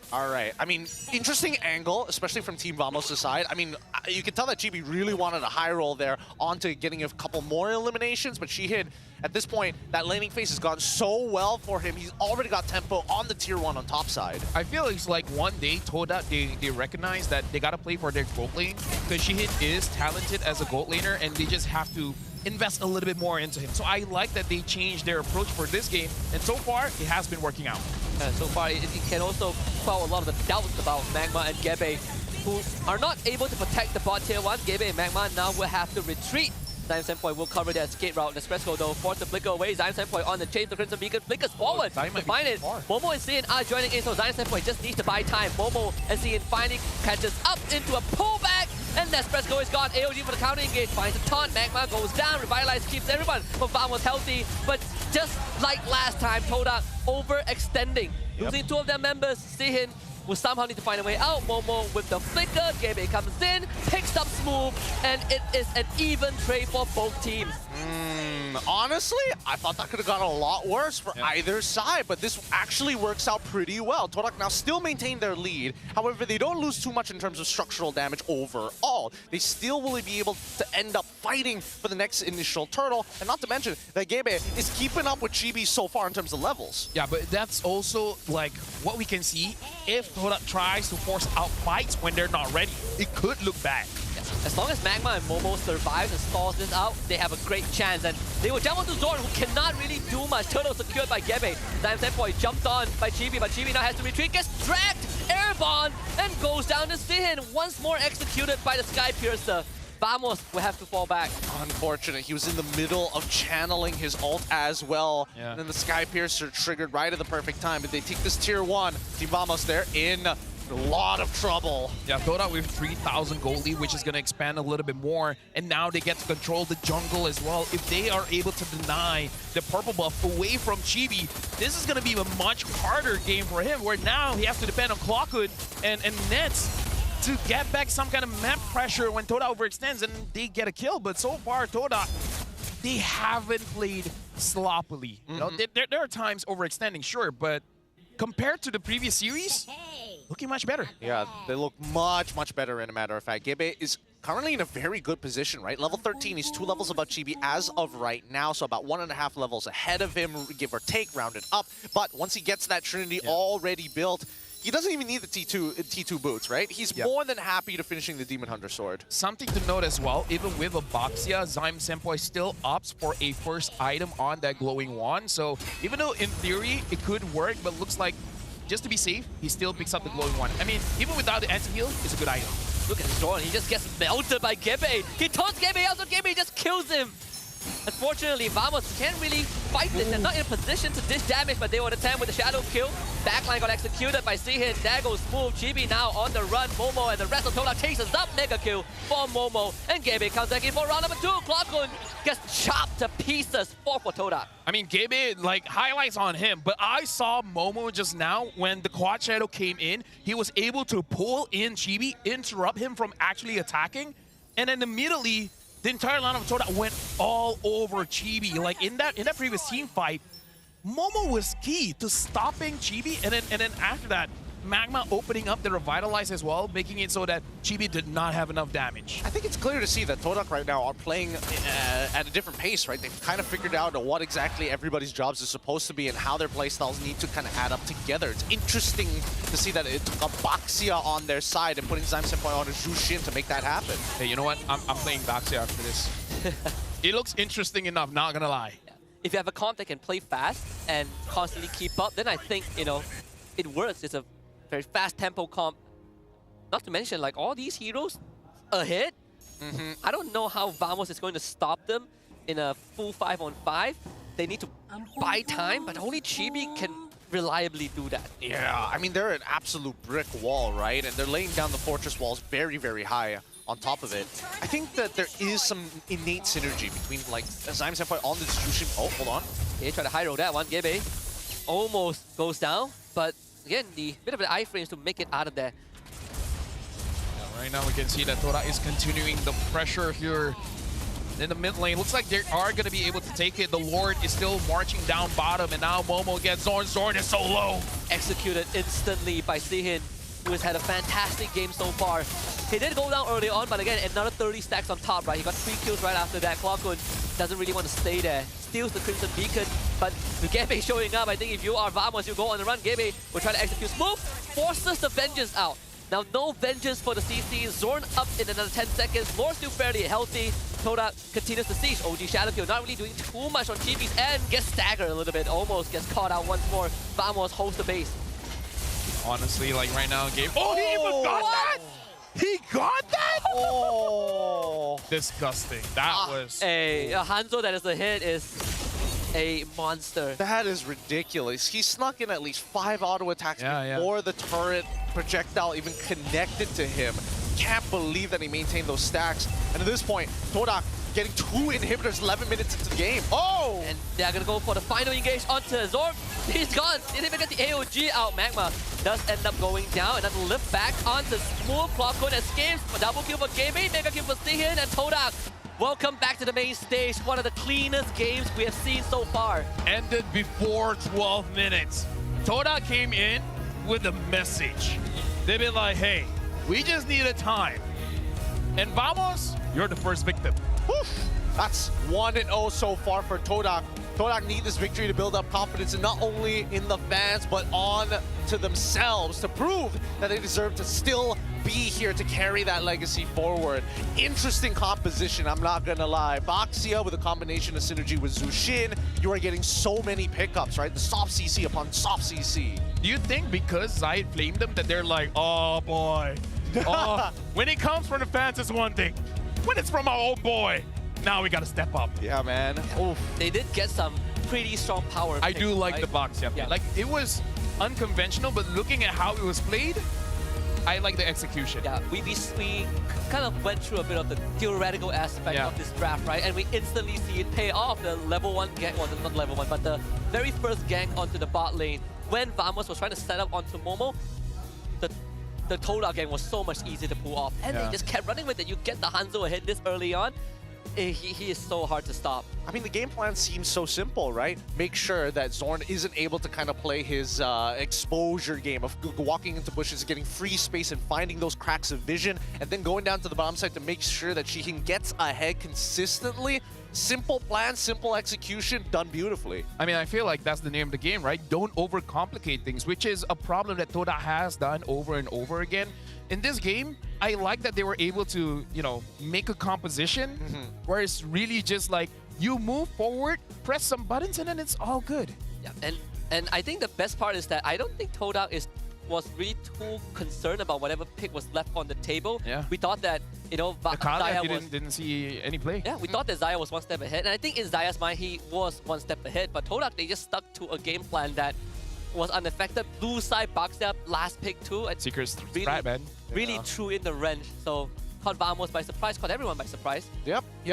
I think regardless, really great stuff coming in for game number 1. We're going to be heading backstage to have a look at who our MVP of this match is going to be. Let's quickly take a look. It's Gebe on this Hanzo, making sure that he's getting full profit off of these dives. Let me just say, he looks like our producer from the Philippines. Zed was his name? Zen. Yeah. Right? He looks like Zen. In one angle, he does. Look at this. In one angle, not in general, but in one angle, shout-outs he to Zen. does. Big shout-outs. But a strong Hanzo gameplay that we see here today. 930 GPM, 7-0-4 for his KDA. Yeah, this Hanzo just got a hit too fast. His hand looks like he looks like he's doing the Hanzo pose. Like, if you look at it. Kinda, if like oriented it the other way, like the give him a broom out. and then you'll see it. Yeah. I can kind of see it. But generally, well done to our MVP here. I think a lot of work has been put into Todak. I'm not sure what happened from yesterday compared to today. Maybe. They got good sleep. Yeah, don't underestimate good sleep, man. They've taken a lot of beating since week 3, right? If there's one way to prove the doubters wrong, I think this is the best way. Now is to... Or therapy. Maybe they went to therapy. Sports psychologist. Now they just gotta wrap it up, you know, end it cleanly. Whether it's 2-0, 2-1, doesn't matter. If they can prove that it works, then I think it will put a lot of doubters to rest. Yeah, which begs the question. If I know the doubters, they still won't rest. They never do. Just saying. They will still hold the grudge. We're in Southeast Asia, man. That's the kind of people we are. It's I like, will sleep better tonight, though. It's like, you win, yes, but I'm not stopping. I gotta keep the hustle going. The social justice warriors are back. Only one of us can be right. Only one. And looking at itemization here, like, yes, I kind of feel like this is like, it is kind of a counter towards the Gatot, because again, what Gatot does best is that charges up whenever his red bar is high enough. You basic attack and you get some heal, but then the Baxia be like, what heal? Bunk. Right? Like the Baxia makes Jushin look like Jushin does a lot of damage. Yeah. Because Jushin lacks first, needs time to lift people up, but they have so much stagger, right? You gotta knock up from Momo, he runs into you, Magma runs into you. The backline of Todak was never really exposed to Vamos. Yeah. But at the same time, if there is no, especially when you are playing a CC, right? You're heavily dependent on your main tank. And Gatot, being a solo tank is pretty difficult, and I think that Todak found a really good way of punishing him overall. Not to mention that just Baxia's passive alone just put some, like, you know, hard taxes on whatever sustainabilities they have from the side of Vamos, including the Harith shield. Just to say as well, I feel like in this season, Valentina Blind has been more punishing than rewarding. There are some games for sure that the Valentina Blind was rewarding, but this is one of those games where I feel like maybe if they had more range or more burst that they can punish Todak, it would have been better. I'm not saying he had a bad Valentina game, right? He did okay, but this is just one of those what if. Yeah, I definitely don't think Valentina was the core issue, but at the same time, I can't really think of a mid laner that fits better. That fixes the problem, right? I agree. The core issue that Vamos had to deal with is still there. Once they lose early tempo, no amount of like mid lane heroes can bring them back into the game. I suppose they could have gone with like maybe a Vexana for like forceful wave manipulation, I guess. But even then, I think that like this Valentina, especially in that mid range, to try and keep Gebe away, to keep Momo away, or even Magma, he kind of did the work overall. You can tell by his damage, right? He is applying a good amount of damage. They're just really, really thick, and there's no way to back out of some scenarios. Can't really solve the Gebe problem, right? Like I don't think any mage at this point can deal with a Hanzo that is that far ahead. He's gonna run it either way. Yeah, it's just unfortunate that I would say the laning phase really didn't go in their favor, but hey, surprise picks, man, it works. I like it. I like what I'm seeing from Todak. It's a very innovative pick. It brought back a hero that a lot of us consider dead in the meta. Yep. I was playing like jungle once or twice in other regions, but that's pretty much it. Rich Guy going over to Gebe. Of course, Sheehan going to be the carry with the 8,000 worth of damage. Sandbag going over to Zone because he took the most amount of punishment, but Best Wingman goes over to Magma. Well, finally putting some numbers up. Gebe and Magma, they went through a lot of heat yesterday and the week before, but hey, being in the Hall of Famers, of course, credits to the entirety of Todak, right? They play like a well-oiled machine, really. They'll smoothen out a lot of the rough edges that we saw last week on screen. Yeah, no, I like the fact that they kept it simple, kept it straight, but now Team Vamos has to figure out an adaptation coming into this because now they can't just go in blind anymore, and that puts Smooth in an awkward spot because it's not like he lost his lane. He was actually winning out the lane pretty hard. They sacrificed first turtle for him to get the entire gold plating, but it's not enough of a lead. Like CC needs to be 2 levels ahead of your EXP laner, has to be a full item ahead to really start to feel the oppressive nature of this style. Yeah, and honestly, like again, looking at it all starts with this gank down bot. Like I really feel like they just I feel like even Todak didn't thought that it would go this smoothly, right? I feel like, okay, let's get Sheehan ahead, and then let's go for 50-50s all around the map. But yeah, honestly, I feel like Todak, they perform better than everyone's expectation, including themselves. No doubts about it there. No doubts. I mean, these are one of the few fights that Vamos almost could have made the big turnaround. But afterwards, once we saw the tier 1 start to collapse, once the mid lane started to collapse, that's when the game truly fell into the hands of Todak. Yeah, you can see like this entire fight, Chibi didn't want to use the shadow kill because he felt like Zyme wasn't the target he wanted to go for. Never got to use it, right? Goes back to his original shadow, instantly gets crowd control, went down, and Momo has just been phenomenal on this Phoveus. Yeah, and the early anti-QS as well by Magma, making it so that whenever Chibi wants to go on to anyone, Magma was close by, so he can apply those stacks over to the Hayabusa. Plus, with the Revitalize and everything, like it just made a situation where unless the Hayabusa was 1 level ahead, he will not have enough damage to kill just about anyone, as long as Magma is there. Yeah, and not to mention about like the way that at least some of the side laners who were supposed to be giving those kills over to that Hayabusa. Momo, he played a strong lane, right? Yeah. Oh, I have to give up pressure. As long as I don't die to Chibi, it's all right. Yeah. That's, and to add on to that, right? That bot lane fight where they went even, Momo got all 3 kills. Big go injection, and right after that, they don't really have a way to kill him, right? Like Smooth, his hands are tied. Do I deal with Magma? Do I deal with Momo? There were no good targets at one point. I mean, he's supposed to be that tank buster, though, so I think that's the saddest part. And this is one of the few games where it's like, oh, you get punished for picking half because we got so many tanks, and you're not good until 3 items.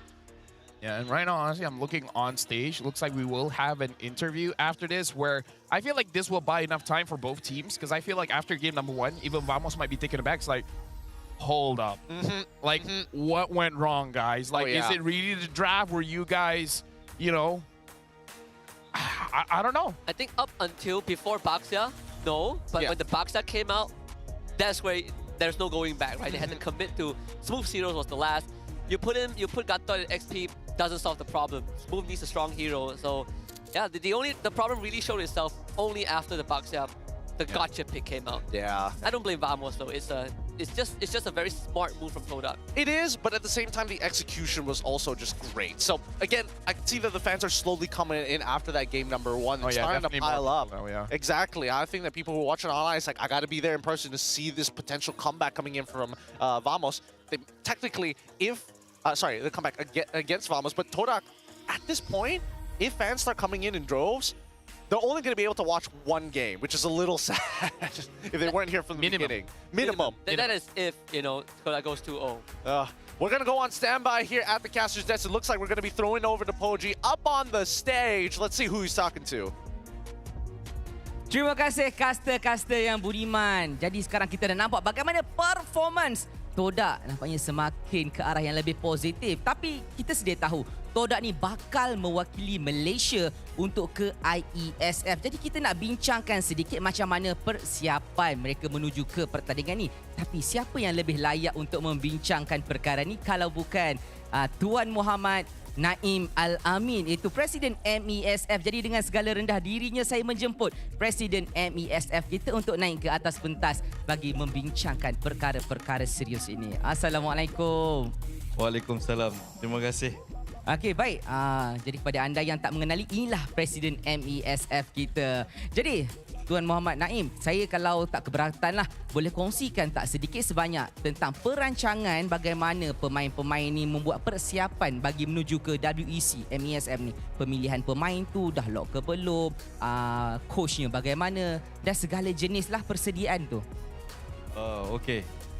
Untuk seperti yang sedia maklum kan, kita memang dah buat selection di peringkat untuk memilih atlet, untuk memilih pasukan mewakili Malaysia. Walau bagaimanapun, kita menjalinkan kerjasama bersama dengan Todak, iaitu pengurusan bersama.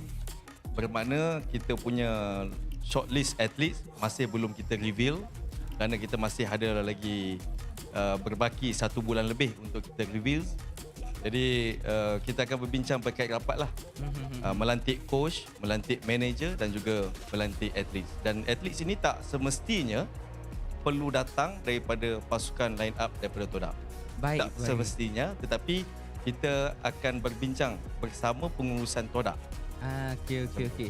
Jadi kalau tak keberatan lah untuk kongsikan sedikit bila kita kata ada masih lagi dalam pemilihan, adakah faktor-faktor pemilihan dari segi pemain-pemain tu akan melihatkan kepada performance semasa pemain-pemain ni dekat MPL sendiri? Ya, sudah pasti dan sudah tentu sebab mereka tidak mewakili klub tetapi mereka mewakili negara kita Malaysia. Faham. Sebab ini adalah proses menuju ke depan sebagai wakil negara, betul. Tapi selain daripada WEC, kita juga ada Sukan C, itu wakil untuk IMAS. Boleh tak kongsi sedikit sebanyak macam mana pula dengan persediaan menuju ke arah Sukan C? Okey, untuk seperti dimaklumkan juga, kita ada MLBB kategori women dan juga men's. Kategori women kita adalah beberapa shortlisted yang kita dah listed, terutamanya baru lepas MWI itu hari. Tetapi mereka juga akan melalui proses, iaitu proses liga yang kita akan perkenalkan pada season ini. Dan untuk men's dah tentu kita berkait rapat dengan MPL Malaysia, terutamanya untuk kita shortlistkan, longlistkan atlet kita, iaitu top 2 untuk kita angkat mereka sebagai long list, dan juga the individu-individu. Walaupun pasukan mereka tak pergi in the top 2, tetapi kita mahu juga sekurang-kurangnya kita ada 20 atlet untuk kita pilih dan shortlistkan mereka. Sebelum mereka pergi ke boot camp dan sebagainya. So, untuk soalan seterusnya, boleh tak kalau kata kita macam mana kalau kita nak, sebagai orang awam contohnya, peminat-peminat nak tahu tentang perkembangan pemilihan ni, ada tak apa-apa medium untuk kongsikan dengan semua penyokong-penyokong? Okey, medium dia tentulah pastilah kita menggunakan MESF, kita punya media, untuk kita menceritakan perjalanan selection proses dan juga boot camp. Boot camp ni pun kita ada bahagikan, satu in the technicals punya boot camp, satu lagi boot camp tentang mentals dan juga physical dia. Baik. Jadi kalau tak keberatan lah, saya nak tanyalah kan. So bila kita bercakap dengan tentang pasukan emas tu untuk Sukan C kan. Jadi apakah sasaran utama untuk Sukan C kali ni? Sebab kita tahu sebelum-sebelum ni kita pun dah nampak prestasi yang agak memberangsangkan daripada pemain-pemain kita sebelum ni. Tapi untuk kali ni, adakah juara menjadi misi utama kita? Saya nak tanya audien, kita nak medal apa? So itulah jawapan dia, emas. Baik. InsyaAllah dengan segala persediaan yang dah pun dirancang, dengan segala persiapan yang dah dibuat daripada pihak MESF, saya juga menyokong dan juga berdoa semoga kita dipermudahkan segala jalan dan urusan. Dan terima kasih kepada Cik Presiden kita. Semoga segala yang dirancang akan berjalan dengan lancar, dan terima kasih.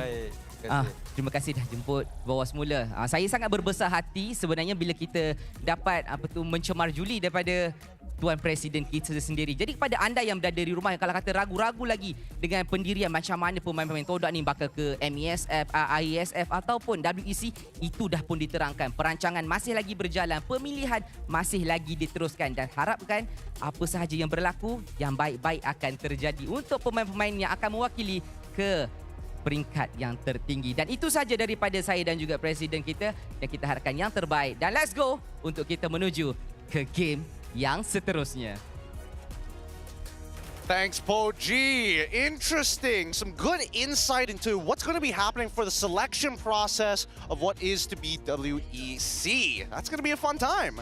Yeah, like TLDR, if people didn't understand what was going on, so Todak won like the previous, I would say qualifier. Yes. But now it's more like a joint effort. Joint effort. Thank you very much, between MSF as well as Todak, where they're going to be helping out in the selection process, and it means that they don't have to take any Todak players, right? Like they're still ongoing for the selection for the coaches, players, and even the managers. Yeah, it doesn't have to be from Todak, right? Yeah. Like they're aiming for hopefully a pool of 20 players in total, and then they can kind of shortlist from there.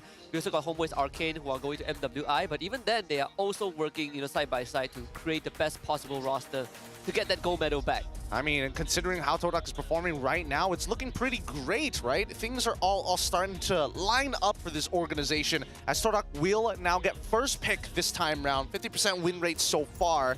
Not exactly the greatest win rate in the world. It's a bit of a coin flip, but things have been starting to look up for them. So good luck as we start heading into the draft real soon. Vamos, the adjustments that they are going to make is going to be a little tough because, man, the Boxia came out of so left field. Where did that come from? And you would honestly think, is there something else? I feel like there's something else, right? Yeah, now it keeps you guessing, right? All it takes is Todak to show one good game to restore some faith. Now they got to keep it going. Everyone is excited to see what else Todak has planned. They obviously won game one. A big part is good execution, but also some cheeky drafting.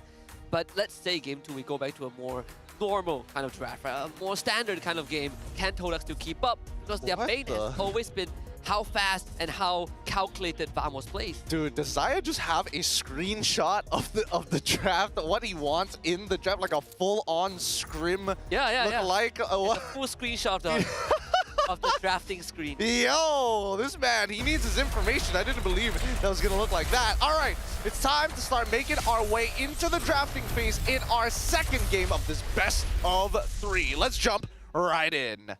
And I would say, like, we saw that Zaya is looking at basically his own stats, I guess, to figure out what kind of picks to fight against Todak. I'm only slightly worried if they're like tunnel visioning on a certain draft, and then potentially what happened in game number one, just one pick kind of ruins all of it. You know, like, it's good to have a game plan. Don't get me wrong, good to have a game plan, but I'm just worried if they're too tunnel vision that they don't see the obvious. Well, let's see. Because first of all, you're seeing that Zaya is going to be getting rid of that Hanzo, right? Again, a major problem. One of those safe junglers with non-committal ways to dive you underneath as the well. turret. And yeah, the Jushin as well. So again, two major problems taken away from the side of Saiful.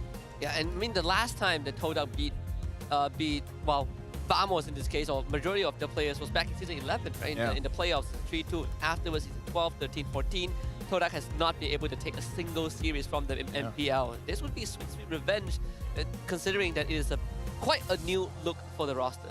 Oh yeah, for sure. I would say Todak, they look much more confident, much more comfortable Time to drop the beat of the flash. when essentially they have priority. I feel like that's the best way to say it, priority, especially in mid. So I feel like if they're able to get a draft where at least both Zaim as well as Magma have a say of when they want to leave the lane, I feel like it's going to be good. And now Todak, they first picked this Harif, which honestly, maybe from the side of Vamos, they don't mind that, because again, a lot of good picks are left open, but you might question yourself, do you still want that Haya? Is Haya, Kalea still up, was untouched the entire game one? I think it's okay. I think it's like, for how Chibi plays, honestly, something like the Suyo ain't bad. Yeah. He has a decent track record on the Suyo. Well, I say decent track record very loosely because Suyo has abysmal win rate in our league. It does. I do agree that it does fit his playstyle, but I feel like based on what Coach Zaya was trying to create for game number one, which was a very macro-centric, very predetermined where your fights are going to be, rather than just have fights for the sake of fights. Oh, a Lucas Valentina opening. Instantly covers the Lucas. Looks like for both teams, they're like trying to edge each other on. It's like, do you want the Kalia? I'm gonna leave it open if you want it. You know, it's all you. By all means, take it. Right? We'll see whether or not this third. The Hilda is open, by the way. So I feel like if Todak pick up a jungler here, they just have to keep that in the back of their minds. They could take Hilda themselves if they want, and then you grab a jungler. Like a Haya. I think Haya works too. Haya, Suyo, I mean, the usual, right? There's no Joy, Hanzo. I mean, what if they just want to go crazy and... Unless they go for Fred. They could go for a Fred. Go for a Fred, yeah. I think it's a little too early to show it for Fred, now. Yeah. Unless you want to flex it. Oh, that's true. Selena, okay. Selena's alright. They're gonna go with at least Phobius. And that's fine. Honestly, still hiding a lot of what their draft is about. Yeah, it's like a very good sandbag. It's like they show a bit, they show the cores, but it doesn't tell you the full story. Yep. All you see is purple. Yep. They're all purple. Like except for Harith. That's not purple? No, that is not. Oh my god. Yeah, sorry to burst your bubble there. Granger gonna be the next lock-in for the side of Vamos as we move on to the second phase of the picks and bans. It feels like a gentleman's agreement that both sides are not looking for the Kalia, especially when the counters are still available. At this point onwards, I feel like Xayah could technically set up for it, right? I feel like at this point, it really gets into your head, right? Because you're like, okay, if we ban out Magma's heroes, he might come up with something crazy again.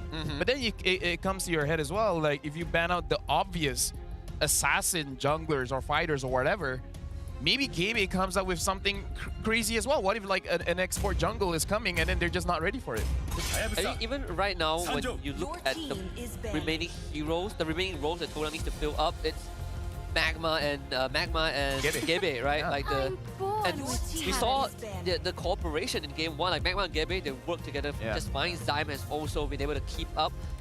And there's still a lot of room for them to pick heroes that can play the exact same tempo as game 1. So Haya getting banned out is a good start by Vamos, leaving Todak to only have Suyo left in the pool, or they kind of pivot to Alpha Fredrin or whatever they want.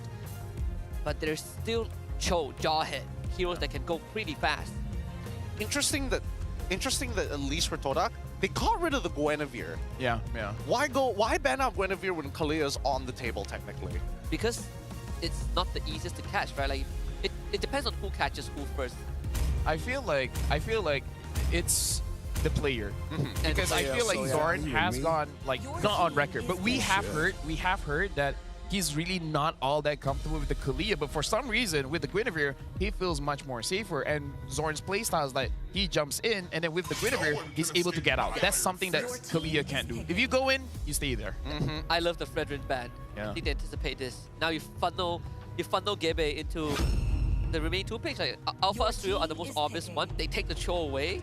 Xayah this time really making sure that he plugs all ties up all the loose ends. Yeah, I just want Todak to have one more tanky guy because I feel like they work better with a solid front line.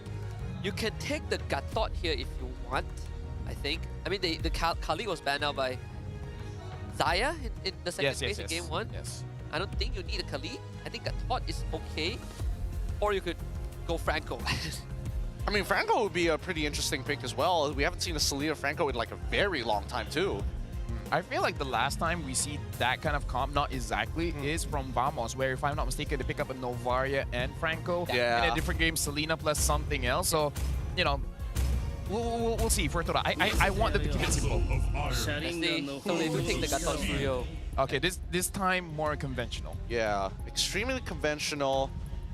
But I guess the neutral objectives are going to be a little harder for Vamos. Good blue pick here for the side of Vamos to try and win out that lane as hard as possible to make sure that all outs have been taken into consideration. Great 5% win rate. I don't know. For a matter of fact, Todak will not have enough damage to deal with Smooth for a majority of the early to mid game. So that is going to give Vamos a very good way to threaten Todak in these small skirmishes. Well, honestly, with the draft being quite honest by both teams, Vamos should have a good upper hand because they're not caught with their pants down. But if Todak has a dominating win, just like game number 1 against Vamos when both teams are being honest, it's good for Todak. The fans will be like, okay, you know what? We trust you now. But for Vamos, that could be pretty bad because they are at the top with SRG and Homeboys. They need to win this one to make sure that the crowd still favors them being that top 2. Yeah, well, I mean, the only way they're going to do that is if they win out that very first turtle fight. They've got a composition that plays decently well in the early game, so let's jump right in it for game number 2. It's either a 2-0 sweep or an equalization for Vamos. Let's jump right into it as the jungler is going to be starting on opposite sides of the field.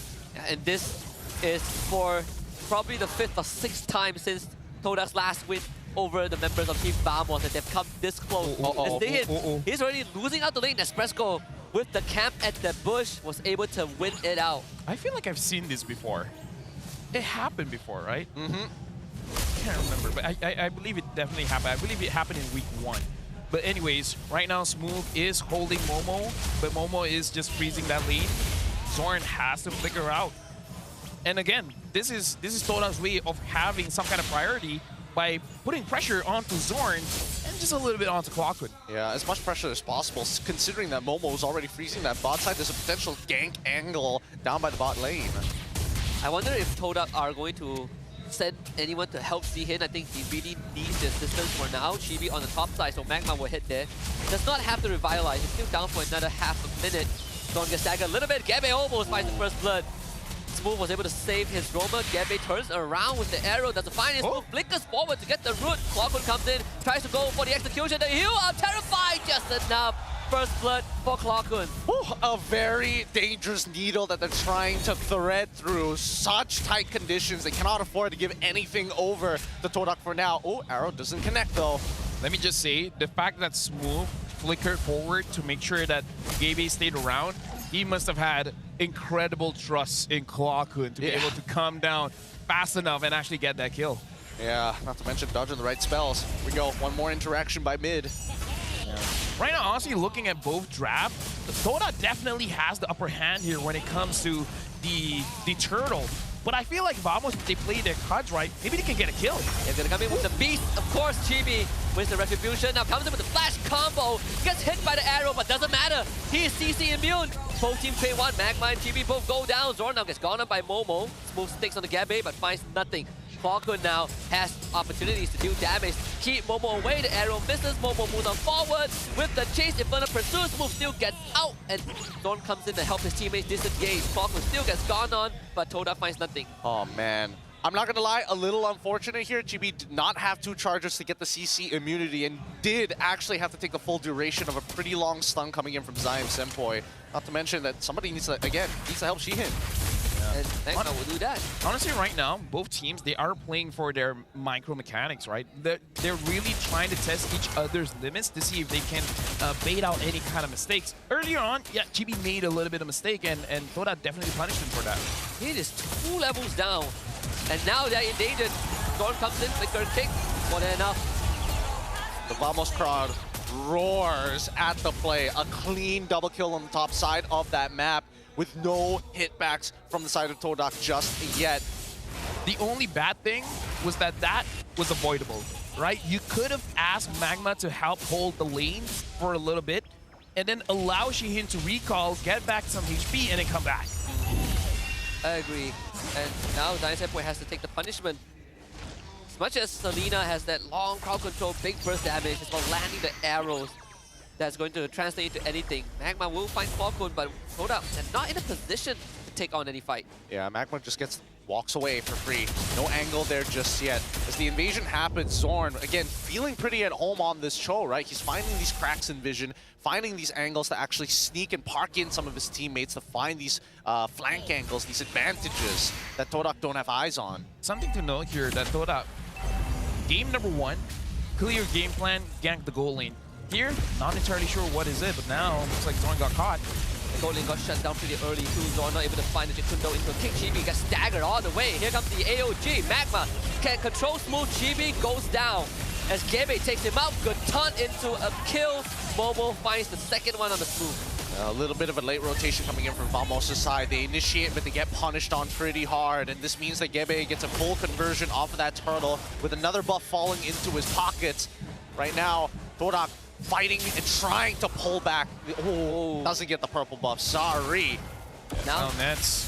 And Nets does not have flicker. Easy kill for Zion Senpoi. Zorn, late to the party, finds the kick onto Zion, and Zion's pretty much safe. Clockwood does come in with the AOG though, the stolen one, allowing Zorn to find a double kill off of that. Yeah, honestly, right now, Momo joins in the fight. He wants to go in. He finds Chibi. As Ian with him, Chibi will try to stagger it out. Still goes down to Momo, who will flicker away. But right now, Momo caught in a very rough spot. Terrified, pull back, grabbed under the tier 1. Clockwood finds a shutdown. Right now, honestly, it's all about the mechanics, but I gotta talk about how Todak showcase what happens when your mid duel is losing out. Now Gebe 1v1 against Nets! Tries to heal up, but Nespresso guns him down. Meanwhile, Z-Hit in a 1v2, looks for Clockun, can't find it, has to dash back. Magma now gets back into the fight after reviving. Smooth will also retreat. The arrow blocked by the Crab, as Zion Senpai still follows up with a dash reset. Smooth ends up falling. Scrappy fight from both teams. Hey, shout out to the Crab. The Crab's a homie. Crab's a homie. Crab's a Vamos fan for sure. But even so, as we see, these games are starting to really start to heat up between Vamos as well as Todak. They're trading objectives across the map. They're realizing they're coming in one by one, taking hit after jab after jab after jab after jab. And now the next play. So Momo, Nespresso wants to take it down. Gebe will try to block some of the shots, but the damage comes in from different angles. Nespresso finds the first Sky Piercer stack. Yeah, I feel like Nets, the last time I saw him on this Granger was week 1 against SRG. Haven't seen him on the Granger after that, but now looks like he got his confidence back to use the Granger, and he's been doing it very well so far. He's been doing quite nicely. And, oh, Gebe shows himself on the top side. Yeah, this is going to be a fast clear from the team Vamos. Get this turtle, and then try to look at conversion on towards that mid lane. They will be losing their T2 in the process, but no, it looks like they've noticed the rotations here. The vision from Zion Senpai, good enough. Yeah. Gebe should be able to make his way out, not a problem. Zorn and Momo gonna make contact. Magma around there as well. Arrow a bit slow on the travel speed, doesn't get the connection. Zorn continues to just stagger the movements of Todak.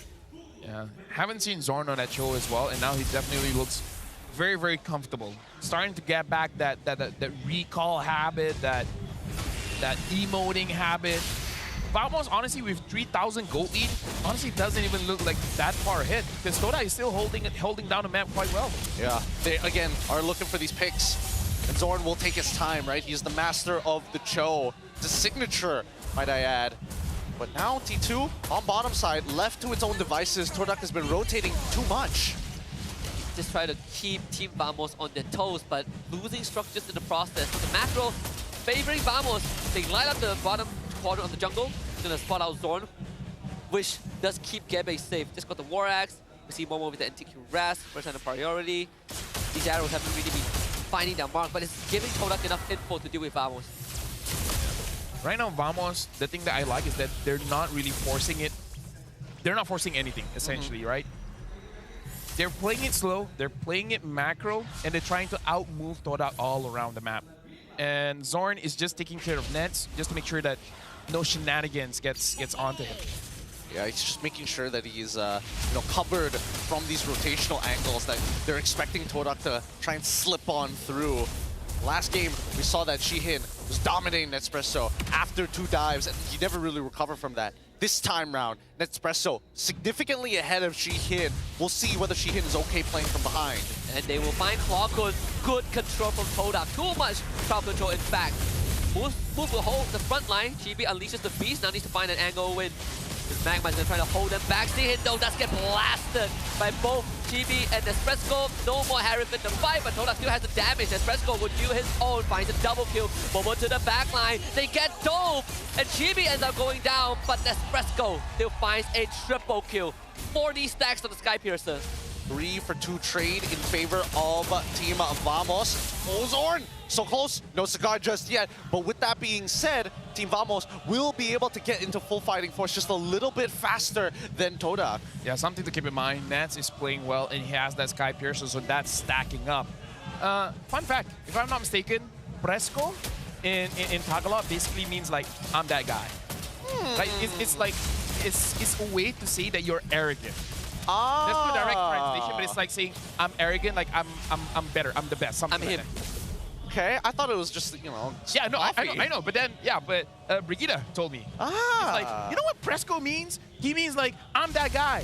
I'm good, I'm him. Hey, shout out to our brothers and sisters out in MPL PH. Next fight might just begin here as they're, again, both teams are just wrestling for position over vision and position over this Lord. It's going to be a tight dance.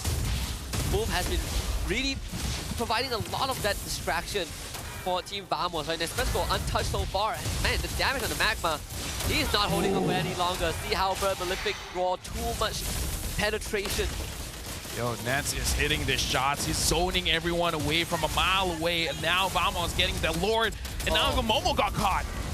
the forced error. So Momo goes down. Nespresso is godlike. Lord for Vamos, 4k lead.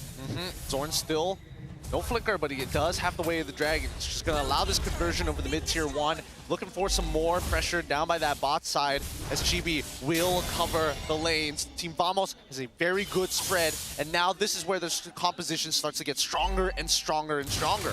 Yeah, the question is that they have to get onto Nets somehow. The question is how. And now Nets having 60 stacks here, you don't even have to be all that low to get taken down. So honestly, Todak, even if they make a good play, it will look bad just because Vamos can chunk you down low enough for Nets to just execute.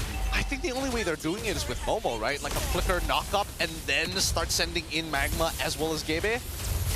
Not easy, like even Gebe is getting manhandled by Nespresso. Was able to escort the catapult towards the holy defense, so the top one is now gone. Vamos really managing the wave so well.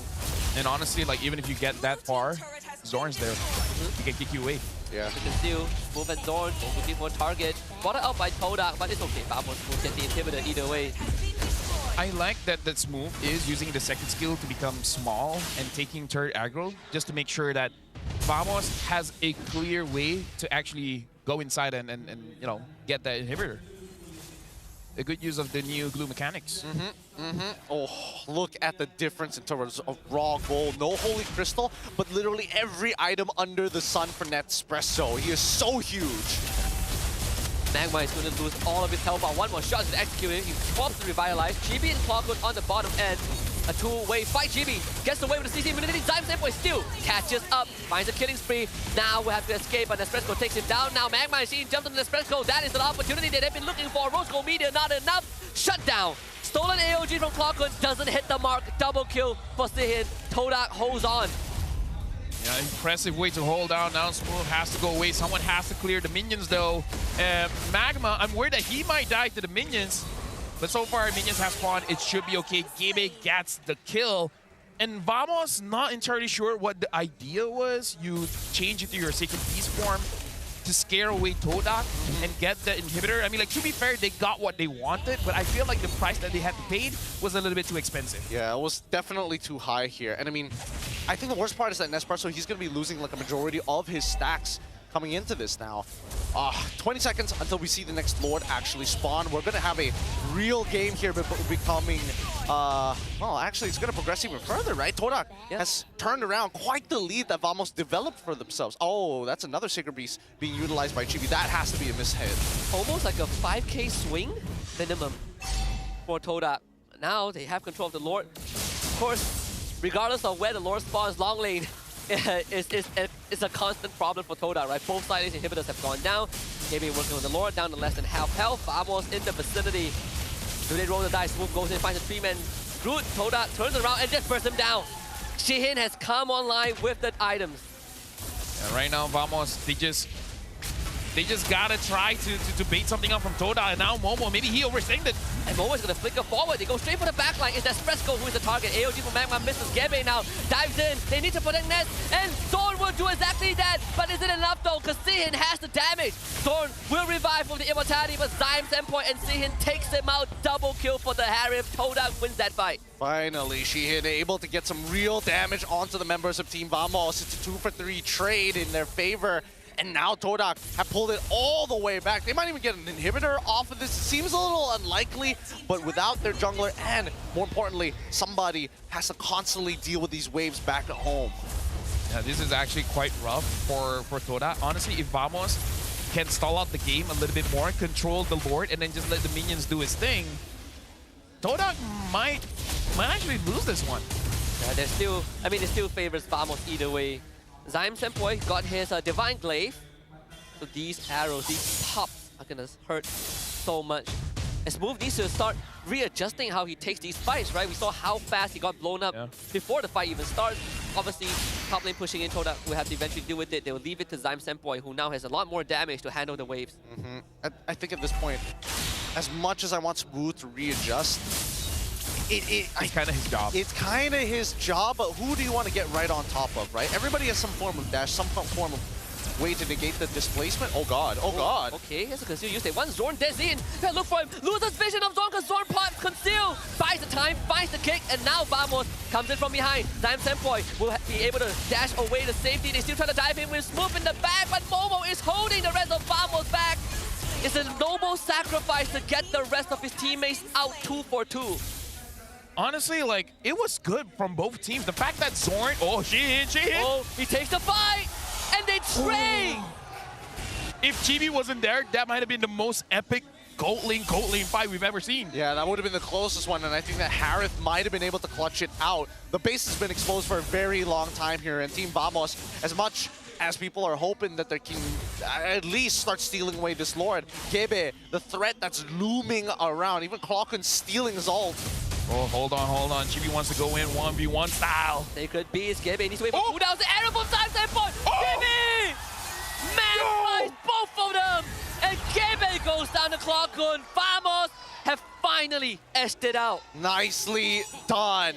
Team 7 almost complete here. Team of Vamos, hidden Sasuke tech. Clockhood able to follow up beautifully. Team Vamos will now secure the Lord, and Todak, this is going to be a very difficult push to hold back.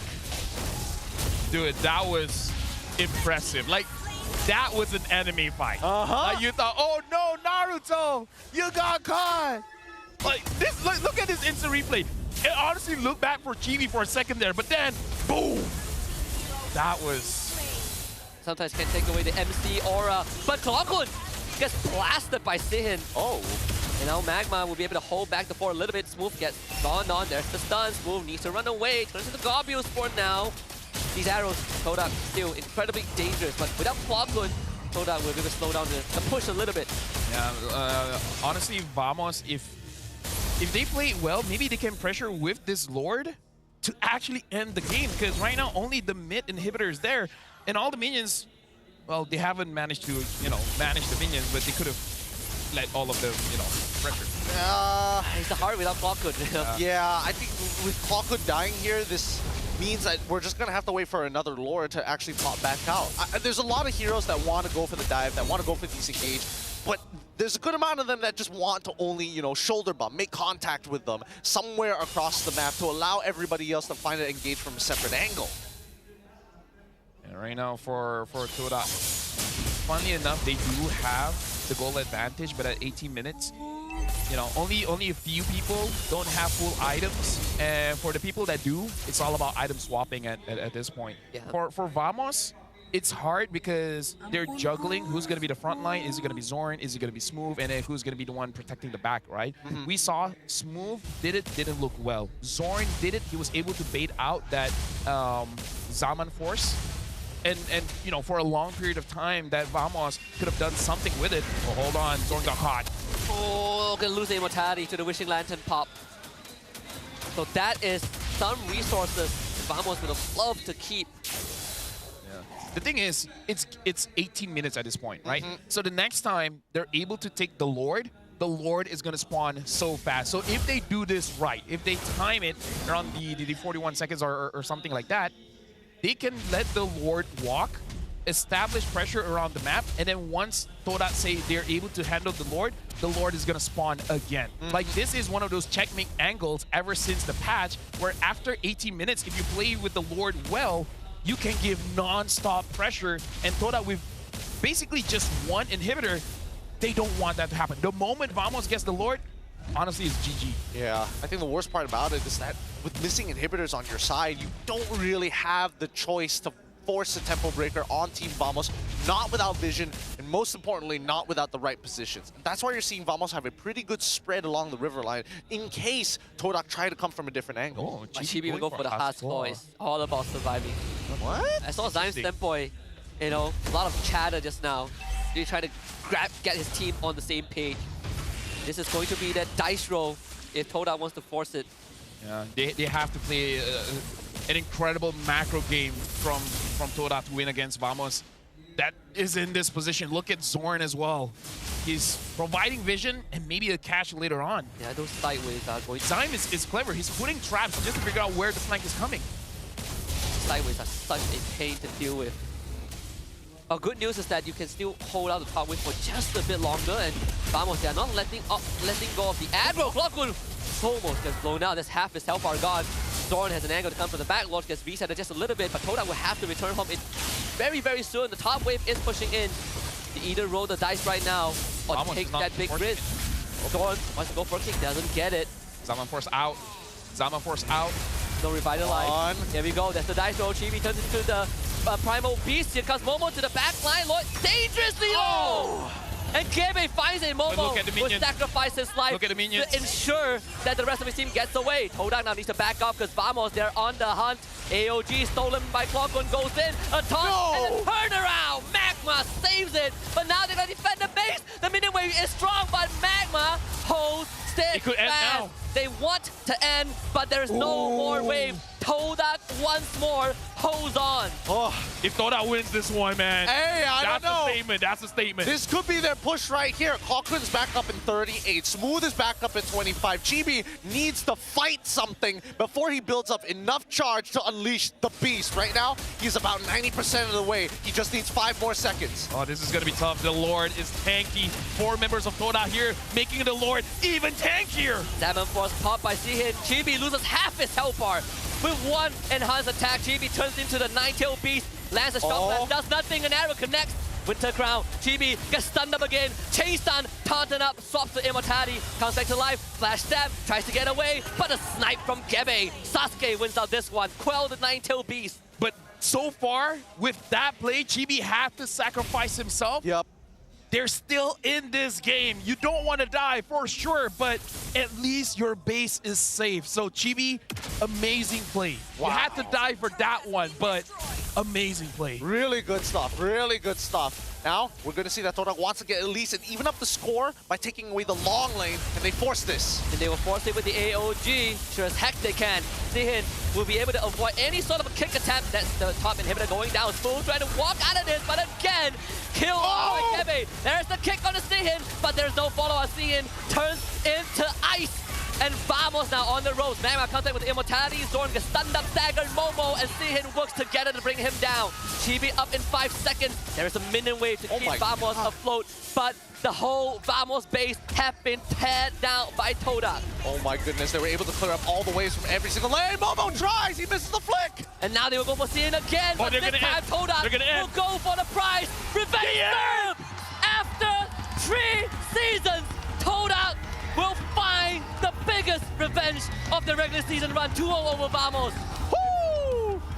Finally, they break the lose streak. You can see Gebe, he's not impressed. He's dealt with the heat, and now he's coming with the burns. I'm looking at the players of AERO, and even their faces are in shock. They're like, what was that game? That was an amazing game. That was some good stuff. A lot of footsies between the teams. And again, handshakes all around. That was a beautiful sport from both of our competitors up on that stage. Woohoo! Todak have something to cheer for. At least this week, they're like, okay, we're good. Woo! After yesterday. After yesterday. I think no one would have expected Todak to win. Not in a 2-0 fashion even, so. I feel like winning like this gives them a bit of a, a bit of space. A bit of breathing room. Yes, thank you very much. They've definitely silenced a lot of doubters. They won dominance, dominantly, and then they won with the comeback, the full spectrum. They've proven all of us wrong. So welcome back, Todak. Welcome back to the main stage. Holy cow, what a battle. They're like, we gotta perform today. He's coming. The guy is coming. We gotta make sure. Mr. President, sir, we have to show you what we're all about. God damn, what a game. Good surprises, but I think it should be about time here. Holy cow. This is an amazing game to watch. It has been. It delivered. Let's throw it over to Rose with the winner's interview up on stage. Kemenangan pertama untuk pasukan Todak. 2 berbalas kosong, 3 mata penuh. Stadium juara, round of applause. Wow, minggu diraja. And Todak dapat menang. Technically first 3 points for this season. Saiful, Kuja, apa perasaan korang? First 3 points. menang bersih kan? Yalah. Tak apalah. Okey, first kali kita orang gembira sebab semalam baru kita orang kalah, kita orang tengah sedih. So hari ni kita orang gembira, kita orang menang. Macam mana? Sebab kita nampak ada satu gambar mana coaching staff tengah discuss, like very big discussion tadi ada gambar. Where apa yang korang tengah discuss, apa yang korang tengah bincang untuk perlawanan hari ini? Untuk perlawanan ini kita orang bincang pasal apa yang kita orang nak bawa. Kita just fokus untuk guna kita orang punya strat lah. I see. Now Kuja. Hello, long time no see. Hi. Okay, now kita tahu korang ada player baru which is Magma dan juga GB. Now, adakah you rasa dorang dah selesa dalam team? Is that one of the factors atas kemenangan hari ini? Okey, kalau mengikut keselesaan sepatutnya dah memang selesa. Dan nak kata disebabkan keselesaan punca kemenangan hari ini pun tidak. Segala faktor kekalahan semua kami berdua yang tanggung. Dan kemenangan hari ini kita boleh puji untuk players lah sebab dorang buat komitmen lebih lagi lah daripada yang kita orang expect. I agree. It is a team effort. Now, ramai orang tengah tanya pasal drafting sekarang ni. Actually, you guys fokus macam coach yang draft ataupun players give their own input juga pasal draft? Okey, kita orang tak jalankan sistem kuku besi. Kita orang memang menerima input daripada players. Even daripada outside yang mana-mana fans Todak bagi input. Dan kita ambil kira semua benda tu untuk kita orang solidkan drafting kita orang lah. Improve better from there lah kan? Yes. Alright, we like that. And of course, one more question. Maybe you boleh terangkan sikit kenapa Baxia tadi diambil di game pertama? Okey, yang tu sebenarnya request daripada Gebeng Amak sendiri. Request daripada dorang yang dorang kata, bang kata ini kuat kali ni, dia kata. Kuat banget ni, dia kata kan. Bisa buat. And then, one more thing. Kita orang punya identiti langgar kan. So, Baxia tu kerap langgar orang je lah. Langgar je tadi. Yes. So, style Todak dah keluar tadi. Alright, now stadium juara kita dapat saksikan perlawanan yang sangat-sangat menarik. In your opinion, who is the MVP? Alright, mari kita tengok MVP in 3, 2, 1. MVP jatuh kepada...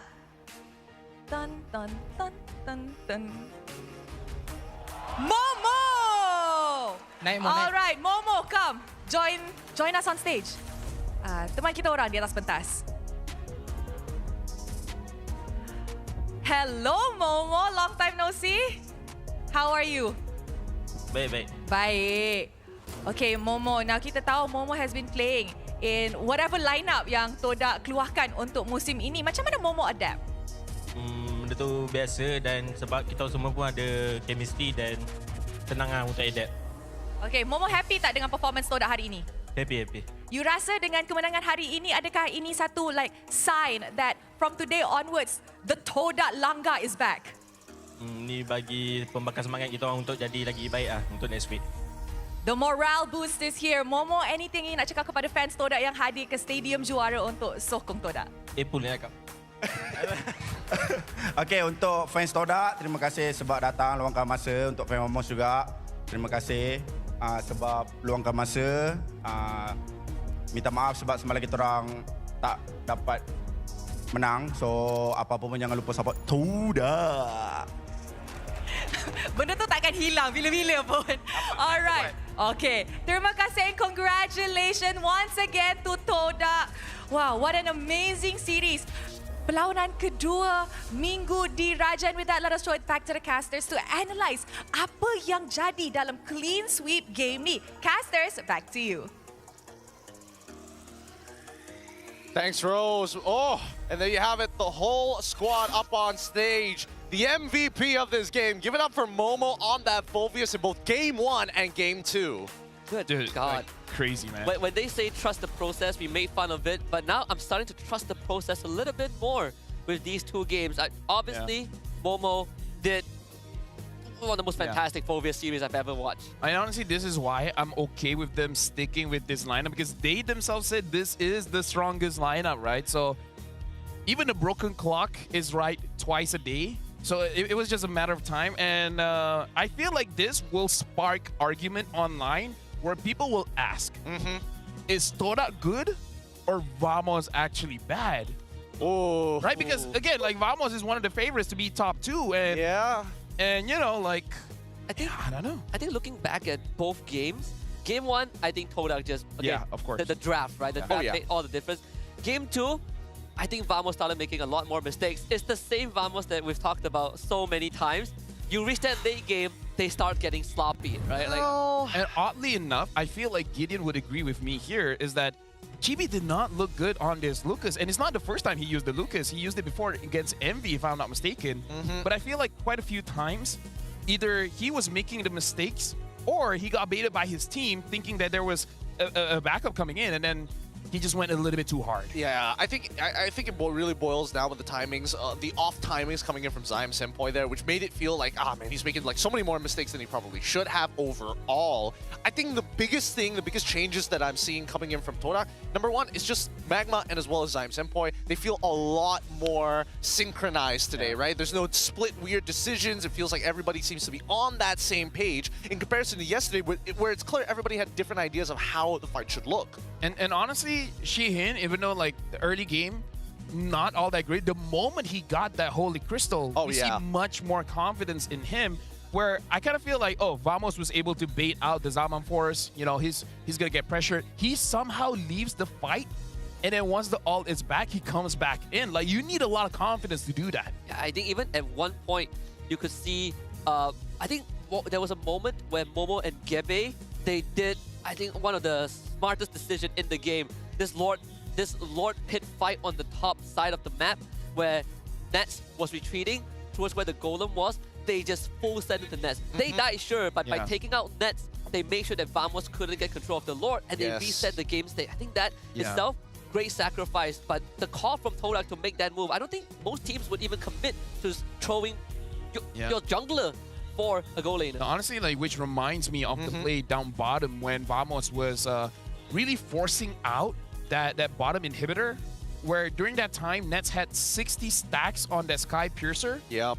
And he lost half of it. Oh, yeah. That really like, I feel like if he was able to maintain 60 stacks on that Sky Piercer, eventually they will win. A lot of these fights would have been a lot less close. There's a lot of times where you saw some members from Todak's side walk away with like a quarter of their HP. And it's like, man, if he just hits one Death Sonata with 60 stacks, if not more, that's an execute for sure. That death was game-changing. He was literally just hitting critical mass. And then he got ran down by Shihin.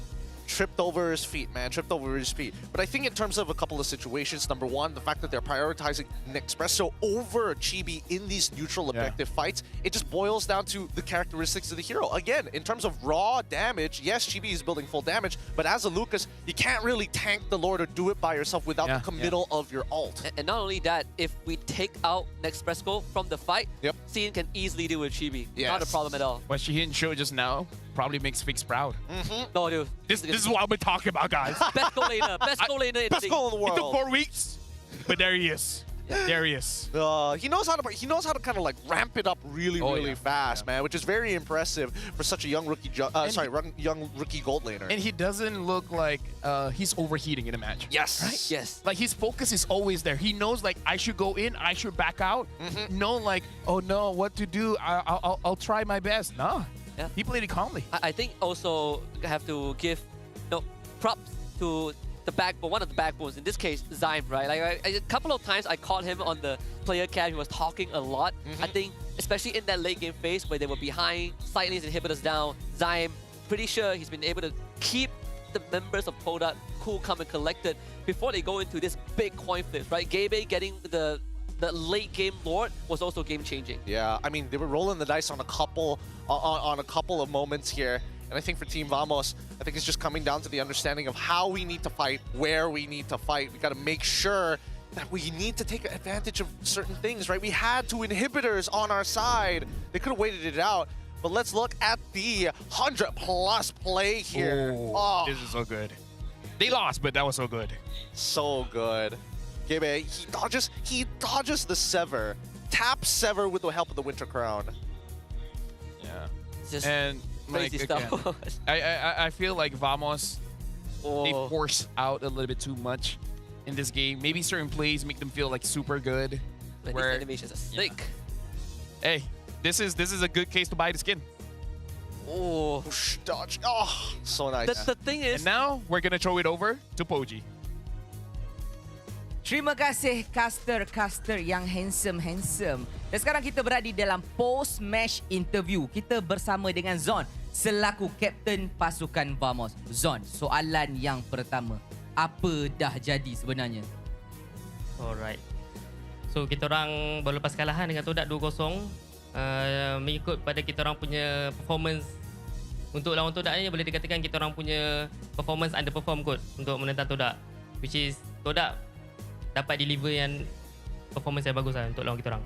Sebab sedia kita tahu, macam tadi kalau kita tengok klip sebelum bermula game pun, macam korang ni macam ada derby yang menarik di antara Vamos dengan Todak. Tapi kita tak jangka, kalau kita tengok based on performance Vamos daripada minggu-minggu sebelum ni, kita menjangkakan sesuatu yang lebih solid dan lebih kuat. Tapi sayangnya dekat dalam game ni, Vamos macam hilang arah. Boleh tak kongsi apa yang berlaku dekat dalam kom korang? Apa yang tersalah shot call ke ataupun macam mana kesilapan-kesilapan tu boleh berlaku?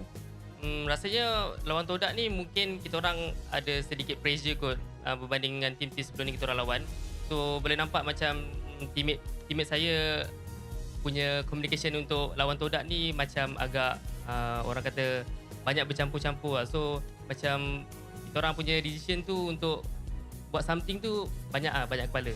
Banyak kepala. Tapi bila kita cakap pasal kepala, ada satu kepala yang lebih mengganggu sebenarnya. Bila kita ada kepala Baksia dekat dalam game tadi.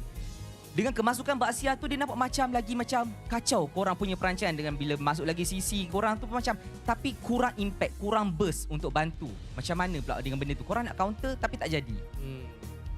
Boleh dikatakan Baksia punya pick tu betul-betul itulah Todak kot yang kita kenal dulu. Sebab diorang banyak bawa hero yang pelik-pelik tiba-tiba bawa masuk kan. So kita orang boleh cakap macam kita orang tak ready lah untuk lawan dia punya Baksia. So pemilihan Baksia untuk menentang kita orang punya yang selalu kita orang bawa, which is Gatot, semua tu betul-betul saya boleh cakap bagus lah untuk melawan kita orang. Which is saya sebagai Gatot user pun kata boleh cakap Baksia tu betul-betul mengacau. Jadi saya tak boleh buat apa dengan Baksia tu. So baguslah untuk Todak. Mungkin boleh belajar lah, maksudnya daripada kekalahan ni korang dapat satu input yang penting, betul? Ya, betul. Tapi Syam, soalan yang paling penting lah, dekat dalam game yang kedua sebenarnya kita dah nampak yang Vamos ni dah ada macam peluang untuk menang, tapi suddenly benda tu terbalik. Dan benda tu lebih kepada arah tarik tali. Todak nak menang, Vamos nak menang. Todak nak menang, Vamos nak menang. Tapi tak kita jangka kekalahan tu berpihak kepada korang sendiri. Jadi dekat mana kesilapan yang berlaku bila korang dah owning tapi tak jadi? So saya rasa kita orang punya betul-betul crucial mistake dalam kita orang punya base code, which is dalam tu pun banyak juga kita orang punya orang kata planning lah yang tak jadi. Sometimes ada orang yang macam tiba-tiba nak ambil tahu atas, lepas tu kita orang pula nak ke mid. So kita orang punya communication betul-betul bercelaru waktu kita orang nak masuk dia orang punya base tu. So hari ni punya communication lah betul-betul boleh dicakapkan serabut lah kalau korang dengar mic check kita orang nanti. Kalau boleh lah, tak keberatan, boleh tak kongsi kenapa boleh berlaku? Maksudnya kalau kita sedia tahu bila dekat dalam kom kan biasanya ada satu yang akan shot caller ataupun satu je suara penting untuk dengar. Tapi kali ni macam Syam cakap, Zon cakap ada banyak sangat suara. Kenapa ada banyak suara sangat? Maybe sebab saya rasa saya punya teammate semua berpengalaman. So bila pengalaman ni kita ada banyak yang macam kita rasa patut buat macam ni. So macam masing-masing ada point of view masing-masing kan, pendapat masing-masing. Cuma bila terlalu banyak point of view untuk lakukan dalam masa yang sama, so dia jadi macam betul-betul serabut lah jadi. So waktu lawan Todak ni boleh cakap kita orang ada miscommunication yang banyak sangat. Faham. Tapi hopefully dengan kekalahan hari ni korang boleh belajar something daripada Todak. Itu konsepnya langgar. Tapi sebelum kita tamatkan kita punya sesi ni, kita nak tanya dekat Syam sikit lah. Boleh tak kongsi sedikit persediaan untuk melawan Homeboys esok? Okey, untuk menentang Homeboys, ini adalah salah satu tim yang kita orang tak sabar nak jumpa lah, which is kita orang punya ex-team kat situ kan. So untuk persediaan lawan Homeboys, boleh dikatakan kita orang hari ni kena review balik apa masalah kita orang dengan Todak ni. So that kita orang takkan ulangi mistake yang sama untuk lawan Homeboys pada esok hari. So saya harap tim saya dan juga saya dapat reset kekalahan hari ni lawan Todak. Because kita tahu Homeboys sekarang memang betul-betul solid untuk waktu sekarang. So kita orang memang betul-betul kena reset kot. Faham. Kata-kata akhir kepada semua peminat-peminat yang menyokong kepada pasukan Syamsi, Vamos, anything nak cakap kepada diorang? Terima kasih dan saya nak minta maaf guys untuk hari ni kita orang punya performance betul-betul boleh cakap underperform untuk melawan Todak ni. Mungkin korang punya expectation kita orang akan menang lawan Todak dan hari ni kita orang buktikan yang kita orang masih lagi ada beberapa mistake yang kita orang perlu dibaiki kan. So saya harap walaupun kita orang macam ni hari ni korang tetap sokong kita orang lah. No matter what, korang kena doakan kita orang untuk season ni. InsyaAllah. Dan semoga segalanya akan berlaku yang baik-baik saja untuk Zon dan juga pasukan Vamos itu sendiri. Kepada pasukan yang berada di luar sana, berjaga-jaga. Vamos dah pernah kalah sekali dan akan bangkit lagi. Dan itu saja daripada Zon. Dan untuk saya, let's go back to the caster. Thanks, Poji, and as well as Zorn. That's going to be the post-game interview there, and a lot of good insight coming in from Zorn. Yeah, in case you guys don't speak Malay, just gonna translate a little bit. So Poji basically asked like what happened in the game in terms of the communication as well as the Baxia pick, and he said that all of the players inside the team, they're very excited to face against Todak, and maybe that excitement kind of betrayed them a little bit because with the collection of experience from many different players, everyone had different shot calls where they're like, oh, we should get top, and then someone's like, no, we should get mid, and then because of that, I would say the shot call was pretty split. And unfortunately, within the game, they couldn't come to a consensus of what they should do. And the Baxia pick really threw them off guard, where Zon said as a Gato Kacha, there was literally nothing that he could do. And it was just something that they weren't prepared to deal with.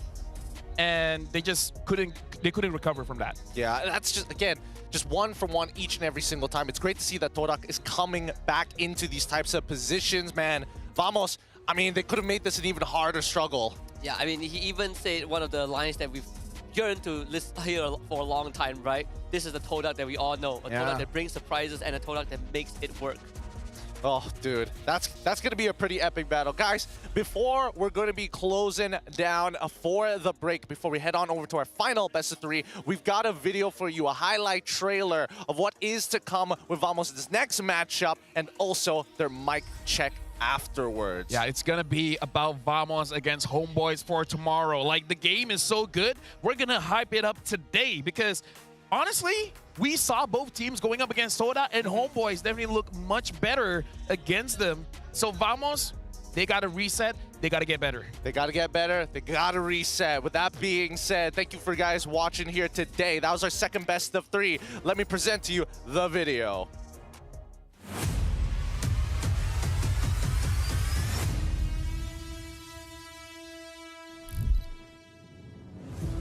Boleh dikatakan sekarang tak sabar, which is selain pada jumpa Homeboys, dia boleh dikatakan saya nak jumpa tim yang tengah win streak sekarang kan.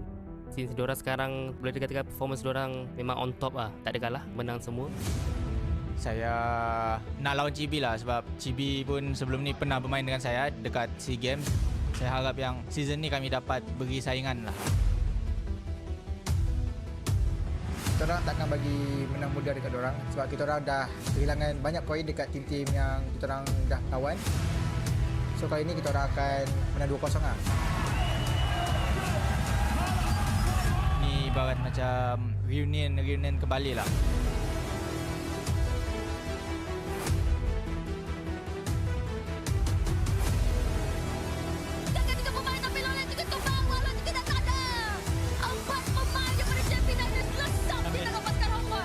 Season lalu reunion kami kalah teruk.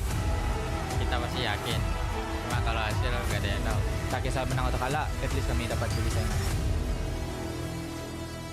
So Homeboys, cool lah, have fun dan bagi game yang the best lah untuk kita orang. Make sure korang prepare lah untuk lawan Vamos. Rasanya kali ni maybe korang akan jumpa lawan yang sepadan kot.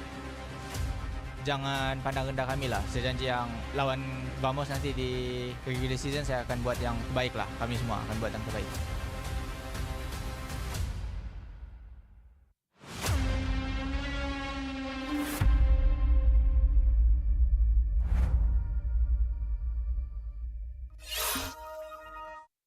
Nak cover bom. Air nanti. Gas.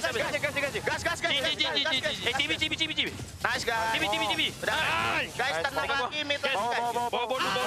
Nice. Tenang. Ada tenang. Enggak ada ulti, Be. Taruh dulu. Ayo. Lihat gua. Yuk. Oke, ayo perangin aja guys. Perangin aja guys. Nice guys. Lagi. Perangin aja. Perang aja guys. Perang aja guys, ada wave lagi guys. Orangin Dapat Gigi. Orangin terus guys. Lagi. Nice boy. Jin. Tahan. Bin kedua tu Bin. Minin. Ada atas. Mini kita keluar. Ada. Aldo dapat gila. Kaki lurus tu je sebab. Nice try ke? Nice try. Nice game. Let's go. Try. Nice way. Nice B. Wah, pap. Bata dia kam. Bata di sam. Nice work. Kiting guys. Dapat tu yo. Aku tadi mana? Balik. Depan ni. Nice one. Dapat tertib. Ya.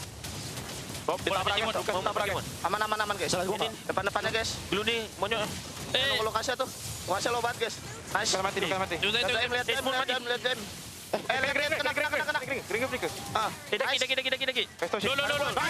Daki. Ada gua sini. Aman sini, ada gua sini.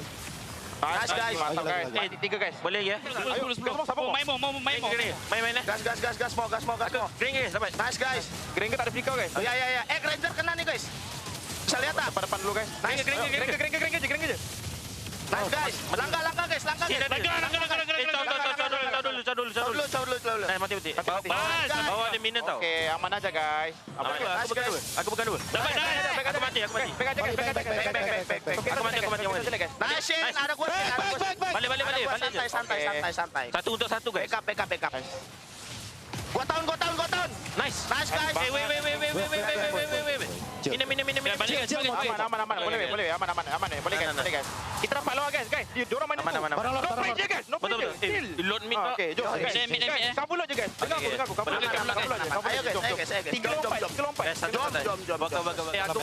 Bawa guys. Aku boleh second flick Ranger guys. Mau. Ayo. Boleh. Aku ready. Bismillah. Okay. Chill boy. Tak kena. Okey.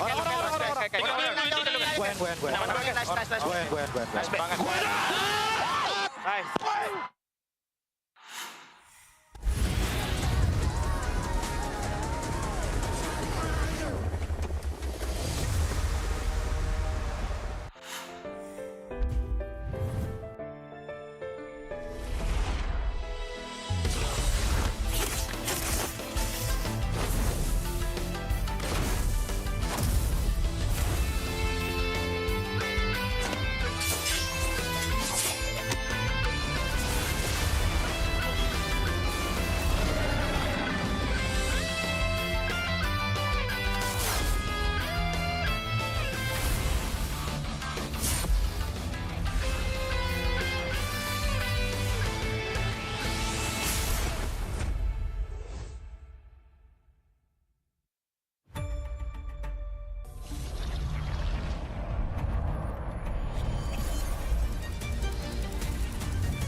starts now.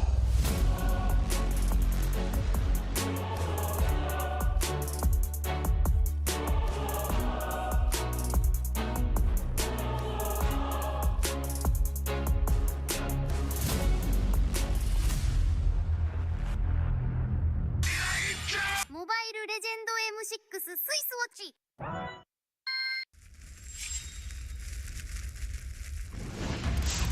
みんな、内巻ナルトが帰ってきたぞ。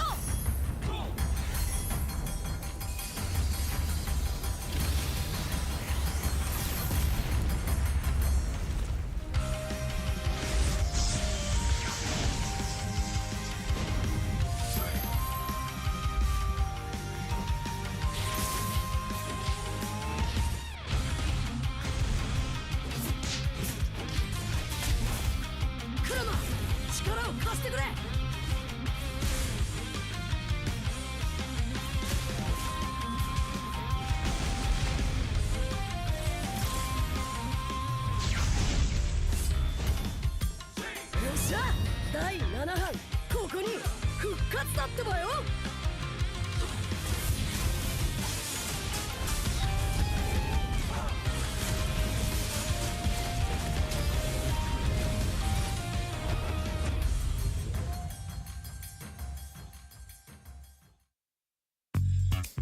Kerap menggaru kulit kepala disebabkan kelumumur, masalahnya lebih mendalam. Gunalah Head and Shoulders menembusi 5 lapisan untuk membasmi kelumumur dan kegatalan. Bebas kelumumur sehingga 100%. Head and Shoulders diuji secara dermatologi. 見せてやるよシャリンガンの本当の力をな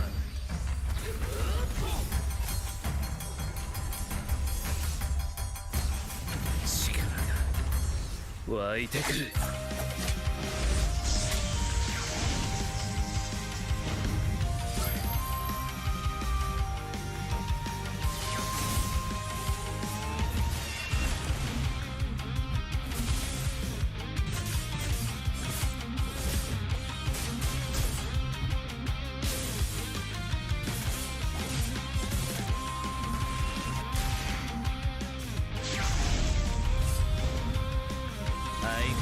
やかましい奴らだ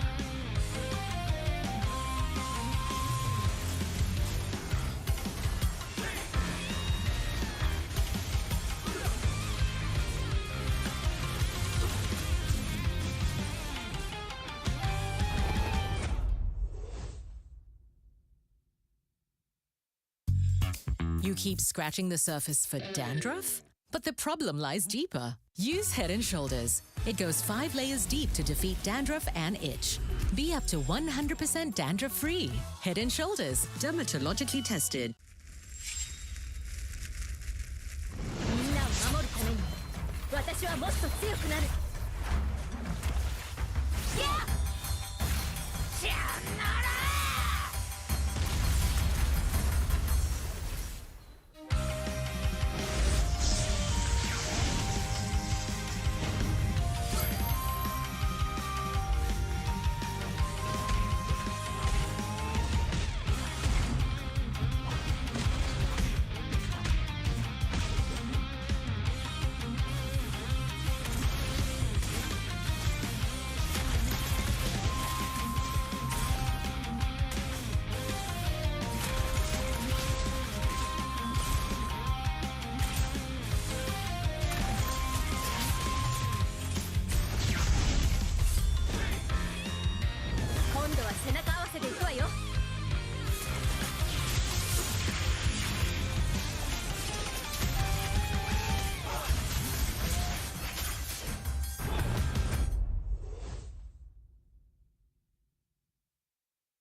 Harimu dengan 100 plus 0.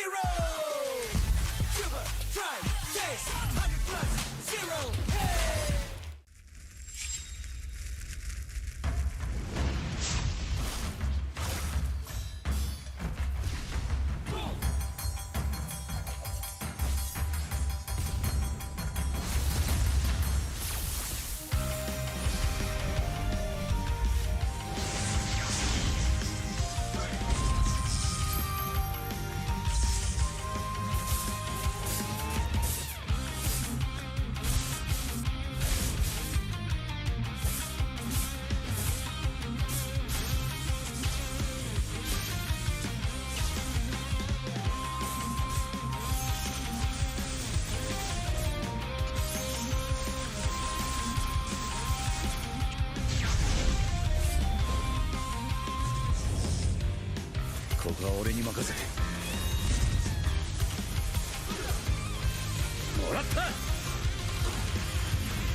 Jiwa perwira, setinggi semangat gagah sang harimau.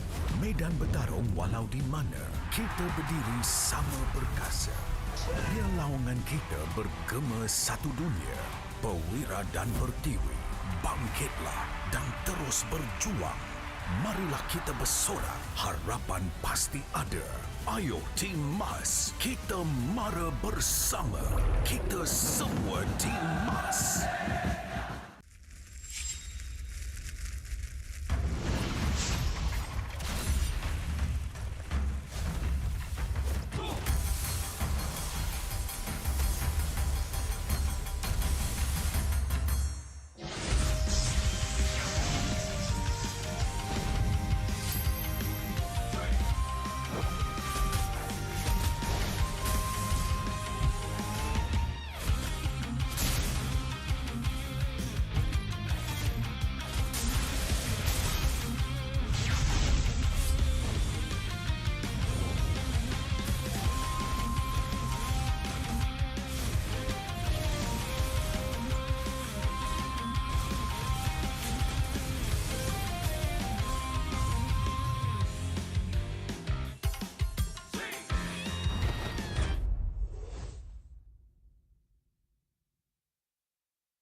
Ini 5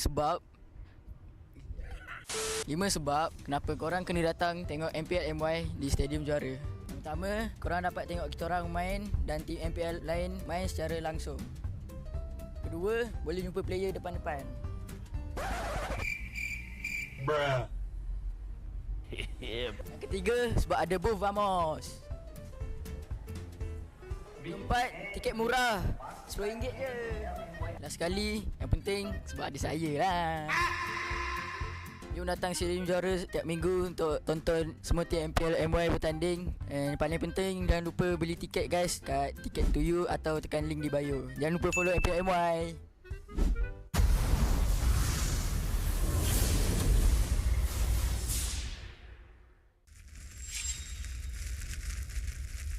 Misete yaru yo.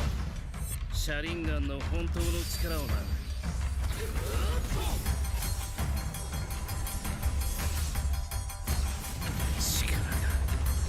湧いてくる。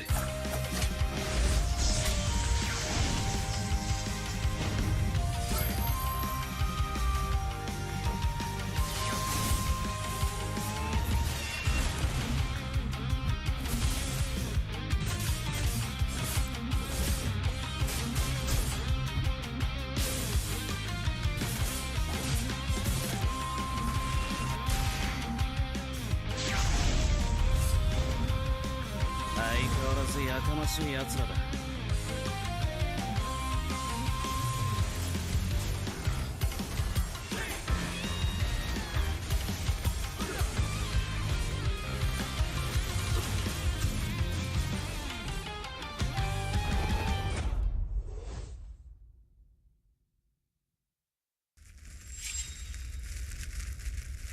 みんなを守るために私はもっと強くなる。やっ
boleh dikatakan sekarang tak sabar. Which is selain pada jumpa homeboys, dia boleh dikatakan saya nak jumpa tim yang tengah win streak sekarang kan.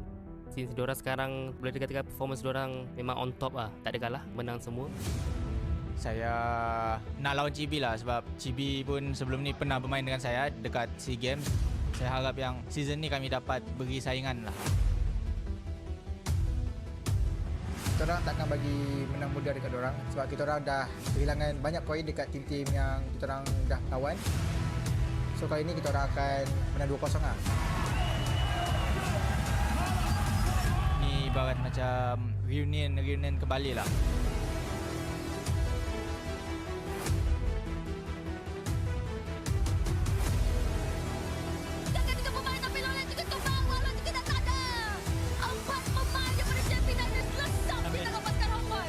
Season lalu reunion kami kalah teruk. Kita masih yakin. Cuma kalau hasil gak ada yang tahu. Tak kisah menang atau kalah, at least kami dapat beri saingan. So homeboys, cool lah, have fun dan bagi game yang the best lah untuk kita orang. Make sure korang prepare lah untuk lawan Vamos. Rasanya kali ni maybe korang akan jumpa lawan yang sepadan kot. Jangan pandang rendah kami lah. Saya janji yang lawan Vamos nanti di regular season saya akan buat yang terbaik lah. Kami semua akan buat yang terbaik.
terjatuh, aku beringat.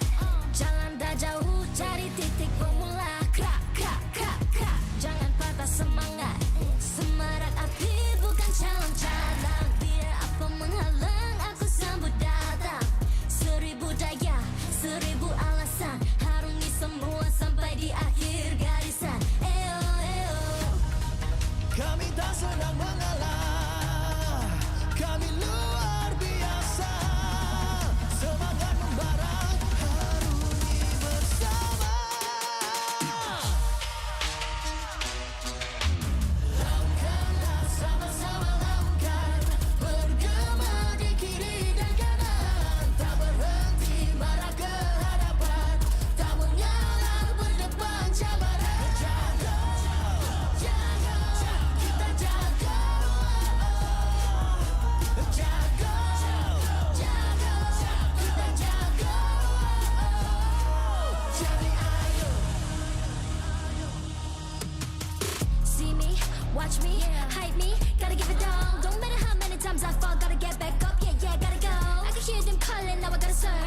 smash.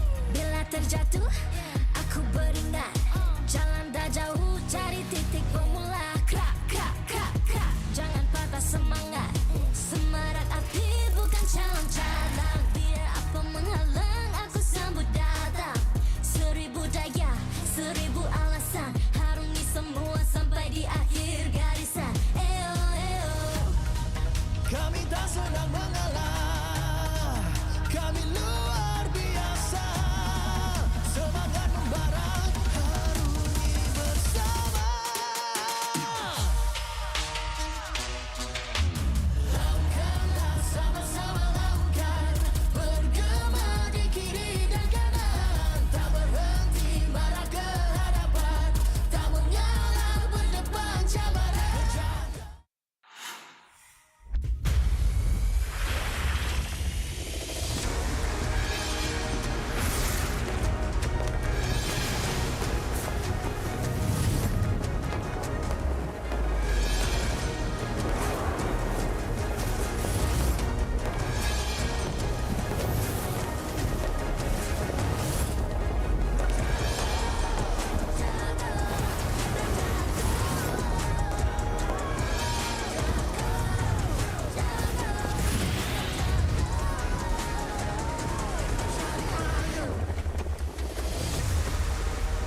MPL Malaysia Season 15 is powered by Moonton.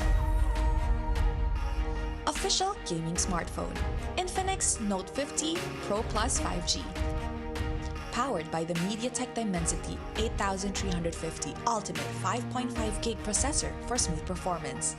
Equipped with 144Hz refresh rate for buttery smooth gaming visuals. JBL tuned speakers for solid sound and a more immersive experience. Also equipped with 100-watt fast charge and 5,200 mAh battery for less downtime and more playtime. Fairy Watch, the official Mobile Legends esports watch made in Switzerland with genuine dragon leather. Comes in 3 colorways: green, black, and blue. Our esports partners, Head & Shoulders, up to 100% dandruff-free and itch protection. Head & Shoulders is dermatologically tested, penetrates 5 layers deep to eliminate dandruff. Get yours now. And thank you to all our strategic partners. 100 Plus, Playas, Astro Arena, MPL Merchandise, MPL Ticketing, supported by KBS, ESI, Rapamuda, NESF, PSM. MPL MY Season 15 currently under its way in the 4th week and the 2nd day for our very final best of 3. We have AERO Esports after an astounding performance in day number 1, week number 4, facing up against the JP Niners, continuing to look for success. Welcome back, everybody. My name is Gideon. This is going to be Husky, and as well as LaFell here at the desk to keep you guys entertained for this very final best of 3. 2 top junglers. Who will secure Hayabusa? This is supposed to be a 9, by the way. That is supposed to be. Yeah. I thought you were doing the J, the P, so I was trying to do a 9. We got close. We got close.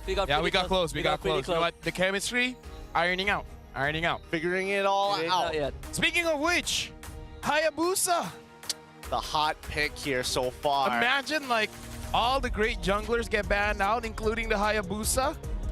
Man, he gets through. Hey, that might just be the case here. And honestly, considering the big impact that we saw from Hazel, a single series was enough to show everybody, hey, this could be the guy that could save AERO. Same could be said about Max. Yeah, I kind of feel like, let's not hype it up. Because then Max will be like, yeah, let me fight you back with Frederick. Go back to see value with me?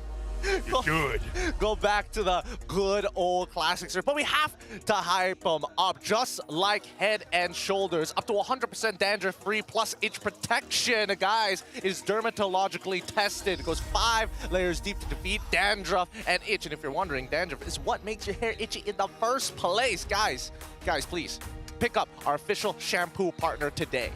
Yeah, you guys got to be careful because dandruff is bad for you. For example, you might think that it's salt or sugar, and then you just season the wrong thing. Don't let that be you. Head and Shoulders. Yeah, you don't want to season your noodles. I used to make it snow. Oh. Yeah. Yeah, I was like, we only have one season here. I need some salt. We had the same problem. People make it rain, we make it snow. Hey, look, whether it's raining or it's snowing, you can tune in to the MLBB official live stream channel at 8 p.m. on May 17th and May 24th for the MLBB X Naruto Ultimate Clan Showdown with the top KOLs including XK Punjaha, Litara, pro player. Hey, this the last What? pro player, Sunfrost, Form and Formaze, and AJ, Yannette, and more, like Sith, who's right at the front of our lower third here, will go head-to-head in an epic Naruto clan battle. Just watch the stream for a chance to win exclusive MLBB X Naruto limited edition figures. I don't know why. Apparently there's figures to this. Naruto limited edition figures, custom merch, in-game skin CDKs, and MLBB Diamond rewards. So mark down your calendars. You won't want to miss this showdown. Did Sunfrost ever go pro? No, he didn't. But it's funny because Sith is right at the front, and our script tells us, hey, by the way, Sunfrost is there. He's on the side. He's on the left. He's on the left side. I mean, some good names, Formaze, AJ, got Pajahat there. Hey, all the classics. Yeah, there, I see Mama Jess. And Sith. Figure it out. So, he is a pro player. He just hasn't told us. Really? It's going to Todak. Because Todak just won, right? So, they got to change it up next week. They got to spice things up. Right? And then Milo's like, no, he's probably going to OB. And I'm like, no. No, I don't think that's going to happen. I know Sunfrost. Very unlikely. He will go to Todak before OB. More likely. Yeah, I'm pretty sure he would choose a team that's winning. He does like Honestly, to win. Even winning or Todak, debatable. Debatable. I don't know. After that last best of 3, I think it's definitely kind of set what they have and should be looking like throughout the whole season. No, just imagine Sunfrost came in, and then the coach is like, Zaim, you're not playing this week. And then Zaim's like, who's gonna replace me? A caster. Sunfrost walks out. Professional player. Kicks down the door, out of the way. And then be like, what's his qualification? He played for the Naruto event. Should have seen him. Amazing. Julian mid. Crazy. That's why the last week of the transfer window, Zaim goes to a different team. Ooh. CG. Look, if we're talking about junglers, we have to bring out the savior of the JP Niners. He has saved so many teams in the past. It is a Max, and we got the quote from him. I don't feel pressured being called JP's savior. I just focus on giving my best every game, and results come second. This is one way to say, don't put hopes on me. True words have never been spoken by a king. Like results, it's whatever. It's whatever. Let's just do our best. As long as I'm doing my best, we will win. Don't worry. That's what they say. Paycheck comes first, result afterwards. I get the work done. That's the energy that we need. That's the energy that we do need. And I think that, honestly, for JP, it's been a long time coming, right? Again, a star-studded lineup. We were hoping for so much more in just gameplay, the series, but now with Max, it feels like they're more connected. At the very least, I don't know. These junglers are bringing in something different. Yeah, when he came in and won that series for JP, it felt like a breath of fresh air, right? In a way, it felt like, okay, they finally have a jungler that is willing to go aggressive, a jungler that can make his own calls, a self-sufficient player compared to Zidane. I think Max definitely wins in terms of that experience. And that has shown time and time again. Now he's back to do it, what, a third time? So far, he's used Fredrin and Hayabusa. And again, that's just the 2 games that he played. Maybe he has something else. And that's not where your jaw is, Max. Come on. That's not what the jawline is, all right? He's like, if you're going for the throw, aim here. Yeah. Cut here. I feel like when Fabian does it, it gives confidence to everyone else. Everyone has a jawline. You just have to have imagination. All right, you have to... Okay, choose Fabian or King Kong. Fabian. Fabian? Fabian's my kind of body type.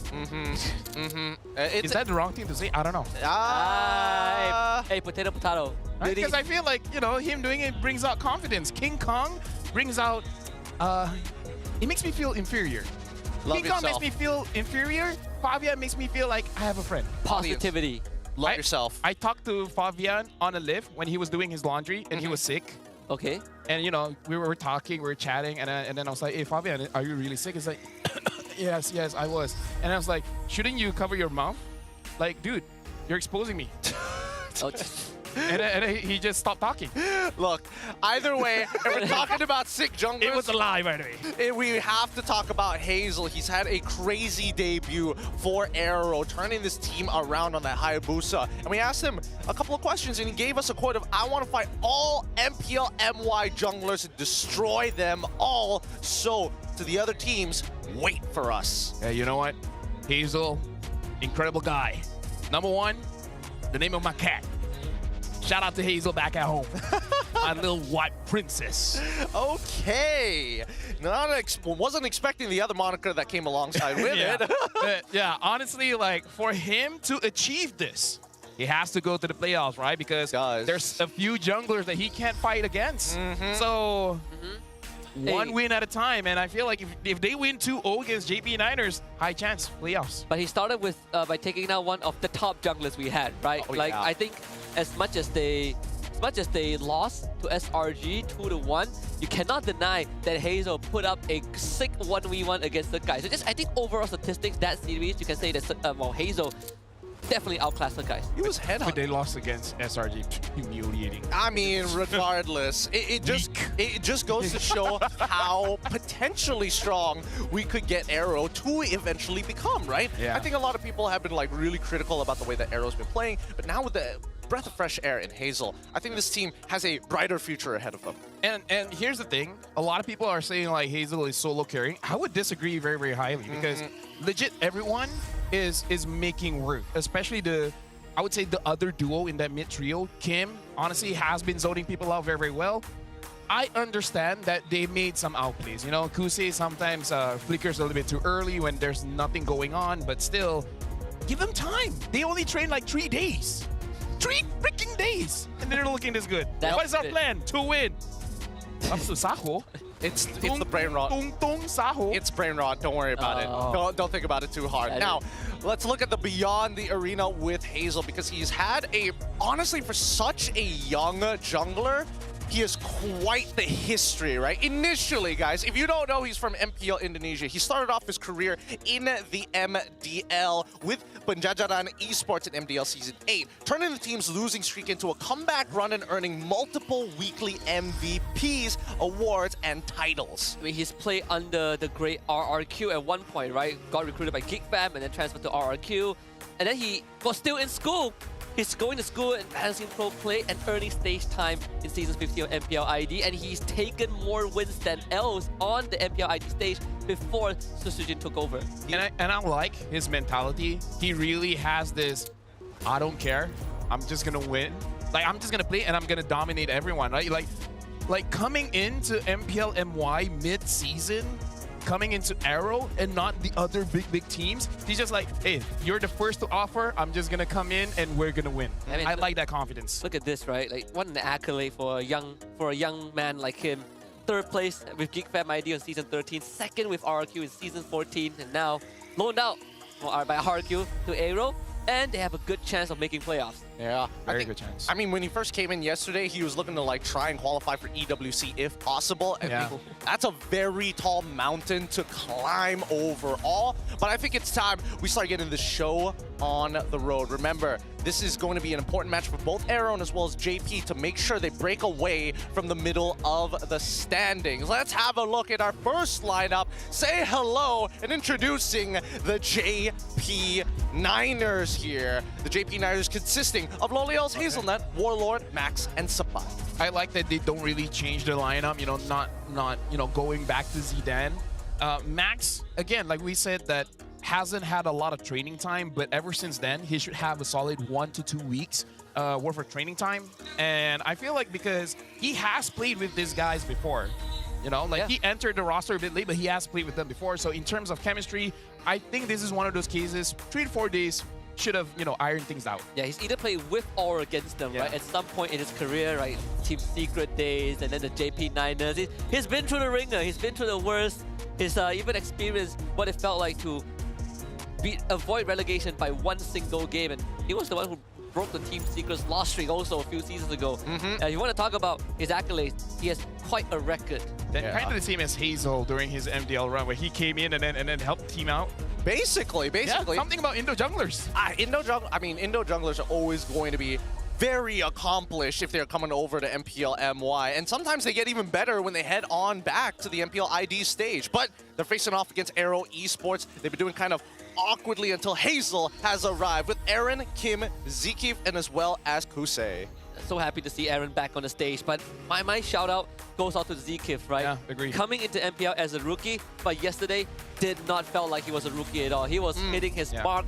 He was catching Innocent and Stormy multiple times. Like his badang is the force of nature. Honestly, I look at the online comments and people say that he sucked. No. Say that he couldn't get a catch, and I'm like, are we watching the same game? Like, yeah, I saw a couple... Like, were you watching a replay of last week or something? Like, I saw and I engaged with some of those comments, and I'm like, just because they lost doesn't mean that he sucked, you know? Like, have you seen the plays he made? Have you seen the amount of times he took down the course of SRG? He has an eye for discounts. Every time he goes for these big engages, he finds that 2-for-1 deal almost consistently. Well, I don't know about you guys, but I'm ready to see these teams battle it out live here at Stadium Juara. After 4 defeats, they secured their first victory. Now they return with 1 goal to claim their second win. Ladies and gentlemen, give it up for JP Niners!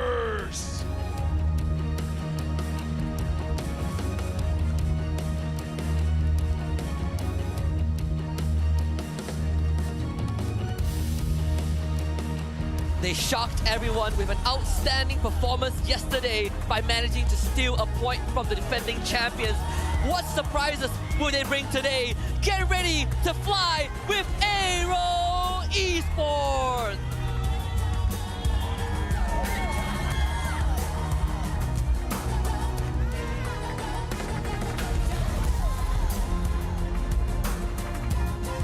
Introducing the coach and analyst of the 2 teams and head of League Ops Franklin that will ensure fair play and professional integrity throughout the match.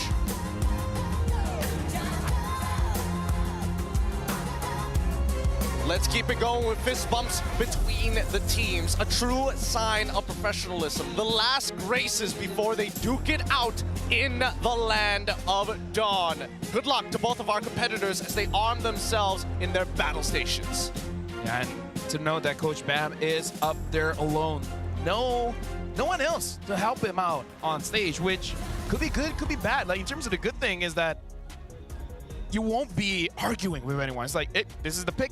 Just pick it up. I mean, he's the only team, aside from the current OB roster, that has no assistant coach, right? Even OB at the start has no assistant coach, no analyst. Yeah, no analyst. So he's been pulling the weight all on his own, but thankfully, so far, it has paid off, especially yesterday. Yeah, I mean, considering everything that has happened up to this point, let's look at the team head-to-head between the JP Niners and as well as AERO. AERO overall now starting to get a little overwhelming with their results, but the things that we do notice from the side of the JP Niners, 1 extra in hero pool, but an extra 10% in first blood rate. That's the Yisun Shin. That's the Yisun Shin. You know it's the Yisun Shin. But yeah, honestly, like, it's expected to have this kind of numbers because again, JP Niners only won 1 match, and that's against OB Ocean Black, right?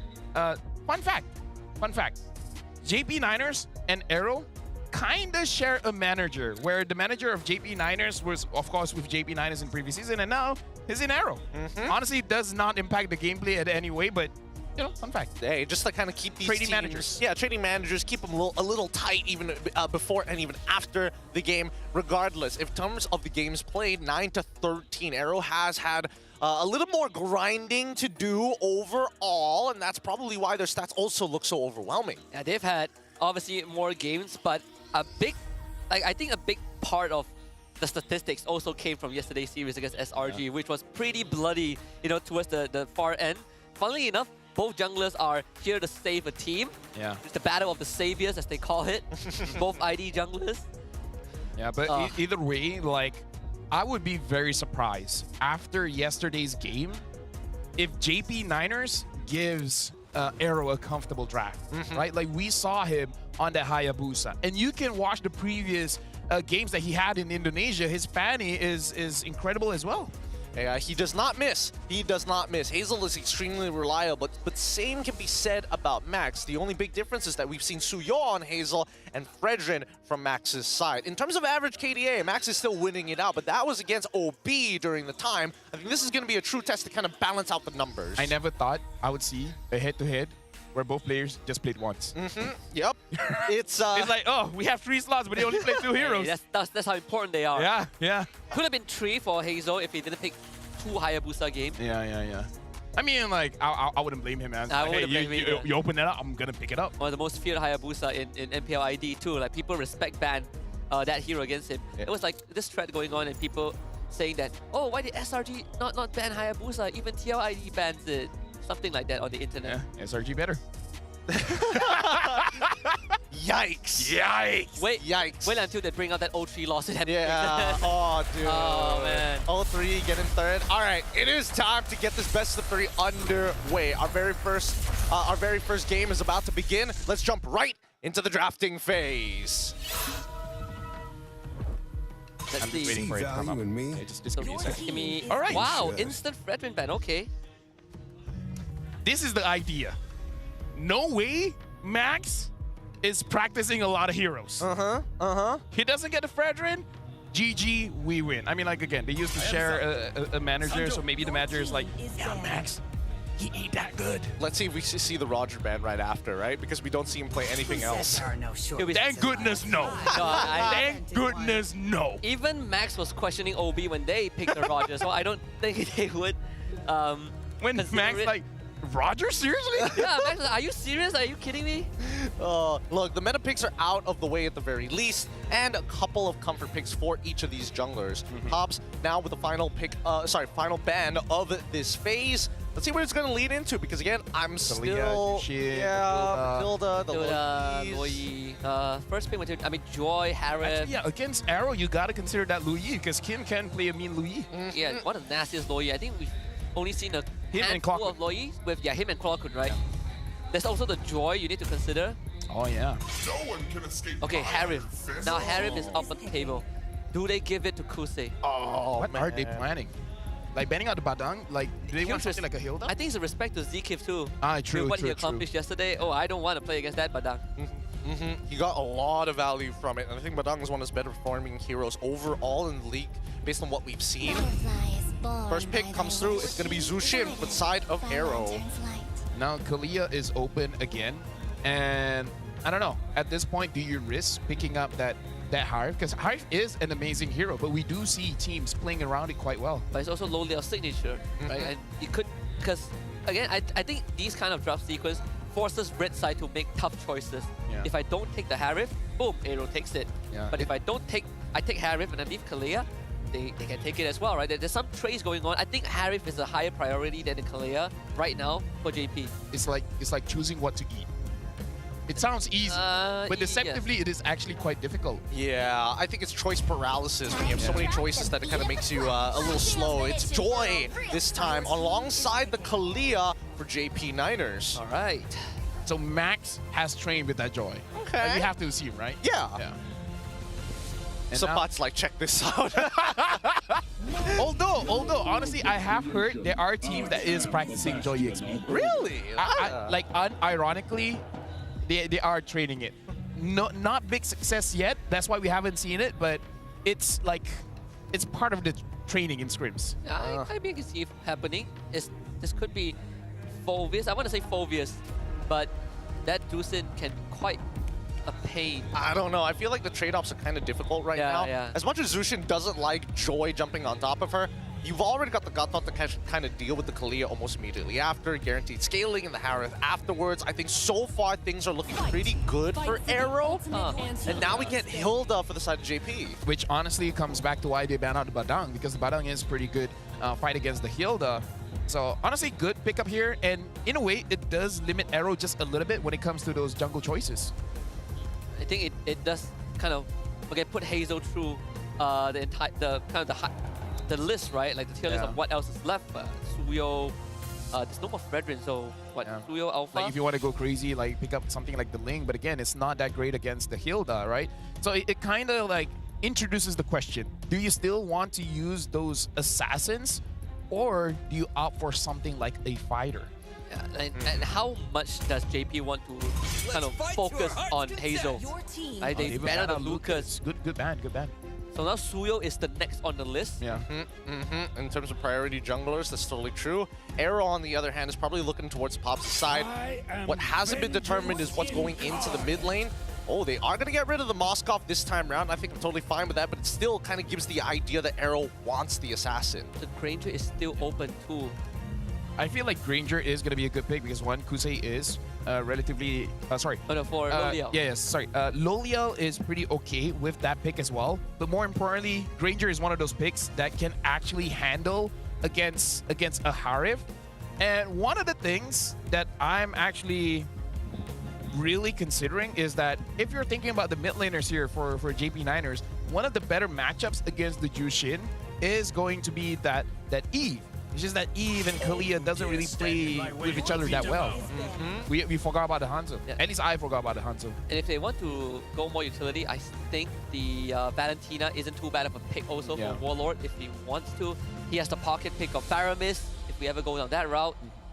I think here you could just review maybe even reveal your gold laner. You could reveal your gold laner here, I think. I think you take the Granger if you are JP, Granger or any gold laner, right? That Loliel is comfortable with. If Granger is let through. They could take carry too if they want to go a bit more late game centric, but manage to, I think now you might. Or pick up a mid laner and then a Yi Sun Shin. And then the Yi Sun Shin. Yeah. Or would you prefer the Yi Sun Shin? Oh, yeah. Oh, man. Would I prefer anything but a Claude? I was about to say that. Would you prefer the Yi Sun Shin or the Claude? Yi Sun Shin, any day, Yi Sun Shin. All right, now we come back to AERO, who needs to look to finish off their composition. At this point, they see the Bruno, they see the Hilda, they see the Kalia, as well as the Joy. They still need a jungler. Suyo is still open. Suyo, yeah, Suyo is probably their best option. Link it does feel like a bit of a bait, though. Right, it does feel like a bait. They need something that helps them get over that early to mid-game phase, and I think Suyo is probably the only one that kind of fits that bill. Unless you go Matilda Alpha here, right? Like, I suppose that could also work. Which would be madness. Yeah, it could technically work, but then who's going to deal with the Joy, right? Glue? Oh, wait, you haven't seen the mid laner. Yeah, the environment's good. They haven't seen the mid laner, so no. Tigro then. Oh, okay. I feel like, yeah, if they saw the mid laner, then maybe, right? But they haven't seen it. Honestly, now you can still pick up the Valentina because you have the Implosion to take. Well, again, that's pretty... it would be pretty okay. I suppose... what would be better? Would you rather have the extra damage but still have to worry about the Gato jumping towards you? Or do you go... Do you just straight up just take the Valentina just to make sure that you have some kind of disengage? Honestly, for synergy, something with burst is honestly good, unless they're very confident that whenever the Kalia picks up someone, Joy will always be there. Just to go Aurora, right? We haven't seen that hero in a very, very long time. But she doesn't have enough burst to like one-shot somebody, right? So yeah, Valentina. Pick up the Valentina, take the Implosion, and then just figure out how to counter-engage, right? But it is one of, like, I would say JP has one of those drafts that will only look good if every 5 players here individually actually plays very, very well going up against AERO, because their draft honestly has a lot of margin for errors. As long as ZK doesn't grab the Tigro into his team, I think they will be fine. Yeah. Which they don't do the L crowd control. Which, let's be real, could happen. Very possible. Super possible here in Malaysia. We've seen it too many times here, the mistakes that are going to be made, but let's look at the final draft. A teamfight style of composition with disengage and re-engage from the side of AERO. JP, on the other hand, got to be a little bit more creative with the way that they pick off their opponents. I think that Loliel has a lot of work on his shoulders, because if all else fails, it's on him to get them through to the end. Even taking the Purify, so mobility is going to be slightly limited without his tackle. Let's head into the line of dawn for game number 1 of this final best of 3 today.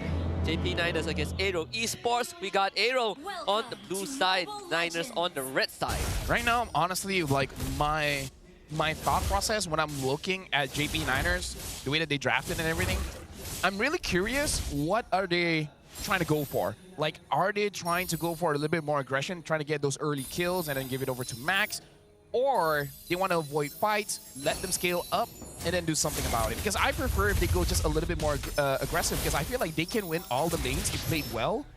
And then with that priority, just control the turtle, and then eventually go to Bruno's lane and try to get as much tower plating as possible. Early trading being done by both of these teams. Little Wanderer falls into the hands of Max. No problems there. I am curious about what happened in the first couple of seconds. How exactly... Oh god. Plenty of damage. That's the Purify out. Hazelnut misses a title strike, but it's fine, right? Warlord gets away. But then they lose that lane priority just for a little bit to AERO Esports, which they initially have with Hazelnut and Warlord just being able to get an early shove in. I think that's totally fine. I'm more curious, how did they manipulate the first wave to collapse on each other like a sandwich there, rather than what it should usually look like, which is this linear line? You just walk into the wave, really? You can't do that in ML though. You can't body block the wave. Yeah, I don't. Yeah, that's the. No, I mean, you know what?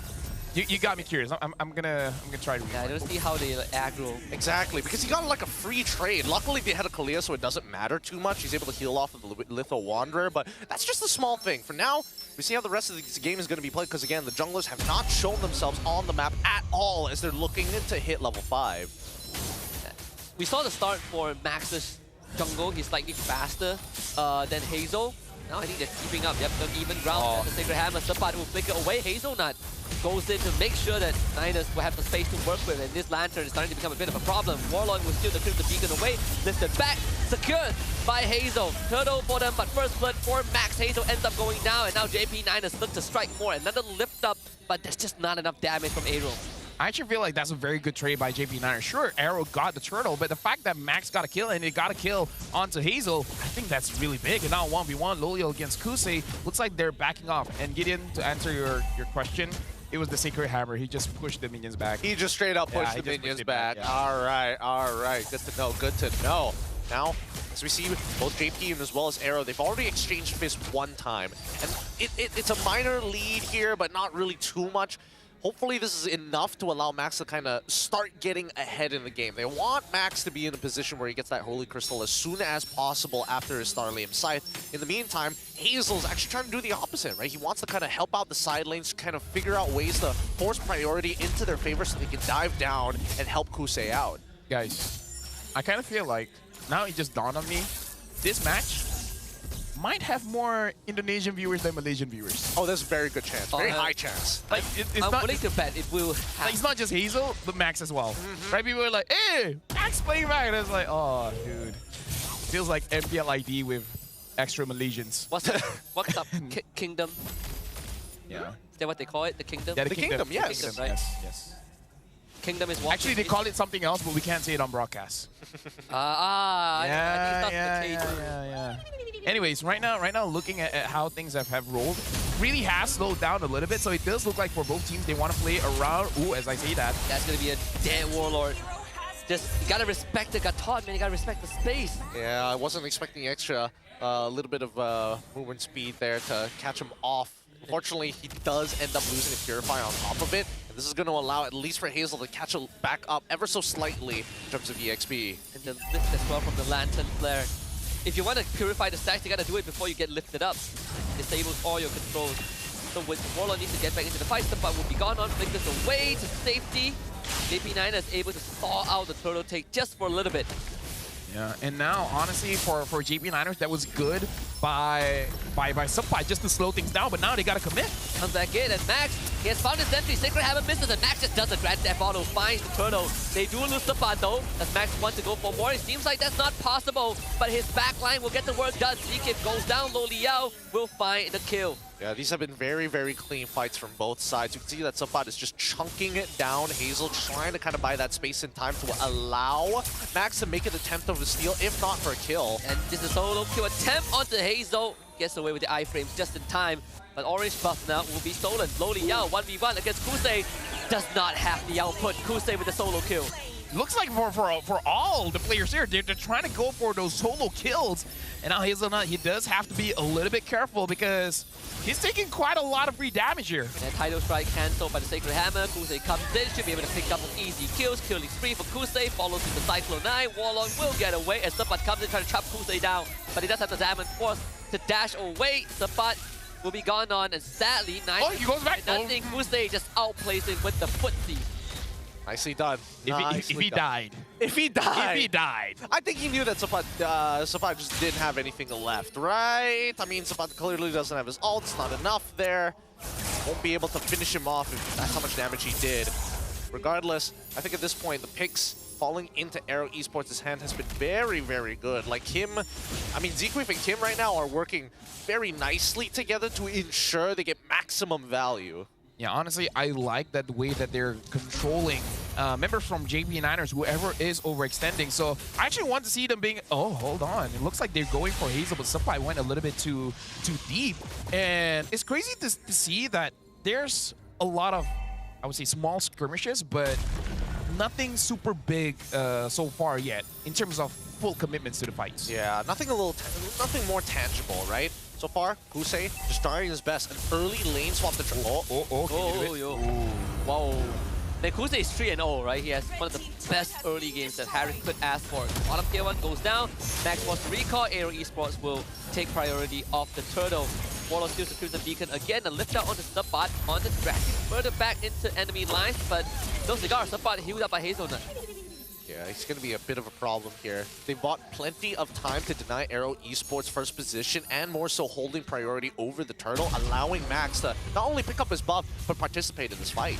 Yeah, right now I'm actually looking at how JP Niners can actually engage cleanly because, hold on, Nick him! The game implosion, forcing out the Purify of Lolia, who will get away by the Sacred Hammer by the two-man knockout. It's ensuring the death of Hazelnut as Hazel gets the turtle. The butt goes down, Max suddenly realizes he's all alone, stunned up by the Blade Sturge. Hazel picks up the kill, 3-4 AERO.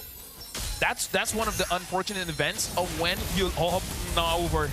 Yeah, he's gonna try to get away with the stolen Crimson Beacon. AOG from Marin, the cut of Lolia from Warlord.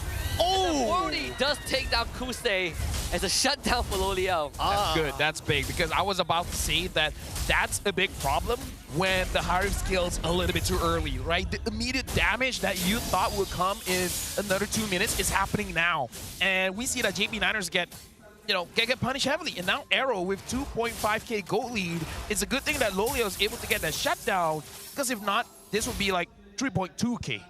I mean, look at the gold difference between the two, right? It's 600 difference between both gold laners. And at this point, 2 items for Lolios is going to be very useful for him before the Holy Crystal comes in third for Kusei. In the meantime, Hazel trying to save this top tier 1. Doesn't find it, though. Right now, just I would say, small complaint here where I kind of feel like they should have some Dreadnought armor here to prevent a little bit of damage coming in from Hazel because even looking at Sapat, he went straight for Dominance Ice, which I understand you want some kind of anti-heal, but I feel like if you have that Dreadnought armor, it does help you out in the team fight just a little bit to make sure that Hazel doesn't dish out that much damage. He needs to be able to kind of hold his own. I think it's a lot of trust. It's a lot of trust in Hazelnut, right? That he's able to kind of sustain through the raw damage rather than having to like commit himself to a component. I do agree with you that the component's going to be useful in these types of scenarios, especially when you're dealing with like Hazel if he ever finds him. Yeah, I feel like he does need it because, again, like the team has to trust him like how you would trust the table. I think it's good news for Hazel, right? He was able to catch up in terms of experience just because of that earlier skirmish. And now Max is lagging behind just by, I think, half a level. Mid tier 1 going down as well, so it allows AERO Esports to get a lot more of that map control. The threat of Zkif's implosion is always going to be something that Niners need to be careful of. Yeah, the thing that I want to talk about before the previous skirmish was that who's going to engage from JP Niners. They have ways to zone, but they don't have ways to engage. Well, they found a solo implosion on a Hazel. Now they really want to take him down, but he's pretty tanky. Flickers to safety, dashes with the tidal strike. Here comes the AOG Aaron, zones out Loliao, and Hazelnut gets grabbed up. Max attempted steal, doesn't find it. Hazel good on the retribution, and Loliao will be gunned down. Triple kill for Kusei. AERO Esports coming alive, and Kusei alongside Hazel will wipe out the Niners. Hazel's like, nah. He's the kind of guy that would do that. Yep. He's that kind of guy. He feels like it as well. A triple kill for Kusei, a double kill coming in for Hazel, a clean fight coming in from AERO Esports as they split the battle lines once again against the JP Niners. And it's going to show that Kim, he is playing a strong Jushin game. Warlord is struggling to get in on these fights. Let me just say, congrats to the teams that fought against AERO before Hazel got in. Because now, yeah, not so easy, man. Yeah, they got away. They got off light. Well, Max just got his Holy Crystal, but it could be a tad too late. Lord will be coming in from the bottom end. Kim has 12 assists out of the 13 kills AERO Esports has. He's been a part of almost every single encounter. Crazy that you said a tad too late, and you look at the clock, it's just 10 minutes. Now it's just 11 minutes. I think Crazy to think, right? Kuse is too fast, I guess. Very fast indeed. Holy defenses breaking down. No commitment just yet. Oh, a pullback in a ton. Support is gone. Another Sacred Hammer implosion. Good stuff from ZK, but that's the cleanup crew showing up. Double kill for Kuse again. Max isn't even in the fight. He's trying to clear out the top wave. But again, too late. AERO takes it 1-0. That's one of the cleanest wins we've seen so far. And to be fair, this is what we expected. After their match against SRG, they should be dominating the competition. I mean, the macro aspect of it, again, super duper clean fights. Like, no doubts whatsoever about like how the fight should be played out. No hesitation as well. Cut the bad lines, make sure this Valentina can't get in on the fight. And whatever comes afterwards, we can start peeling. Again, huge plays and really nicely done, specifically from Kim.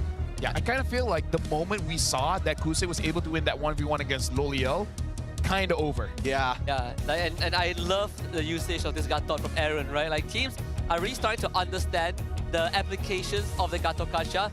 Secondary layer of engage, cutting off battle lines. Aaron, he didn't even need to hit his AOG. Exactly. He just needs to put himself in between Niners. That's what I keep saying, right? Like, in my rank games, I tell people I don't have to hit my AOG. I just need to split people up, but y'all don't get it. When a pro player does it, looks good. But come on, fam. Yeah, we have the same MPL tags, right? Why don't you listen to us? Gotta show some love, man. Gotta show some love and respect. I think that generally, honestly, this game it really came down to like just 3 team fights, right?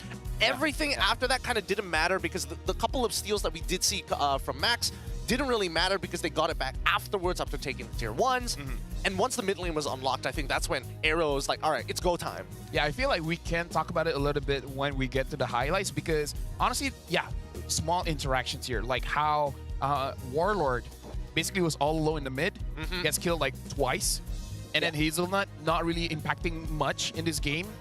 Solo kill, Loliel, and then yeah, after that it just keeps crumbling down. Every time Sapat wants to zone people away, they're like, we wanted you to come in because we can kill you now. Yeah. I remember the last time I saw Hazelnut on the Kalea. It's also the same issue, right? Like, he was not able to find any sort of engages. It felt like he felt uncomfortable on the Kalea, just from hindsight itself. And in this game, it's made harder by Kuse on this Harif. Yeah, won out his lane, especially against Loliels. There's a couple of moments with Loliels was playing a risky game, and Kuse was like, that's perfect for me. As soon as I hit my item, power spike, you're dead. And we caught him right on the money. Yeah.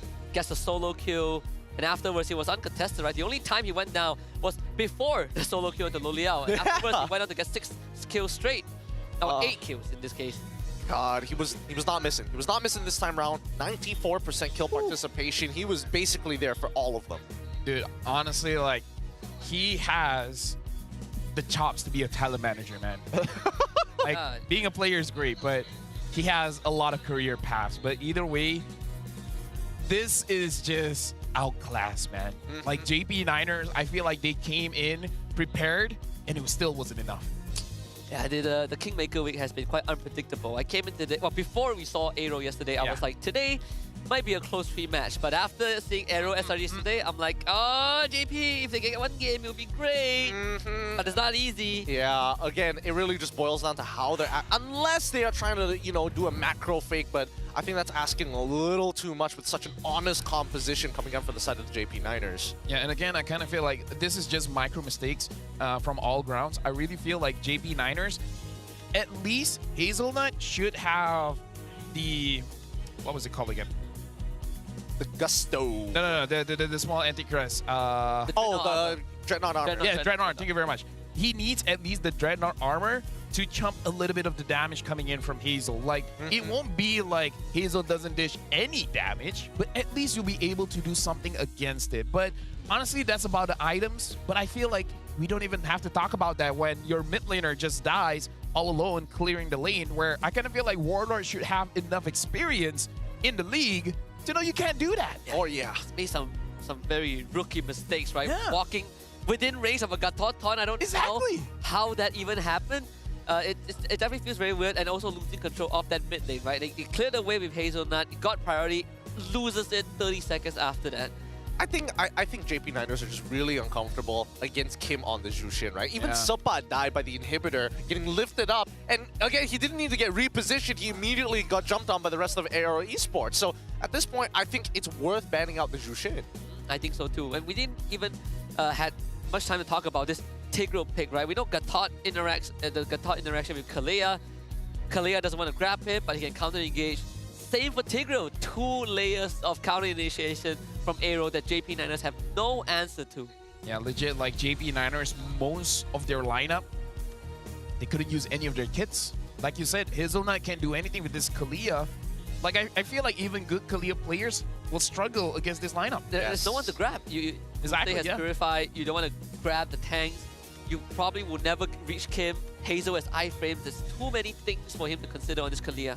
Yeah, too many things to consider. I think the only way that JP9ers could have done is either play, splitting into 3 and 2 sections of the map, or looking for lane ganks, which we don't see very often. But since Max is technically on the droid, which is highly mobile, very possible. I agree. I don't think that... I'm not sure if what the comms of JP9ers are, but if at any point in the game they considered fighting 5-on-5 against AERO, I think that is the point where they start losing the game, right? This draft, I don't think there's going to be a universe where they out-team fight what AERO has. Yeah, the crazy thing about a Tigreal is he doesn't need a good set to get into your head. Like, just knowing that there's a Tigreal there, it will cause some hesitation. Like, do we really want to full commit? What if we all get caught? He doesn't need to hit his implosion on multiple people. He can just implode from one guy, and that's good enough. We saw that on Hazelnut. Didn't kill him, but enough to make him useless that fight. Yeah. And I feel like that's the name of the game, where honestly, amazing draft coming in from AERO, making sure that JP9ers can't really do much. And maybe this is why we saw in the previous series just now between Todak and Vamos, neither are picking up that Kalea, because now teams are catching on how to draft against it. But I think the big problem right now is that even if you're in if you're in Pop's position, right, what is the adaptation? Going to blue side means that, oh, I still have to ban out these dangerous assassins that we don't have access to, and I'm still technically not winning out on these bigger trades, even if I do somehow get Harith on my side. And I think this game isn't even about Hazel being the problem, right? They banned out 4 of Hazel's hero. You include the ones that were picked. That's 6 jungler picks before we even saw the Suyo. But clearly, that isn't the problem that I think Niners need to fix. You could open some picks that there's Hayabusa. If you go blue side, you can open Hayabusa and maybe take it first. Or maybe you take red side, but you ban something like a Gatot, right? There has to be some sort of a push and pull. I feel like the adaptation, don't lose me that hard. Yeah. Because, like, you can't support your side lanes. You really can't. You really can't. I think overall, if we have to go lane by lane, since we look at into these highlights, right, there was just basically no priority, because Aaron is able to fast clear against Sapat 90% of the time. Even if Sapat does get the initial clear, there's still the AOG to work with. Kim, the 2v2 between Zkeefin as well as Kim beats out Hazelnut and Warlord. Hussein, naturally, unless he makes a significant mistake, wins out against Loliels until Loliels gets multiple items. Yeah, and I like where Kim is moving around the map. Like, I feel like, moving around the team fight, he felt like he was not needed anymore in that skirmish, so he immediately zoned Loliel away, understanding that Loliel already used that Purify to get away from the AOG. He can't fight against that Jushin. So honestly, very good priority when it comes to the team fight. AERO is playing it cleanly. I think the only time I saw a Tsunami Slam being used was Hazelnut grabbing Aaron into Loliel. Yeah. Hey, MPL MY things, man. Bilo has done it to me. Bilo grabbed a high loss into my loyalty. I tried to save you that game, man. Dude. You're playing in Malaysia, man. I'm sorry. You gotta have that experience. I forgot the golden rule. you were playing against pro player strats. Yes. He was playing like a pro player. Maybe Sunfrost would do the same. I didn't understand Milo's. I didn't understand Milo's gameplay, but now I do. Right. Now it all makes sense. It all comes into one giant circle. I TP him into a gang spot. He grabs the tank into me.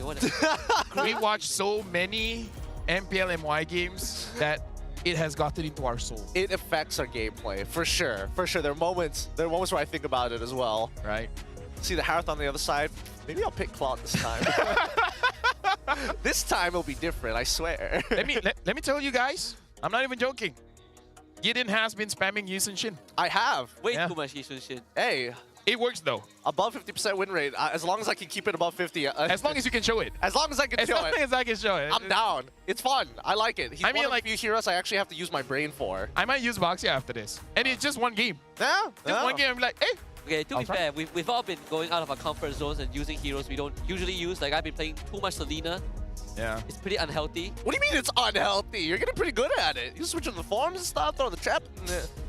At least you're not playing Kalia. You don't get to play Kalia often. That's also... He gets banned out. That's fair. That's fair. Let's quickly jump on over to the Infinix highlight reels. Guys, you gotta get this phone whenever you can, man. It's so good. An all-round performing beast. Man, Rose photo bombing every single selfie. She just shows up. It's like, hey, you gotta have me in here. You gotta have me in it. You gotta have me in it. Do they have to have her? No. Just go. All right. I'm not gonna do though. You're not gonna do the full. No. Don't go for the full one because people are watching from their homes. All right. Yes, of course. We have a big shout out. We have a big shout out to everybody who is watching from their bathrooms. I know you're watching from your bathrooms. It's disgusting. Wash your hands. Timothy. Some guy named Timothy out there probably knows it. Is there a guy in Malaysia named Timothy? Probably, right? Timothy. Timothy. Timothy sounds more Malaysian. And we're on TV! And shout outs to y'all who are watching from Astro Arena because you guys don't miss a single moment of the MPL MY Season 15. Now you can catch all the live action on your TV screens only with the Astro Arena. From epic clashes to highlight-worthy plays, experience the thrill of esports like never before right from your living room or your bedroom, depending on your TV is. Can you have a TV in the bed? Yeah, you can have a TV any way you want. Because I feel like I've seen one show where they're like putting the TV in the bathroom. And at that point, I feel like you think it's I want to be that rich. What are you watching? Are you watching like Last War ads? So like you know a bathtub, right? And then they put a TV screen basically inside the wall. Inside the wall. Yeah, so like the mounted, like the mounted. Yeah. So like imagine the wall and then like glasses in between. Okay, yeah. But like imagine how rich that you are. You just stay in the bathtub and then I don't know, Netflix or something. It's like I don't know if that's that's a. I want to be rich that I can buy unnecessary stuff. Like I want a toilet that heats up. That's not unnecessary. That's very comforting. I mean, Japanese people would say it's a necessity. Yeah, I would agree with them. Yeah, but I'm not Japanese. Doesn't matter. I would want it too. We're all gaijins up here, but we still want bidets that do the heated seats. It's not unnecessarily enough. You need something a bit more outrageous. For example, I want a bed that folds up. You want a what? A bed that folds up into a table. Into a table? Into a table? I don't know how they do that. Or in a couch. It makes more sense, a couch. I mean, okay, all right, fine. Couches, all right. Beds that fold up into the couches make more sense, but since it's unnecessary, I would say the table into the bed, I think that'd be a pretty, awkward. Be like, hey, where's the guest bedroom? I want just ate on it. I want a 6-seater, but only I am driving the car. I just want a Tesla. I want a van that I can comfortably have one of the best Wi-Fi's in the world in. Get a Cybertruck. What, you want a trailer? Yeah, something like that. But someone else's drive, so that I can actually do stuff in. A trailer with a personal driver. Yeah, I hope if you ever do get it, and I'm gonna get Vin Diesel. You're gonna get Vin Diesel as your personal driver, wearing the MPL MY S15 exclusive merchandise, which is on sale right now with more designs available at the MPL MY Arena merchandise booth. I'm gonna give it to him if that's what he wants. I think the most we can afford is Vin Petrol Ron 95, subsidized by the government. Hey, 95 is pretty great. 95 is pretty great. I love it. 95, pretty good. 70 ringgit per tank, depending on the car you're driving. I Cybertruck. I-62 ringgit. Yeah. Oh. Yeah. If it's like 0 to 100, around 70 for me. Yeah. But 60 is the average. It's 0 to 100 here, but in the US, it's 0 to 60. Hey, man. This conversation brought to you by Astro Arena because kids don't understand it. Do you get it? Because for us, it's 0 to 100 kilometers. Yeah. I was 60 miles per hour. I was trying to figure it out. It's not that hard, Husky. All right, let's have a look at our MPL Insider. We chatted with Bobs and we asked him, is it true that scrim results can't be carried over to MPL? And he said, that statement is true because during scrims, Zidane performs well, but when he's on stage, he gets stage fright. So for me, what makes the difference is experience. And gold. I'm pretty sure Max scares and some him more. buffs. And items, yeah. No, just give me the gold. All those are very different. No. I would prefer only gold. If I'm down 5 levels, but I have infinite gold, I have max items, I would still win. I don't know how happy I would be if I have a lot of money. The thing is, you can never have more. You can never have more gold than experience, right? Because that gold source gives you experience. Yeah, but experience, you stop at level 15. Exactly. You can. And in life, you might stop at 50. Depends on how lucky or unlucky you are. Depends. See how much that hole in your pocket burns when you get Vin Diesel with MPL merch. We also asked Sutsujin any advice to Hazel since you have to play in MPL MY. And his was 10,000 IQ, GG, no advice. Gee, thanks, bro. It makes Sutsujin be like, hey, Hazel, don't worry, you don't have to warm the bench anymore. I got the main seat right now. You can enjoy your time. That's like, good luck, little bro. That's also Sutsujin's like, yeah, you're fine. Yeah. You don't need anything. You're all good, little bro. Just pick up anything in the jungle. It will work out. Sutsujin's been here. He's like, all these. It's not that hard. All these scrubs. All these scrubs in their dirty, weird-looking jerseys. Their food is good though. Their food is bomb though. All right. Coming into our second game here in this best-of-3 series, AERO are looking for 2 full points, and that's going to shoot them up the standings and bring them maybe into the upper echelon. Welcome to the drafting phase. Okay, so right now, JP Niners are first pick and immediately banning out those assassins. And again, AERO, they're really respecting this Fredrin, saying, all right, no Fredrin, no Kimmy. Now comes to the question, if JP Niners will pick up that Jushin. Wow, so the biggest threat that Coach Bam thinks JP Niner poses to them is Max's Fredrin. And you know what? Fredrin's great. Even more surprising is that Pops is banning the Fanny blue side, right? Let's tell us something. So it means there's no intention for Max to play Fanny at any point. To ban out by Coach Bam. All right, here we go. Harith is open. Yeah, I agree with Harith. Do you take the Harith? I think you should take the Harith. Just don't pick up the Kalia, I feel. Like, I feel like it's not his... what do you say? Just had to jinx it, brother. You know what? We knew it was coming. No, you know what? Sapat is gonna use Kalia. Kalia. This is EXP. Look, Kalia is sitting at a 50% win rate, right? Any loss, she's gonna go below 50. And they give away the Harith again. I think it's pretty crazy that they were willing to give away the Harith overall, right? Especially in these types of positions. Especially since, like, you saw that without any influence towards the gold lane, that Lolios lost to Kusei. Maybe he's just like, it's just a Bruto. If you give me a Granger, I'll do good. So he should pick up the Granger. I mean, they better pick it now. They better pick the Granger now and... Yeah. Okay. See, maybe he's just like, trust me. If I had a Granger, too easy. It'll be different. It'll be different. I swear, coach. I swear. 58%. Like, Kusei more like, no say. Okay, that was pretty lame, but that sounds like something that Lolio would say. That sounds like something Lolio would say with one of the deepest voices in MPL. That is absolutely horrible. He does have a deep voice, by the way, if you guys haven't heard his interviews. He talks as if he's been smoking Cuban cigars for his entire life. Because he's just... Smoking is bad, don't do it, kids. Don't do it, kids. And Cuban cigars are way out of your price range. Yeah. Get older first. and then, you know. Okay, what is this? Did you know? Hazel and Hazelnut both named after their love for hazelnut chocolate. Hey, you know one of them can spell. Then why is your name Husky? Because I like the dog breed. Yeah. Then why do you name yourself as Gideon? Because that's my name, dude. All right. I don't think I can change that, unfortunately, and neither can I put that in my mouth. So, well. I mean. Hey. Well. I figure you tried at some point. Okay, moving on. Bovius band, that's a good band, right? Let's talk about that band. I love that band. Yeah. Bovius has been sick this week. It has. In a good way. Well, he has been all. Hey, Bobo, right. Bram. That's true. That's true. They've been doing very, very well. If there's anyone else, I totally don't remember. We haven't had that many games this week, unfortunately. Oh boy. Week 4 feels so short already. Badang has already been locked in for the side of AERO. They've got their 2 means of engagement. Deal with this Kalia all over again. The AERO banning out EXPs.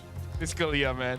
No way Hazelnut's gonna use it again, right? They'll never see this one coming. Oh man, so they banned Hylos too. They're taking up big disrupting front lines from JP's pool. I mean, I can understand JP banning the Loyi. Good respect to Kim. They've seen the variations of this possibility of this draft yesterday. Who else do you ban out to stop Kim? And Kim also plays a mean Eve, right? We haven't seen, like we saw that yesterday too. Yeah, I was thinking of that Eve as well. I feel like the Joy can deal with the Farsa, but it's just one of those things that you have to consider. Like, they might not ban the Farsa, but just be ready for it. Let's fight to our heart's Lucas, of course, yeah. Good ban. All right, now let's see what AERO is going to go for here. With the Zushin ban from AERO's side, I am curious to see whether or not they're going to be locking in their mage pick. They don't have to worry about a Gato jumping at them because they picked it up for themselves, right? So they've set up for an artillery mage. The only problem is that they don't have a direct answer to Joy other than the Badang. I would prefer delaying the mid lane pick just so you see what Warlord is working with, and then you can play around it, right? Like, maybe a Selena would be good, maybe a Farsa, maybe an Eve would be good. Like, there's a lot of good mages open, but you would prefer having that priority. That's true. Oh wait, the Hanzo's open technically. Hanzo is open too. Payback. You'll go for the Farsa, guys. Keep it simple. Long range artillery that threatens low Liao already. Not to mention that Farsa is very well protected. Oh yeah. Let's see. In terms of mid laners, I just want something with a little bit more range. If not that big of a range, pick up something like a Selena, someone that can save yourself.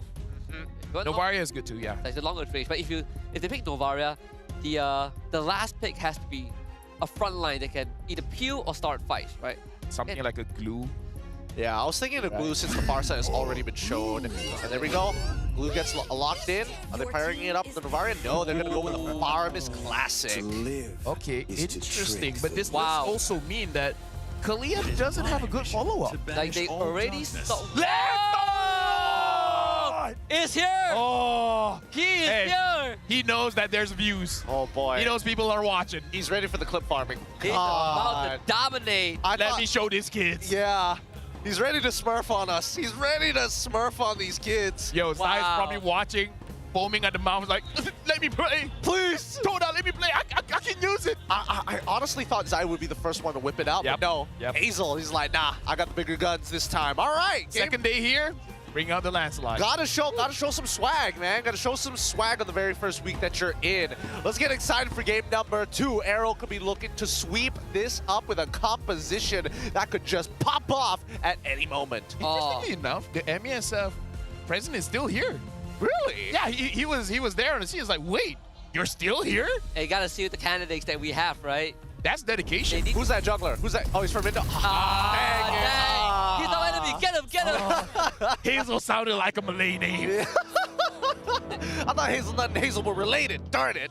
All right, let's get right into this. JP Niners on the blue side, AERO Esports on the red, both starting on the mirrored sides of the map. Something to note that Warlord used to pop off with that Pheromones during his time with Vamos, and during that time Pops was there, so maybe this is one of those comfort picks. But again, I just don't feel like they got a draft that really favors the Kalia. I don't even feel like this this Pheromones was entirely necessary, right? It's not like oh, we didn't see the enemy mid lane and we can't pick the glue. They saw the Farsa and they went glue Pheromones. So if they want to go for full dive, sure. But most of the time, you're not going to be protecting Max anyway.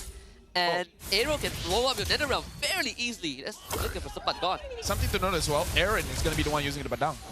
Yeah, so I don't know how it's going to work. And on top of that, he's not running a Purify. Yep. It's all about making plays, right? I think that at the end of it all, the Farmers loses its value due to how much AoE we are seeing from AERO Esports. Kim is going to get a lot of value breaking through the temp HP. Even Hazel, to a certain degree, when he gets enough items, should be able to start cutting through the temp HP like butter. Honestly, I'm very curious to see how he's going to build this, because again, we haven't seen Lancelot for a while. One of the last times that we see, it's like I feel like it was a War Axe second item and then just try to survive the fights. And then just big bursts. Yeah, I mean, at one point there was a Thunderbelt build, right? The tanks a lot. First helmet, Thunderbelt. I think right now Assassin feels definitely way better. Yeah. I'm surprised that they didn't go for Killing Spree, instead going for the Impure Rage. So I guess he does know that it's going to be a little hard to find people low, especially when you have to deal with the Netherrealm. So you might as well get some big chunks, move away, and then re-engage later. And I feel like perhaps this is more damage, right? Impure Rage does more damage than Killing Spree, because Killing Spree gives you survivability, no damage at all. So maybe he just like, okay, Lancelot is okay.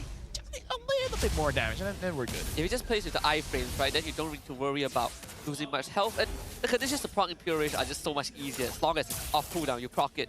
Yeah. Let's see, it's been quite a while since we had some good Lancelot games here. Any Lancelot game, yeah, or bad. Yeah, at least not in this region. Here we go. The spread Aaron instantly gets dropped. The fist crack ends up going down. First blood to Max again. Ares was forced away from the turtle pit. Yeah, it looks like, I think that was a bit of a mistake coming in from Aaron. Like he took a little bit too much of the goo from the glue. Yeah. And then afterwards, once the glue is on top of it, he has no idea what to do. So let me stand with the Z-Kip. AOG out. Good responses here. But I think for AERO, this is like, we're willing to sacrifice one person, but if we have to sacrifice any more, it's not going to be worth our time. Oh, almost grabbing Hazel. Good attempt from Max and Hazelnut. Yeah.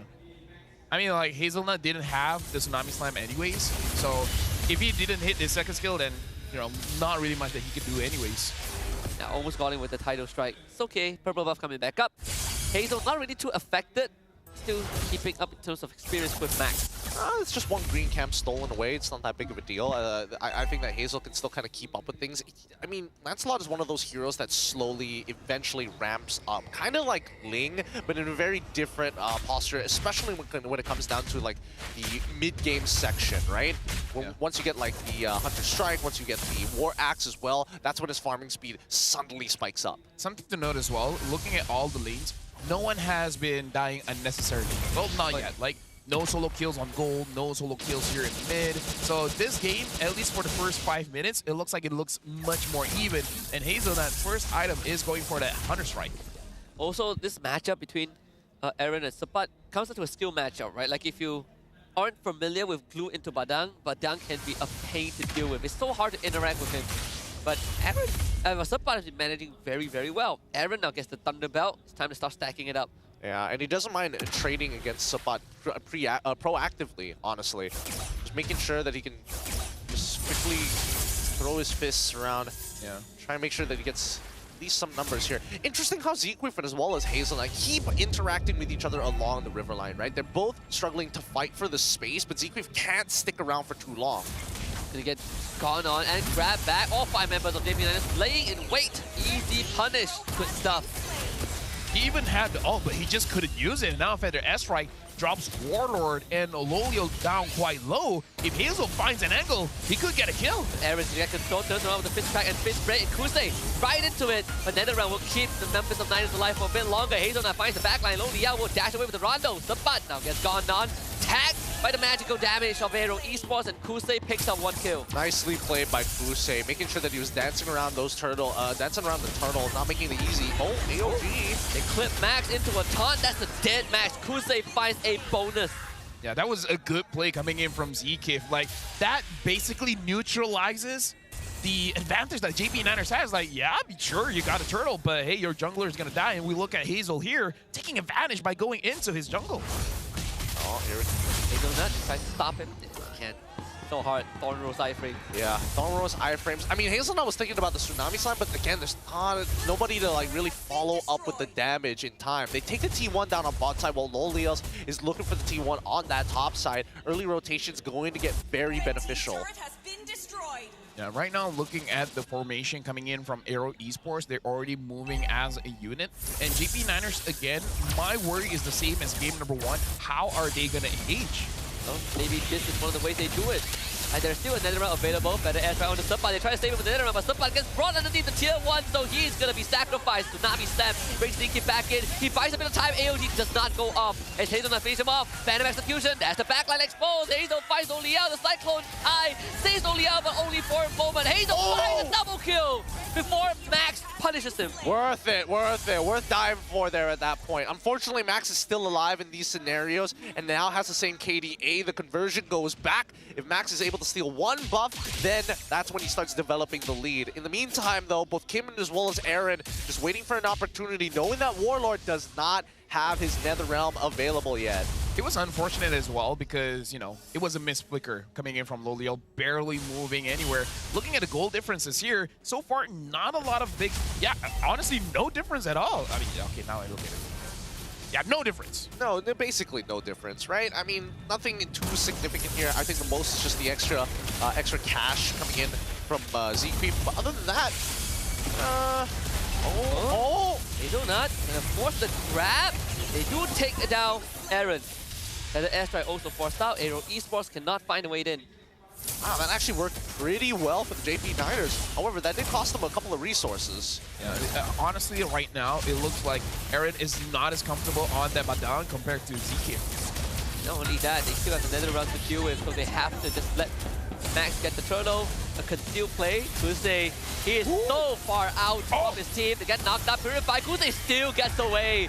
ZK with the AOG ensures his safety. I would say that was impressive by both sides. Warlord actually able to use the Shadow Stampede to pull him back in. Like, again, like, I thought Warlord would be a little bit rusty on this Paramus, but looking good. He's looking very, very good. Hazel manages to walk away with a steal here. Let's see how he, Hazel holds his phone. That's an interesting grip.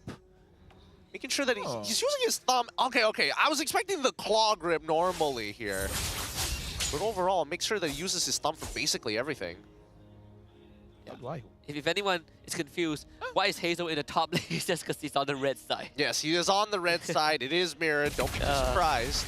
ZK gets stuck on again. No Liao chunks him down. ZK just turns it around.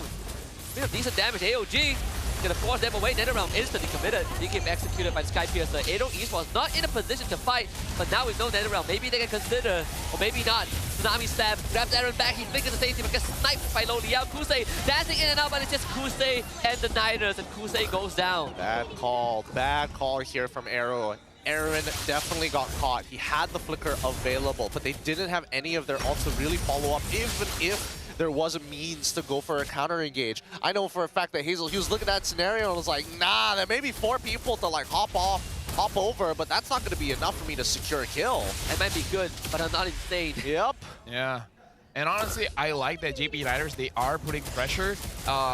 Considering that AERO Esports picked up a Lancelot against them, right? Probably the Lancelot is a good pick, but you can't let that slide, right? You can't let it slide. You gotta punish them. But honestly, I kind of feel like JP Niners is more about them punishing AERO out of their own mispositioning. Specifically Aaron, honestly, where I feel like Aaron gets caught and then everyone else has to try to save him. And then in saving him, they sacrifice themselves as well. Now we go to the next Lord. Another fight that JP Niners is more than happy to take against AERO now that they have a 2.8k lead. They're about to hit their next Iron Power Spikes. Hazel's about to hit level 14 as well, so he can actually keep up with Max. So far, they haven't been able to keep Stefan away, which normally you can do with the pushback of Badang. A lot of things that AERO Esports needs to start looking out for. The snipes from Lo Liao also becoming a bit of a problem. Actually, Stefan getting staggered, and now that's a flicker in.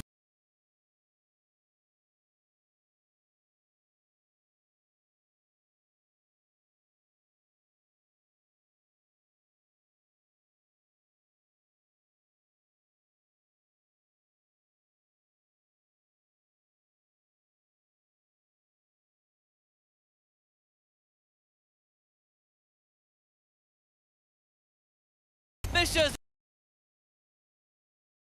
But again, JP Niners getting the better end of that trade. Yeah, but right now, JP Niners, they got to figure this out. What do they want? Like, do they want the Lord? Do they want to fight? They got to come to an agreement here. They're gonna punish ZK first, out of position, and that is the playing ground for Kalea. She loves it when she gets space. Yeah, she does, but man, still a rather... Okay, now Aaron goes for the engage. Kimbo taking down. He's gonna eat the electrifying beast. Hazel has space in the backline. Aaron will eventually be sacrificed.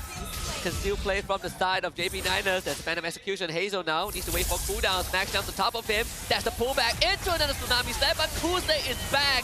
As now the fight breaks down and gets extremely scrappy. Max escapes. Oh, unfortunately, is that... Oh! Just got a Malefic Roar. Misses the Thorn Rose. They will look to go for him. No flicker for Warlord, so no pullback. Wow, that was a lot closer. That could have been a moment where he could have actually found a kill angle there. One I wasn't expecting, but luckily Bloodwings keeps him alive. And how did it turn out like this? How did AERO get possession of the Lord? Hold on, we're going to talk about that a little bit later because we got to see JP Niners. Can they do something with this? Hazel still gets the Lord. But they will lose Hazel afterwards. The damage is too much from Lodiel. Zikif, the next one on the chopping block tree, dead for AERO. JP Niners strike back. Yeah, I would say that's big from JP Niners. And just to answer you, it's really about JP Niners being indecisive. And now, oh, Max, looking very confident here. He's getting right in the faces of AERO. It's already taunted them. AERO, at this point, they need to just hold on to their inhibitor turrets, right? They just need to make sure that Kusei gets to that critical mass already. Loliel's, if they can just take him out to make sure that he doesn't have too many Sky Piercer stacks, that would help. Oh! Again, another Tsunami Slam. AERO just does not have time to play the game. 7th death of this game. Yeah, I kind of feel like next game, if they do pick up that Badang, just give it back to Zikif. But the other thing is, JP Niners, they themselves almost put themselves in a very bad position against AERO because they were juggling around. Either they want to zone people away, whether they want Lord, whether they want team fight, where AERO Esports caught them off guard with the good flicker coming in from Aaron, able to get a good engage. And JP Niners, they gotta be a little bit more decisive against AERO and making sure that Max doesn't get caught. Should be able to get away. They use Retribution on him. Oh, Max has no jump pad. He missed. Oh, he missed no. Yeah, he couldn't dash. Yeah. That was a rare mechanic error that we see. You need to be so precise with those movements. You really do. You really do. And I mean, both Joy and as well as Lancelot, I would say that Joy's a little bit more forgiving here. Lancelot, you got to be quite precise. Regardless, now the initiative is on AERO's side to look for some kind of conversion and some permanent damage. Ideally, it'd be a tower, but the waves have been pushed out quite nicely by the JP Niners. Right now, looking at JP Niners, almost 3K gold lead, but AERO, honestly, with JP Niners not having a lot of map dominance, they can come back because Kusei, even though he has made some bad decisions, right, trying to 1v5, trying to 1v4, but eventually there will be an opportunity for AERO Esports to get a good engage. But something that AERO needs to keep in mind is that traditionally, you don't associate damage with Faramis, but 14 minutes in, he probably has 2 to 3 items, and if they're clumped up together, you would be surprised by how much damage that Warlord can do with this Faramis. Yeah. The fireworks show. I mean, the splash alone from the Ghost Bursters is going to be pretty devastating. I think if anything, I'm curious to see how many items Kusei has right now. Is he in a position where he can one-shot Loliel? I think he had the Holy Crystal. The last time I saw, I think he had a Holy Crystal. But does he have the Divine Glaive? That's a good question. I don't think so. No, not yet. He's going for concentrated energy next. Really? Okay. So he wants to survive. Okay. Oh, conceal play. Oh, ZK. I'm not sure if he can get out of this. Barely gets out of range. Yeah, now it's all about controlling the Lord area. JP Niners, they're at the bottom side of the map, so actually AERO has possession over this Lord area. So actually maybe a back call by JP Niners trying to use the conceal and the check, but it looks like AERO, they're not holding the area that great. Because their top wave wasn't properly set up. And Hazel just took care of it. Still, they have a bottom wave that they can work with. ZK needs to be extremely cautious. The pokes from Loliel, they're really starting to hurt ZK, forced to take a recall. Yeah, I wonder how many stacks he has on that Sky Piercer. Should be a decent amount, right? He's already 9-2 and 7. At least 40 stacks? That makes sense. That would make sense. Now, let's see whether Hazel can actually make the steal of a lifetime. He's won a lot of steals already. With the Lancelot, there's a high chance that he can do it. He did the people like the guys with the Hayabusa, and that is the engage. Another grab onto AERO. He turns around. That's a counter engage into a full combo. Then around from Warlord keeps his teammates alive. JP Niners loses possession of the Lord, and Hazel won't grab it. But JP Niners, they want to re-engage for a fight. They fight Kusei again. Stuck in the Lord pit as Loliel takes out the immortality of Zkim. No AOG. JP Niners finds 2 kills. Honestly, it looked bad for JP Niners because they caught the Badang, and the Badang just countered their engage, but Loliel's doing work with this Granger, and again, Faramis, you don't really see it, but the splash damage is huge, and I feel like AERO Esports, they're not able to see their HP bars in all of this, crazy animations in the fight, and then just like, wait, where did our HP go? You gotta really feel for Kusei. He hasn't had any freedom to move in the past, what, 8 minutes? Either he tries to 1v5 or Niners just jump him. 75 stacks on the Sky Piercer. It might as well be maxed out for Loliao. The stage. 75 stacks. Yeah, he's a very strong boy. AERO Esports need to take him out, and they need to take him out now. Based on where everybody else's items are, it is possible to potentially one-shot him, but they gotta get both fours to commit pretty hard. And I think half the time we see that Kim drops that feather airstrike, he's not getting maximum value just yet because JP Niners is playing the footing game of like, it's about holding my ult until you let yours rip, and then see how much time afterwards until I have to let mine rip. Honestly, I feel like the biggest reason Lolial hasn't died is because of Warlord. Because the front lines are doing their job, and Warlord is just making sure that no one in the back line gets caught, and he only has to worry about one guy, and that's, and that's Lolial. As long as Lolial stays alive, the AERO is going to continuously, face the music. He's 10-2 and 8-2. Like, this Granger is insanely farmed. They want to get something out of Warlord, but wasn't able to force anything. Yeah, at this point, honestly, even if Warlord dies, he's gonna revive so quick because I would imagine he has max stacks on his passive, so he only takes like 2 seconds to revive. He's gonna come back like he never left. Looking at the items one more time. Yeah, max items for both junglers. They're in really powerful positions in terms of their build. Yeah. Can't say the same thing though for Lolials and Kusei. Yeah, Warlord as well has a lot of damage here with the Lightning Truncheon as well as the Divine Glaive. Like, the splash itself is going to be good, but after the changes of the Lightning Truncheon, it does deceptively a lot of damage. Yeah, especially the chain lightning bounces, right? There's no target limits anymore. As long as you are within the race, it's gonna jump to you. What, 110 damage or something? I forgot. But sure as heck feels like double if you use it on the glue. Yeah, it just hurts so much. Now, right down by the bot side, you notice Kusei alongside of Zkeep just chilling, like, right? Waiting for a position for JP Niners. Because we saw them the last time on that bottom side for their Lord take, that they actually like to hover towards that southern side, closer towards the lane. Yeah, we can see that JP Niners tried to establish a slow push, just damaging the minions a little bit, and this is gonna give a lot of pressure over to AERO because JP Niners can take their time and dance around this Lord and let the top wave build up. That they use the conceal too. Not sure if Aaron saw that, but they're gonna try anyways. The flicker into a tsunami slam. Here comes Feather Airstrike as a backup. Aaron instantly popped, but they got Loliao. The nether realm from Warlord was late. Kusei now has space to go insane as Max takes down Hazel, and with the help of Max, they will also get rid of Kusei.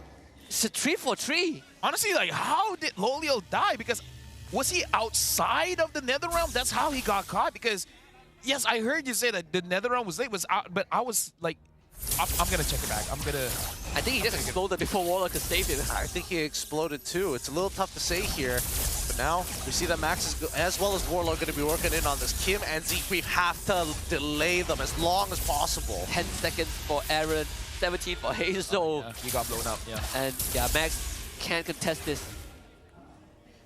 There's a top wave that they need to deal with, and I'm pretty sure Aaron can handle that.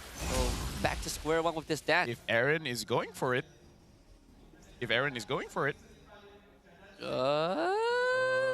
Hazel will go for it, right? Hazel's there, yeah. At least they have somebody ready to kind of show face. I think that for JP, they probably don't want to be on the same side as Hazel as of right now. They're going to get Lolials to start doing the Lord and hoping that AERO start getting baited by the action. Yeah, can't make the same mistake twice, right? Nether Realm is ready. And if Loliao explodes again, this could be AERO taking the game back into their grasp. 21 minutes in, the next Lord that gets taken will be so much powerful. It's probably guarantee all inhibitors down. Oh, yeah, for sure. Now Aaron pushed them away. Aaron gotta get caught. And the grab back, there's the flag. Loliao explodes again! Disaster! As Warlord also goes down. He's gonna be back in 1 second, but Max will be chased down, and Kim will snipe him. And AERO have found the fight that has just given them the doors to victory. All right. One key in, another clock to be unlocked. At this point, losing an inhibitor on that top side, a little sad, but AERO, they wanted to take that risk. And if they somehow lose this Lord, that could be devastating for AERO Esports' chances. Oh man, JP, they played a solid game in majority the early to late game, early stage of the late game, but AERO improvising with all these flank maneuvers. Lo Liao having a hell of a game so far, but dying 2 times in a row before Warlock could do anything to save him. That's the sad life of a damage carry. You can have an absolutely perfect game, but after 20 minutes, even dying once can cost you the game. And then be like, I only died once. That's enough. That's his Skypiercer stacks that he worked so hard for. It's now cut in half and then half, what, 75%, something like that. He lost whatever leverage he had. Long story short, it's not going to be enough. It's not going to be enough to get those big executes against AERO anymore. And we saw how devastating it is for Granger to lose those Skypiercer stacks earlier in the day. Yeah, we saw it with Nespresso. Yeah. That also made a difference in their series against Todak. Stage of the game, slow pushing from all lanes would be ideal, but AERO Esports recognizing that they don't have the time to do that. Of course, breastplate for Aaron. Here we go. Oh, an attempt to flicker engage. Doesn't find it, but secures an inhibitor. Well, the waves are not really synced up though for AERO, so the push will be a bit disjointed. Either way, DK pops revitalized. See if his teammate is healthy. The Lord still pushing in, but AERO makes the call to back off. If only they had a marksman, maybe they could force it out, because that Lord is supposed to be very tanky, because again, it's a 22-minute Lord with all members of AERO being around. But now, looks like the mid lane, the bottom lane, top lane is going to be delayed, but they're crashing in. Yakuse should be able to take care of this, no problem. Sapa won't be able to keep anyone from AERO away. No feather airstrike, but AERO got what they came for. All 3 inhibitors now. Nicely played.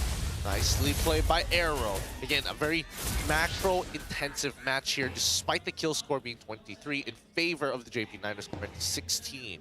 Yeah, but I like what JP Niners is showing. Win or lose, they're showing spirit here. And now, 39 stacks, honestly not that bad. Not the worst, yeah. Honestly not that bad. I thought it would be lower, right? I thought it would be 20.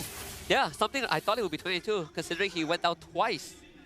Yeah, so honestly, like, they can get this back. If JP Niners gets 1 kill onto Loliel's, I feel like that will be enough stacks where AERO has to start respecting it again. Yeah. I think they should start respecting it now, right? I think at the end of the day, unless they can stop Kim from getting like multiple shots off that feathered airstrike, I think that's what JP Niners can potentially fight back. Hazel going for max damage too. Power potion. Check the push. JP Niners immortality on both the front lines. Oh. That's the flicker out from Hazelnut thanks to Kim zoning the feather airstrike. Commander Surpass gonna try walking up. They go for the kidnap. That's the grab on the Z-Kim. Lord dangerously low. Can Max get the steal? Nope. Hazel secures it. Max takes a heap of damage from the Thorn Rose. Then around Muse to save everyone else, but Surpass, who comes back to life, switches to the Winter Crown. But AERO Esports will easily take care of him. No problem. Surpass will delay his death, but not long enough. Good Winter Crown from Kim. Oh, Max comes back, tries to get any sort of a trade. Couldn't find it. Nor does Lo Liao. Lord spawns mid-side. I feel like that was a big missed opportunity by JP Niners, because Hazelnut was able to bait out Kusei as well as Kim's ult. But then they just went on to the front line, and then they don't have enough damage. And they will find Lo Liao. Flickers away. DK comes in, zones them out with the AOG. Lo Liao has too many things on his plate to deal with. Max did his best to take down one. Warlord goes down. Lo Liao left to fester as the crystal goes down. AERO secures another 2-0. And you can see just relief from the side of AERO. They're like, all right, keep it clean, keep it honest, and we can take these games. Like, you know that was a hard game for them. And then they're like, okay, you know what, JP, respect. But yeah, I gotta say, JP made a few misplays where they definitely could have extended the lead and pushed us to game number 3, but you live and you learn. JP Niners having to take this 0-2, their playoff chances honestly looking very dim at this point. Very tough loss, right? Again, Lo Liao having one of the best games that he had in this regular season, only to have that shut down right at the very end. 2 consecutive deaths that led to a chain reaction of JP losing total control of the game. It's unfortunate when you use a Granger. I mean, you have that Skypiercer. It's either perfect or you're gonna lose. Yep, no rooms to make mistakes. No rooms at all. Oh man, you lose so many stacks when you die. It's so sad, but so necessary. All right, with that being said, that does mean this concludes our match. We're gonna go over the roles with our winners interview. Dua pebalas 03 mata penuh untuk AERO Esports. And of course, welcome to MPL Malaysia, Hazel. Hello. Hello, Hazel. How are you? I'm good. Oh, you're good. How's the experience in Malaysia so far? Macam mana experience-nya? Seru banget, apalagi yang nonton tadi ramai sangat sama banyak teriak-teriak, seru. Yes. Macam mana? You suka tak makanan dekat Malaysia? Wih, sedapnya. Dah pandai Okay, maybe we could go to Coach Bam first. Now, Coach, I have a question. What made you decide to bring Hazel into the team? Actually, I am not the one who decide only. Our scouting team is so good. They scout Hazel, the good player, the good assassin player. Yeah, now actually, a lot of people were very shocked about an RRQ player coming into MPL MY, right? And I also heard that there was no tryouts prior to this. Wala kaming tryouts, lang. Pinusuan namin sa Hazel, alam namin sa Hazel, isa sa magdadala sa amin sa kampiyonato. Wow! Coach Bam cakap actually tak ada try out langsung untuk Hazel. Dan dorang just percaya that Hazel boleh bawa dorang sampai juara dekat MPL Malaysia musim ini. We love the confidence. Now, Coach Bam, you mentioned that there was no tryouts. When you guys brought Hazel in, there was a lot of talks amongst the community regarding chemistry. What's your opinion on this? Wala kami naging problema sa chemistry kasi yung 6 na player ko, same lang mga ugali. Yung bonding nila, kumain, mag-asaran, same lang. Kaya madali siya nag-gel sa team. I see. Now, Coach Bam cakap actually, for the side of AERO Esports, chemistry itu adalah satu benda yang bukan masalah untuk mereka sebab semua player dia ada perangai yang sama, lebih kurang skill yang sama dan perangai suka makan, suka kacau each other, all that kind of stuff. Alright, and we also noticed that Aaron was brought into the EXP lane. Maybe you can share with us why you decided to bring Aaron to the EXP lane when Hazel entered. Actually, yung process ng pagkuha ng XP na lalaro, every week is competition. Sino may best performance ng scrim, day prior ng tournament, siya pipiliin. And sumakto si Eren yung nag-perform and plus na yung experience si Eren. I see. Now, Coach Bam cakap, the reason kenapa dorang bawakan Aaron masa Hazel masa is actually because of the scream result at the internal competition and Aaron yang dapat perform, which is why Aaron yang main untuk minggu ini. Alright, now Stadium Juara kita nak nampak perlawanan yang menarik. Mari kita tengok MVP perlawanan ini in 3, 2, 1. MVP jatuh kepada...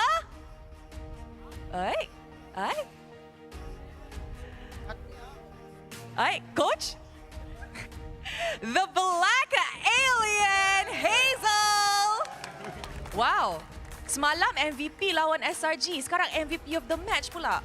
Apa yang buff Hazel dekat Malaysia ni? Tadi ada dikasih nasi lemak sama Kak Ros. Okay, actually guys, cerita dia macam ni. Semalam, dia lepas kalah dorang, kita jumpa dekat tangga. Lepas tu dia cakap, nasi lemak mana yang enak? Okay lah, esok I bawa. So that is why. Now, Hazel, I nak tanya, apa beza RRQ dengan AERO? Playstyle ke, communication ke, anything yang beza?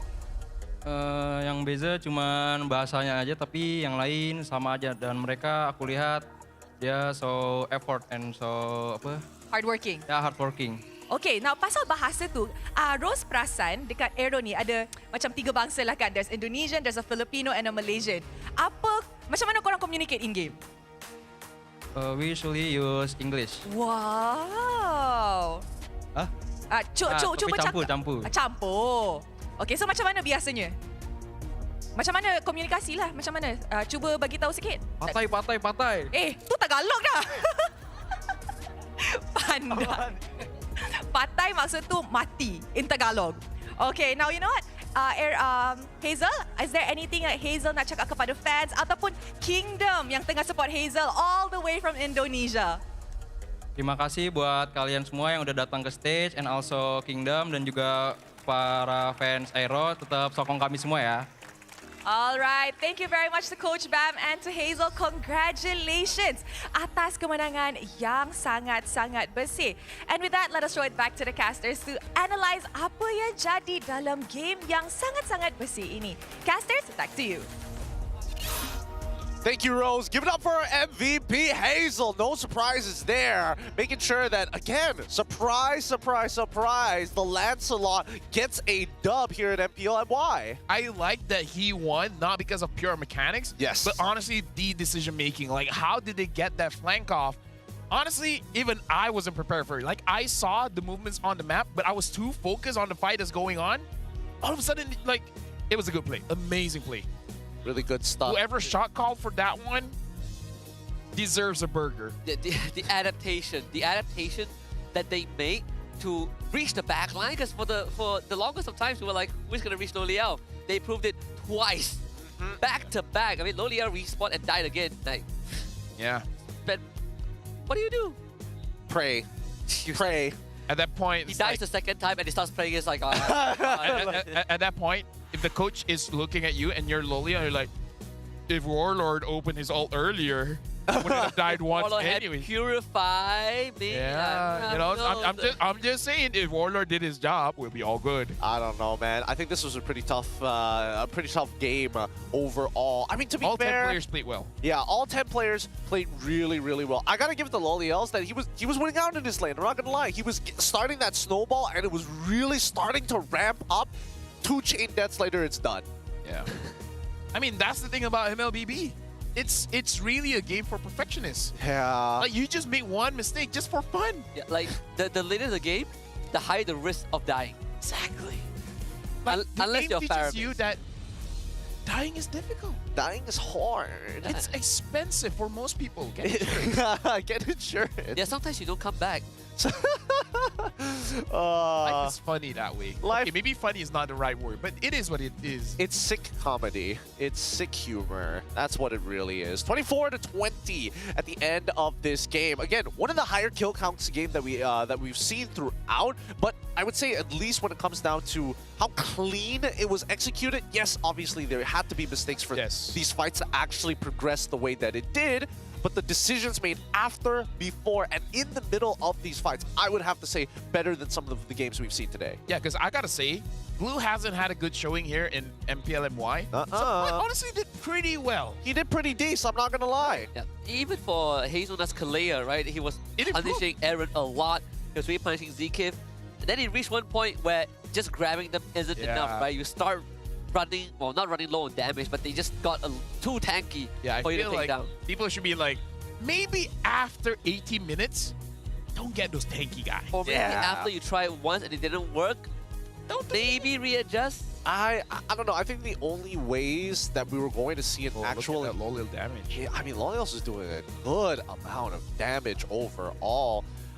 At least, you know, Hazel's not going above and beyond in terms of his damage numbers, because Kim needs to stay on top. He was such a big proprietor into how JP9 just weren't able to continue just pushing forward and rolling over AERO Esports. Yeah, honestly, Kim is my personal MVP. I feel like Game 1 and Game 2, he was so influential in the wins. Yeah, honestly, Kim is one of those mid laners that we have to talk about a little bit more, you know, alongside with Izanami and Stormy. Maybe not at that level yet, but he's getting there. Yeah, I mean, he's got that impact. To be fair, he's coming around to, like, not being a rookie anymore, starting to be a solid veteran and really building a name for himself as a mid laner. Let's look at our key players this time, with Rich Guy going over to Hazel with 860 GPM. The carry going over to Loliels. Zkif as the sandbag and Warlord as your wingman. Yeah, even for Warlord, this game, he has some pretty good saves with the NetherRealm, right? Those mid-game team fights, he's been able to keep the whole team alive. I would even argue that the very last sequence where somebody had to be sacked, Warlord kept the whole team in the game. It's just not enough. I think eventually the main damage source primarily comes in from Lo Liao, right? Yeah. Once Max runs out of cooldown, if Lo Liao goes down, JP9 just does not have enough steam. I mean, like, the way that JB9ers played, I understand that there are other damage dealers in Max as well as Warlord, but it really does feel like one of those drafts where it's all on one guy. You put all your eggs in one basket, and it's just unfortunate that AERO broke that egg twice. Yep, in a row. It's nothing you can really do about it. I think, again, it was one way or another. It's either Kim had to go because Kusei was more likely to get involved in these fights and put himself in dangerous positions in comparison to L'Oreal's. Yeah, and honestly, again, looking at the fights, I feel like both teams really played it very, very well. AERO Esports, once they see that NetherRealm come in, they try to disengage and then wait it out and then come back in. Sometimes it works, sometimes it doesn't. Aaron had, you know, a few good engages, whether it comes from himself or getting picked off by Hazelnut. But overall, the final flank, that was GG. Yeah, that was really the nail in the coffin. Like even yesterday, I know we brought this up, like the people who say that, okay, maybe ZK wasn't performing well and Kusei had made some errors against SRG. We also saw it in this game, right? Kusei tried to be a hero a couple of times, thinking that Purifier was a get out of jail card, got punished, instantly readjusts. Once he gets his item power spike, it's just so straightforward for Harris. Look at this. This like, flank. No one from JP Niners saw it coming. Yeah. They were looking at the far side, like, oh, she's ulting. They got zoned. They got funneled into the gang squad. Kim was a real magician. It's like, hey, look here. Now you see me. Oh, you did. And now you don't. He turned off the lights pretty quickly here. I mean, overall, I can't even blame JP Niners for that particular flank because, again, you just don't have the structures that like help you get the vision. The waves weren't in the right place to catch them on their movement over. But man, well done. AERO's a completely different team now with a singular change. Can I just say, just one thing that will hurt the JP Niners fans? Here we go. If only Max was playing week 1. Oh, could have saved him a ton of points. Could have won a few games early so that even if you lose this one, it doesn't hurt that bad. And maybe, you know, more chemistry, blah, blah, blah, and all those kind of things. Like, if only Max was there, they won. I remember last season, they barely made it to playoffs, and then they dropped the ball against Red. Yep. Oh, and guess what? This new shade of Red is a different breed. Really is a different breed. I don't know. It feels like every single time they call in, you know, the Maxes, the Mimas of the MPL MY, it's always like right at the very edge. It's like, yes, I know our league is short, but maybe make some calls early. You know what? This should, like, if MPL MY gets longer, going back to the 8 weeks, maybe things like this can fly. But with this, I just want to say, AERO deserves more fans. Yep. Like now, this is a tough squad. It is looking really, really good. Overall, ooh, let's look at the standings, guys. It has been a long day here at the MPL MY. And now Homeboys sitting right on top with the Selangor Red Giants equal in score. We haven't seen their head-to-head just yet, but AERO Esports has now shot up to 3rd place in 1 week. Honestly, like even early on, if Todak didn't take Vamos down 2-0, we would have DxSo in the top 6. I think this is going to be a tight one, right? At least for the 7 teams, right? Rain, Niners, Ocean Black, they're in a very tough spot, but from 1st to 7th, I don't remember the last time we had a league that has such a tight regular season. Yeah, our middle pack. Middle pack is like very, very packed indeed.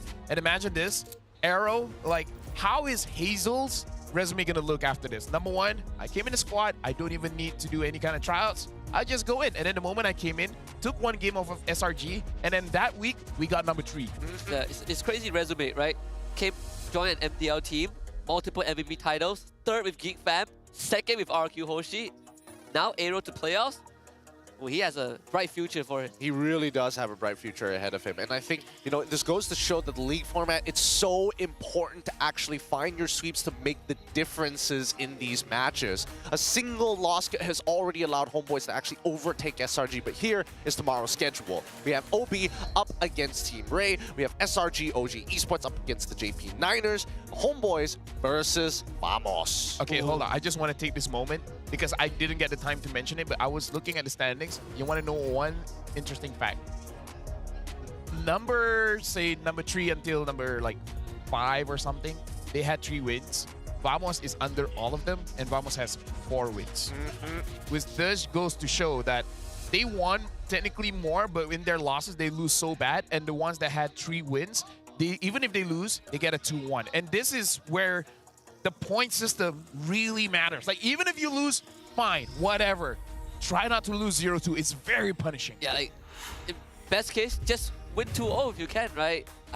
the nightmare for JP Niners isn't over yet. They got SRG OG tomorrow. Yeah. But for me, how bad can it be? Homeboys Vamos. I think that is the series I'm looking for. Because Vamos also had a very rough day. Yeah. They're up against the top gotta reset. standing team. They got a full reset. They got a full reset, and more importantly, they got to be prepared, which I think they've been over-preparing for that particular matchup, so much so that they may have forgot that they had to play here today. Yeah. Maybe they're like, not that big deal. Yeah, so we see the triangle, right? Like Homeboys beat The last time they beat us was season Vamos. 11. If Vamos beat Homeboys, we will have an interesting circle. Oh boy, I don't know. Today has been crazy. Friday has been crazy. Based on Minggu Diraja or Kingmaking Week 4, I don't know about you boys, but I think, you know, tomorrow might just really sum up everything that MPL MY is all about. I think because of what happened in week 3, now it's looking good. I think finally getting it has good. restored our faith. Yeah. For sure. Like, And then we see what happens in week 5. Oh. Because remember, week 1 bad, week 2 good, week 3 bad, week 4 looking good. This could go either way. Who knows what could be happening here at MPL MY. Once again, we want to thank all of our sponsors with all these clean sweeps that's been happening across the board. Thank you to all of our teams. Again, guys, remember, we've been checking out all of your chats through the Infinix phone every single step of the way. This is Husky. This is LaFell. Don't forget, there's 100+ ad coming up real soon. There's a mic check as well. We're closing out today. Thank you for watching. See you and goodbye. Oh, that was tiring, man. Oh, what a day.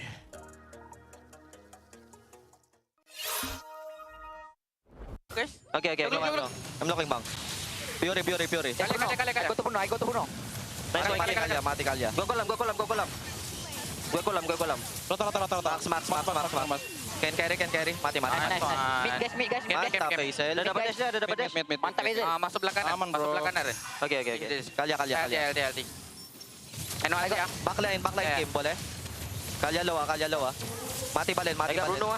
Ya, I'm coming. Look, Joy. Bruno. Joy.